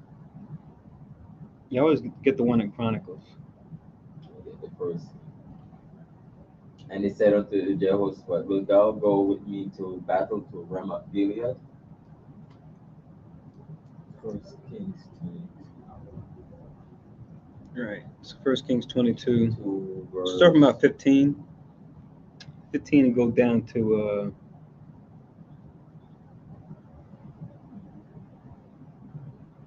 down to about 23. That's the whole section. And there's one in Chronicles also. But the main part was getting that for this story in 1 Kings 22, 15 down to about 23.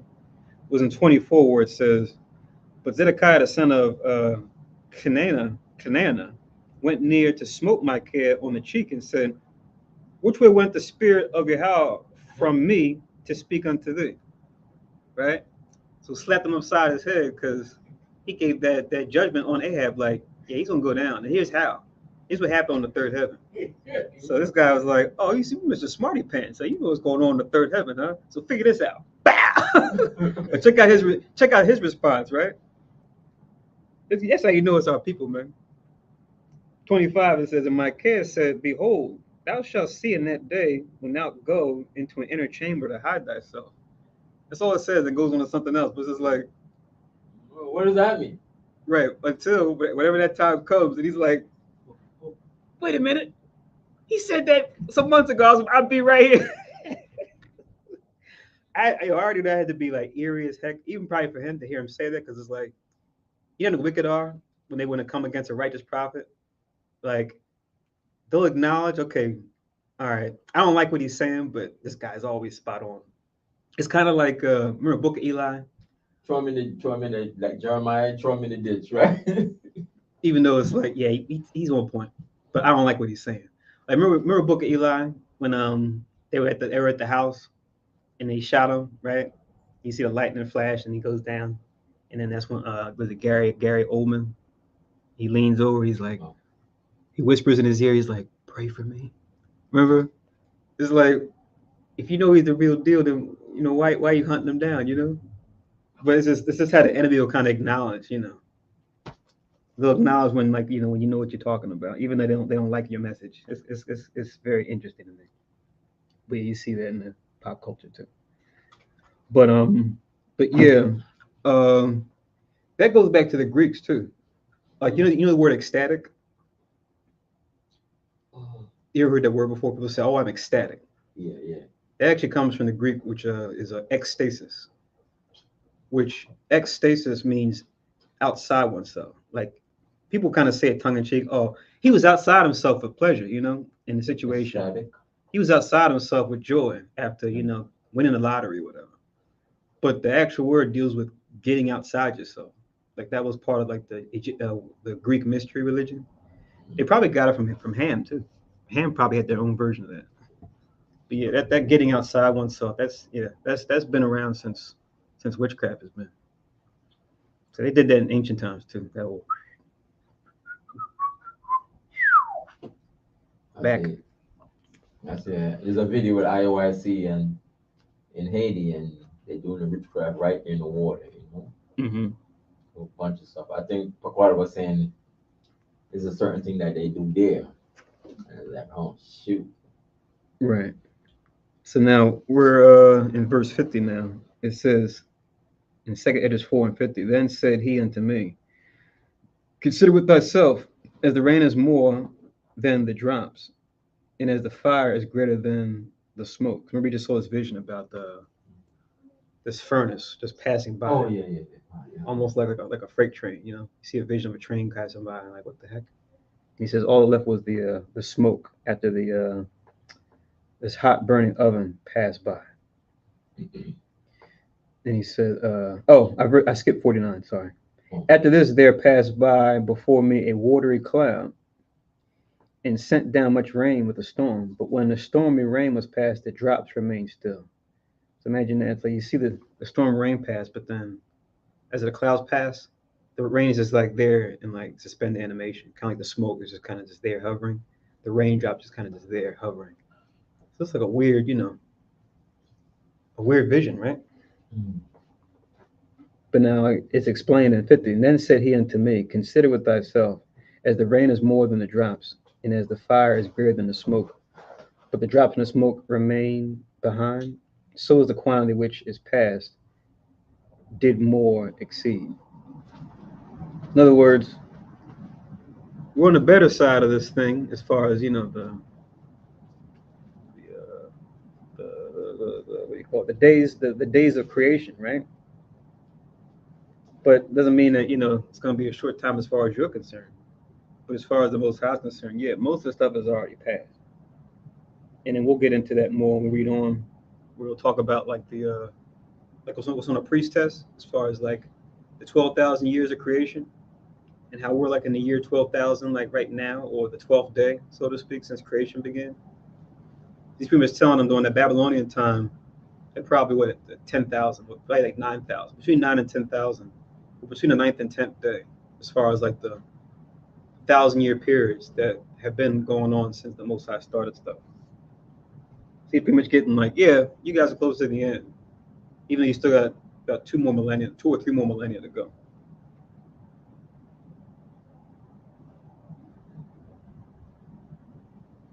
So that's what that vision represents as far as the drops in the smoke remaining. So you see the effects. The effects are kind of there in your face, but don't feel too bad because you're close to the end and you are to the beginning. Then it says, then I prayed and said, may I live, thinkest thou, until that time? Or what shall happen in those days? Right? So now him talking about his life, or the life that he may live in the next life, right? I'm sure he's hoping about it happening in his lifetime, but we know there's more that has to happen. He answered me and said, so Uriel is going to respond back to Esdras and say, he answered me and said, as for the tokens whereof thou asked me, I may tell thee of them in part, but as touching thy life, I am not sent to show thee, for I do not know it. So very important last verse in this chapter. What this tells us is what? Not only are we on a need to know basis as flesh and blood, even as Israelites, even as sons of Aaron, like Ezra was, right? He would be like a high profile Israelite. They're on a need to know basis too. So even Elohim, who know so much more than us about things, even they aren't privy to everything. Yeah. And he was honest with him on that regard, right? And then, even if he did know, it then has to be permissible for him to even discuss it. So one, the angel has to be aware of it, and then two, he has to be allowed to discuss it. Because sometimes an angel will know something, but they won't partake it unto it. Even if you ask, they'll just say, like you read earlier with Manoah and his wife, right? Samson's parents. Angel's like, it's a secret, can't tell you. Other things you might ask, the angel's like, I don't have that information. You're talking to the wrong angel. You need someone else. And then, of course, you have one of the great examples, which is no man knoweth the hour nor the time, right? Not even the Son. So even Christ himself, right, who's second in command to the Most High only amongst the entire host of angels, even Christ doesn't know everything. Even Christ doesn't know what day he's coming back. Only the Most High knows that. Yeah. So let me get that awareness just from reading this verse and understanding. You better say. I mean, he's talking about his life. You know, what about my life? It's like, day of your death and your life, you just have to experience your life as it goes, and the day of your death, or you just have to know, because you don't want to know that, or the Most I sent to King Ezekiah, he's gonna die. Is that he's crying and stuff, I was like, oh, okay, I'm gonna add 15 years to your life. That's heavy. Yeah, what are you doing here? I showed him everything. That's pretty heavy for the Most High to add 15 years into your life and to know why. That's dope. So it's like, 15 more years, I can do anything I want. I can drink. I could. What? No, I'm saying like certain people. I said, what? Oh, I got Doctor give me 5 years. He's like, I'm gonna part my tail off. It's like, doctor, come back. Your liver is damaged. Your heart is damaged. What did you do? You told me you got 5 years. YOLO, like the younger kids say, you only live once.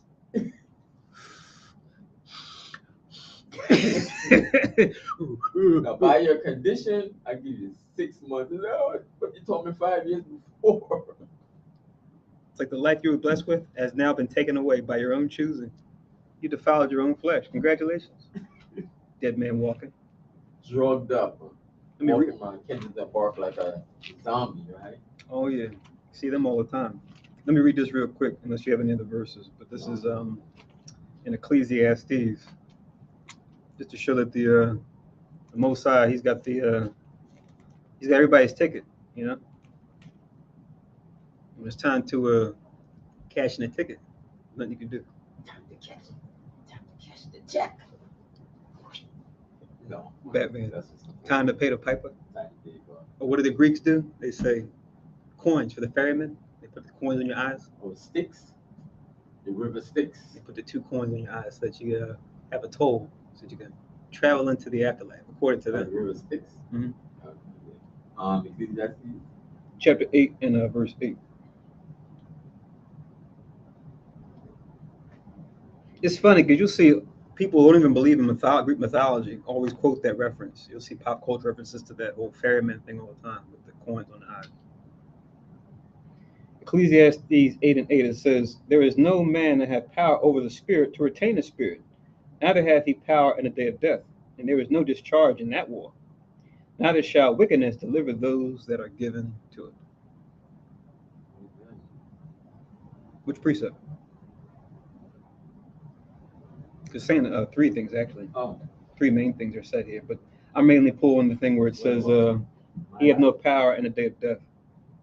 In other words, when it's time for your spirit to go back to the third heaven, when Ecclesiastes 12 and 7 comes in, you can't control that.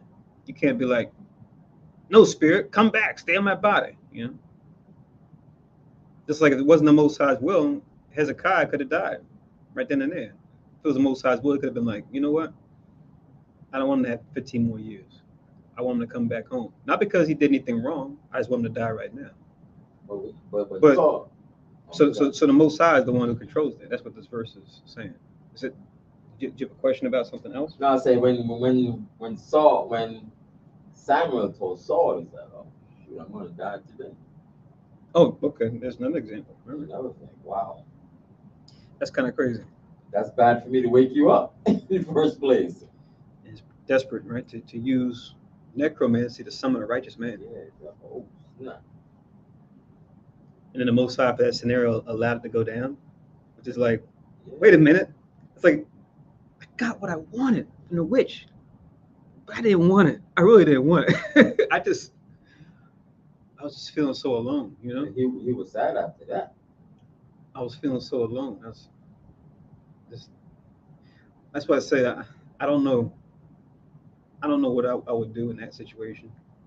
Like, I would pray that I wouldn't go to those lengths, but to pray to the Most High and just not hear anything, to have that small silence, and knowing the truth about the Most High, that's terrifying to me. So I said, I can't even. I don't even know how to judge Saul on that one. Like, I know as far as doing witchcraft, of course, but as far as myself, I just can't say. If I was in that place, how far I would go to get an answer from God. That's a scary thing. Yeah. So, did you have any other links or comments you want to bring up? All right. I know we did a long one today. Whew. I usually try to keep them between 3 and 4 hours if possible. I know sometimes they're shorter. But yeah, a lot of extra commentary, a lot of digging into the scriptures. I know Esdras will be kind of like that sometimes, but as far as the questions it can spawn. But either way, try to be more brief for next time. Keep between 3 or 4 on average. So next week for the Sabbath service, we're going to be back in the Old Testament, which is 2 Samuel. Probably going to be finishing up, if I'm not mistaken.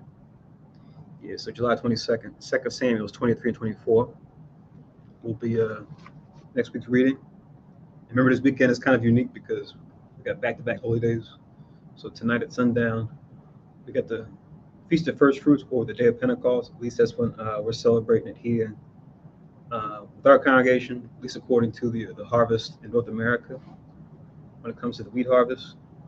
And we said this earlier on in the service, but I've got PDFs for 2024, 2025, up to 2026 now. And the Feast of First Fruits, I'll just default it to start counting at not the third week of May, but the fourth week of May. That way the day can just be marked. And more than likely, it'll probably fall into that time frame. And we'll just keep it that day. We won't move it. Just that logistics wise, if folks want to travel from out of town and, have events, or certain congregations want to link up, we can just do it that way. And we'll probably have a discussion with some of the heads of other schools, just as far as at least the timing on the Feast of First Fruits, to see if we can get some kind of agreement on that. I think everything else is pretty much the same, at least for the congregations that we commune with when it comes to new moons and holy days. But the first fruits, I know, is still kind of a gray area, or area of I don't want to say contention, but just difference. So we probably discuss that further.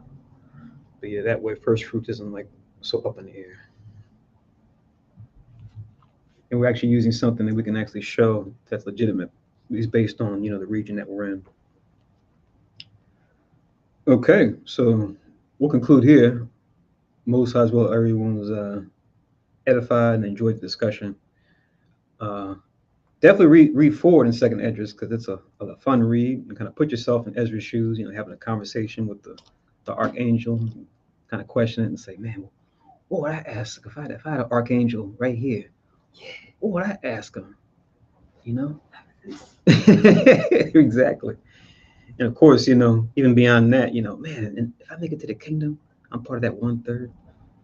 When Christ had downtime, I wonder what I would ask Christ himself, because it's like the same thing, but it's on a higher level, right? Yeah. So most of us will talk to you about it later this evening if there's nothing else. No, 1 second. When the disciples said, but what about him? Right? What about him? Mm-hmm. He said, I'm going to do this kind of my life, but what about him? Like, don't concern about it. You know what else is said too? And it's funny because the way Christ worded it, he knew exactly what he said, but just as like his human nature, even though they were disciples, they fed into. Where's that again? They fed into how he said it. I think it had to been Saint John, because John was the disciple, and it was him and Peter. Because John was his favorite, but Peter was his rock, and I think Peter, he knew that and was kind of like, oh, what are you doing with him? What's going on over here, right? And he's just like, Peter, I have you as the head of the church. Handle what I gave you. Don't worry about what John and I are doing, and our connection. I want to know. It's just like you have a friend group, and it's just like you'll be in a friend group, and it's like certain friends have a certain clique, and sometimes the friend is kind of outside that. Sometimes I look at him and be like, "These guys are weird." Other times it might be like, "I want that too." So what about the three disciples that went to the Transfiguration? Is it 3 of them, right? Yeah. 3. So it's like all the disciples, but like 3 closest one, right? Yeah. It was John and Peter are 2 of the 3, and then John's brother James is the 3rd. Yeah. Those are the 3 out of the 12. Those are the top 3. So make 3 booths. But for the verse, so we can do the closing prayer, because I know folks. Sorry about that. They've been holding on though. They've been watching. St. John chapter it's either 20 or 21. I know it's towards the end. 21 is the end. It has to be 21. Because 20 is doubting Thomas puts his fingers in a. Here we go. Got it. 21. Start from verse 20.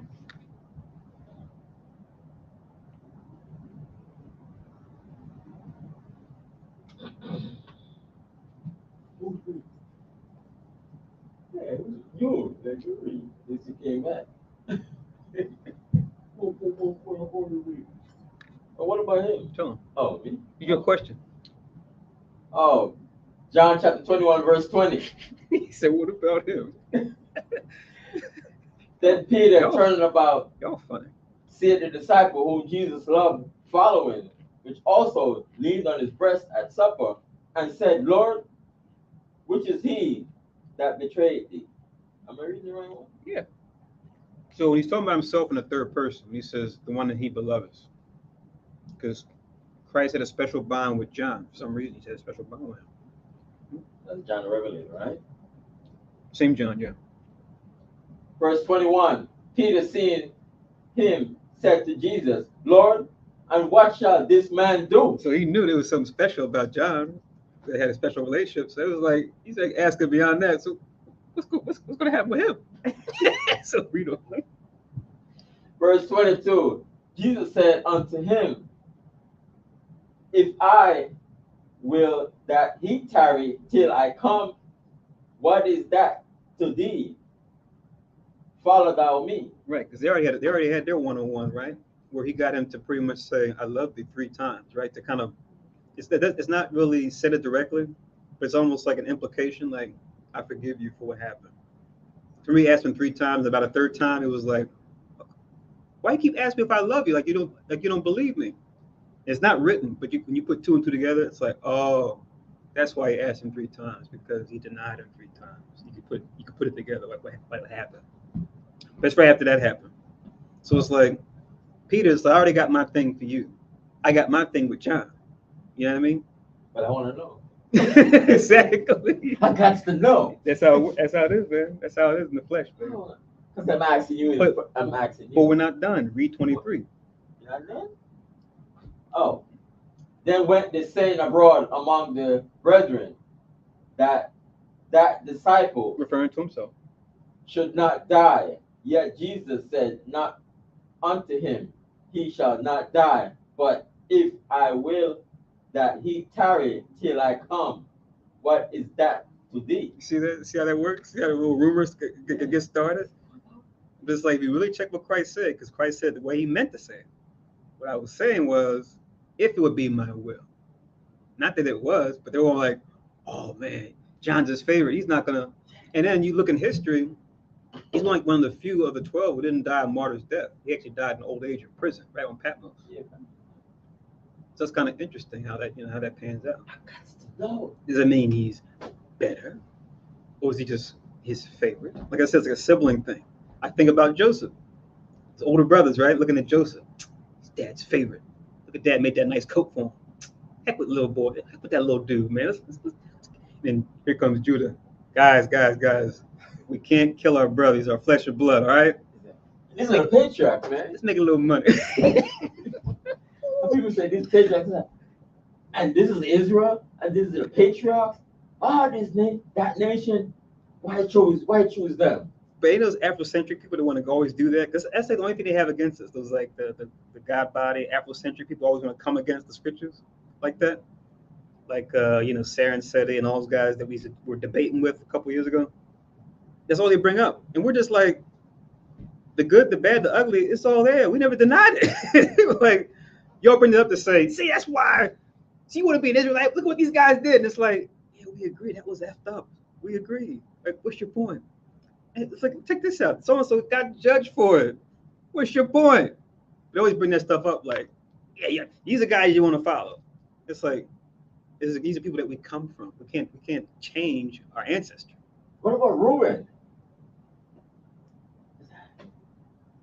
Exactly. Seminole Wars. You would think like, oh, that's nothing too big. Just a little fooling around, you know what I mean? A little family freaky deaky. And it's just like, I think Mosai made sure he got that judgment, but as a nation later on. So it just shows you just made think, oh, little old me thinking this thought, saying this little thing, doing this little action. But that can have trickle down effects to your whole line that comes after you, man. Judah and Tamar. Look at that. Of course, it's wicked. We agree. But that's enough, because we're about to have a little more fun here. But we'll do the closing prayers. With that, we'll say Shah Shabbat. And I hope, like I said, once again, I hope everybody was edified how we went into. And look forward to seeing you guys later on this evening online, if not in person. So Layala Manakah Tawab is still the afternoon. That will do the closing prayers.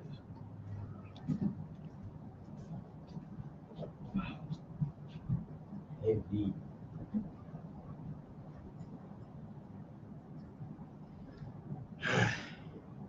Esdras.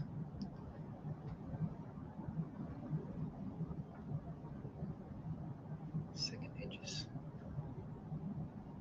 Formidable book.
Barakathir Hawa by Shemi Hawashai, Ashurana Tanawa Paria Gapan Tuara Aman.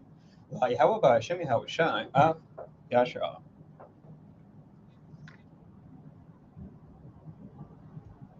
English translation. Blessed are you, Yahweh, in the name of Yahweh Shai, that gives to us the fruit of the vine. Thank you, so be it. To Yahweh, in the name of Yahweh Shai, with Israel.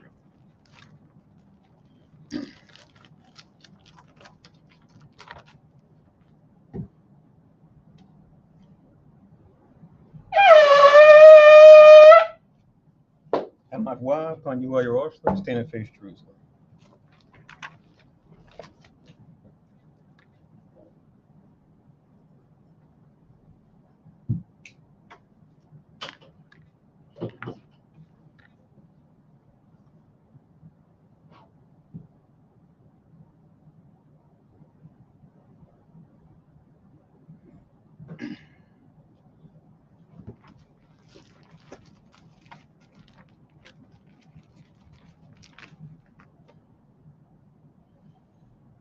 Yahweh Basham Yahushai Babakushai Shemai Lanawe I say Yem Yan I say Shalak Mike Allah Wala Allahayim Tazwadakim Le Shema Ayu Barak Rapha Magan Wakazayak Banya Yash Allah Washalak Lanawa Rabiim Kakamad Rabiim Da'ai Rabiim Mayanad Rabiim Sabalanwa Rabiim Amawan Rabiim Makwa Rabiim Mahabiim Rabiim Aganad Rokanaya Wasalak Kau Katayamnawa La Akim Wa Akiwa Wiyash Allah Tam Yed Waiwalam Basham Yahushai the Wade Amen. English translation. Yahweh, in the name of Yahweh Shai, please listen to us now. Right now, send Mike on the righteous powers to watch over, bless, heal, protect, and make strong the children of Israel. Send to us much wisdom, much knowledge, much understanding, much patience, much faith, much brotherhood, much love, much spiritual protection, and forgive all our sins. For the brothers, sisters in Israel, always and forever, in the name of Yahweh Shai, thank you, so be it. Four Corners Prayer. Yahweh Basham, Yahweh Shai, Barak Nawe, Weash Ale, Wabat Yasapariam, Shema, Yashirale, Yahweh, Allahoi Nawe, Yahweh, Akhe. English translation. Yahweh, in the name of Yahweh Shai, bless us in Israel in the house of books. Then we said, Hear, O Israel, the Lord our God is one Lord. So, with that, we'll say Ashar Shabbat Yasher Allah. I'll post these two real quick. As you'll see, for our chat during the week on our Zoom link, you want to go to profitabletalks.com. Just type that into your web browser, and that's what will happen. Also, if you want to make donations, we have this here as far as our address, 3826B Germantown, Philly, PA 19140.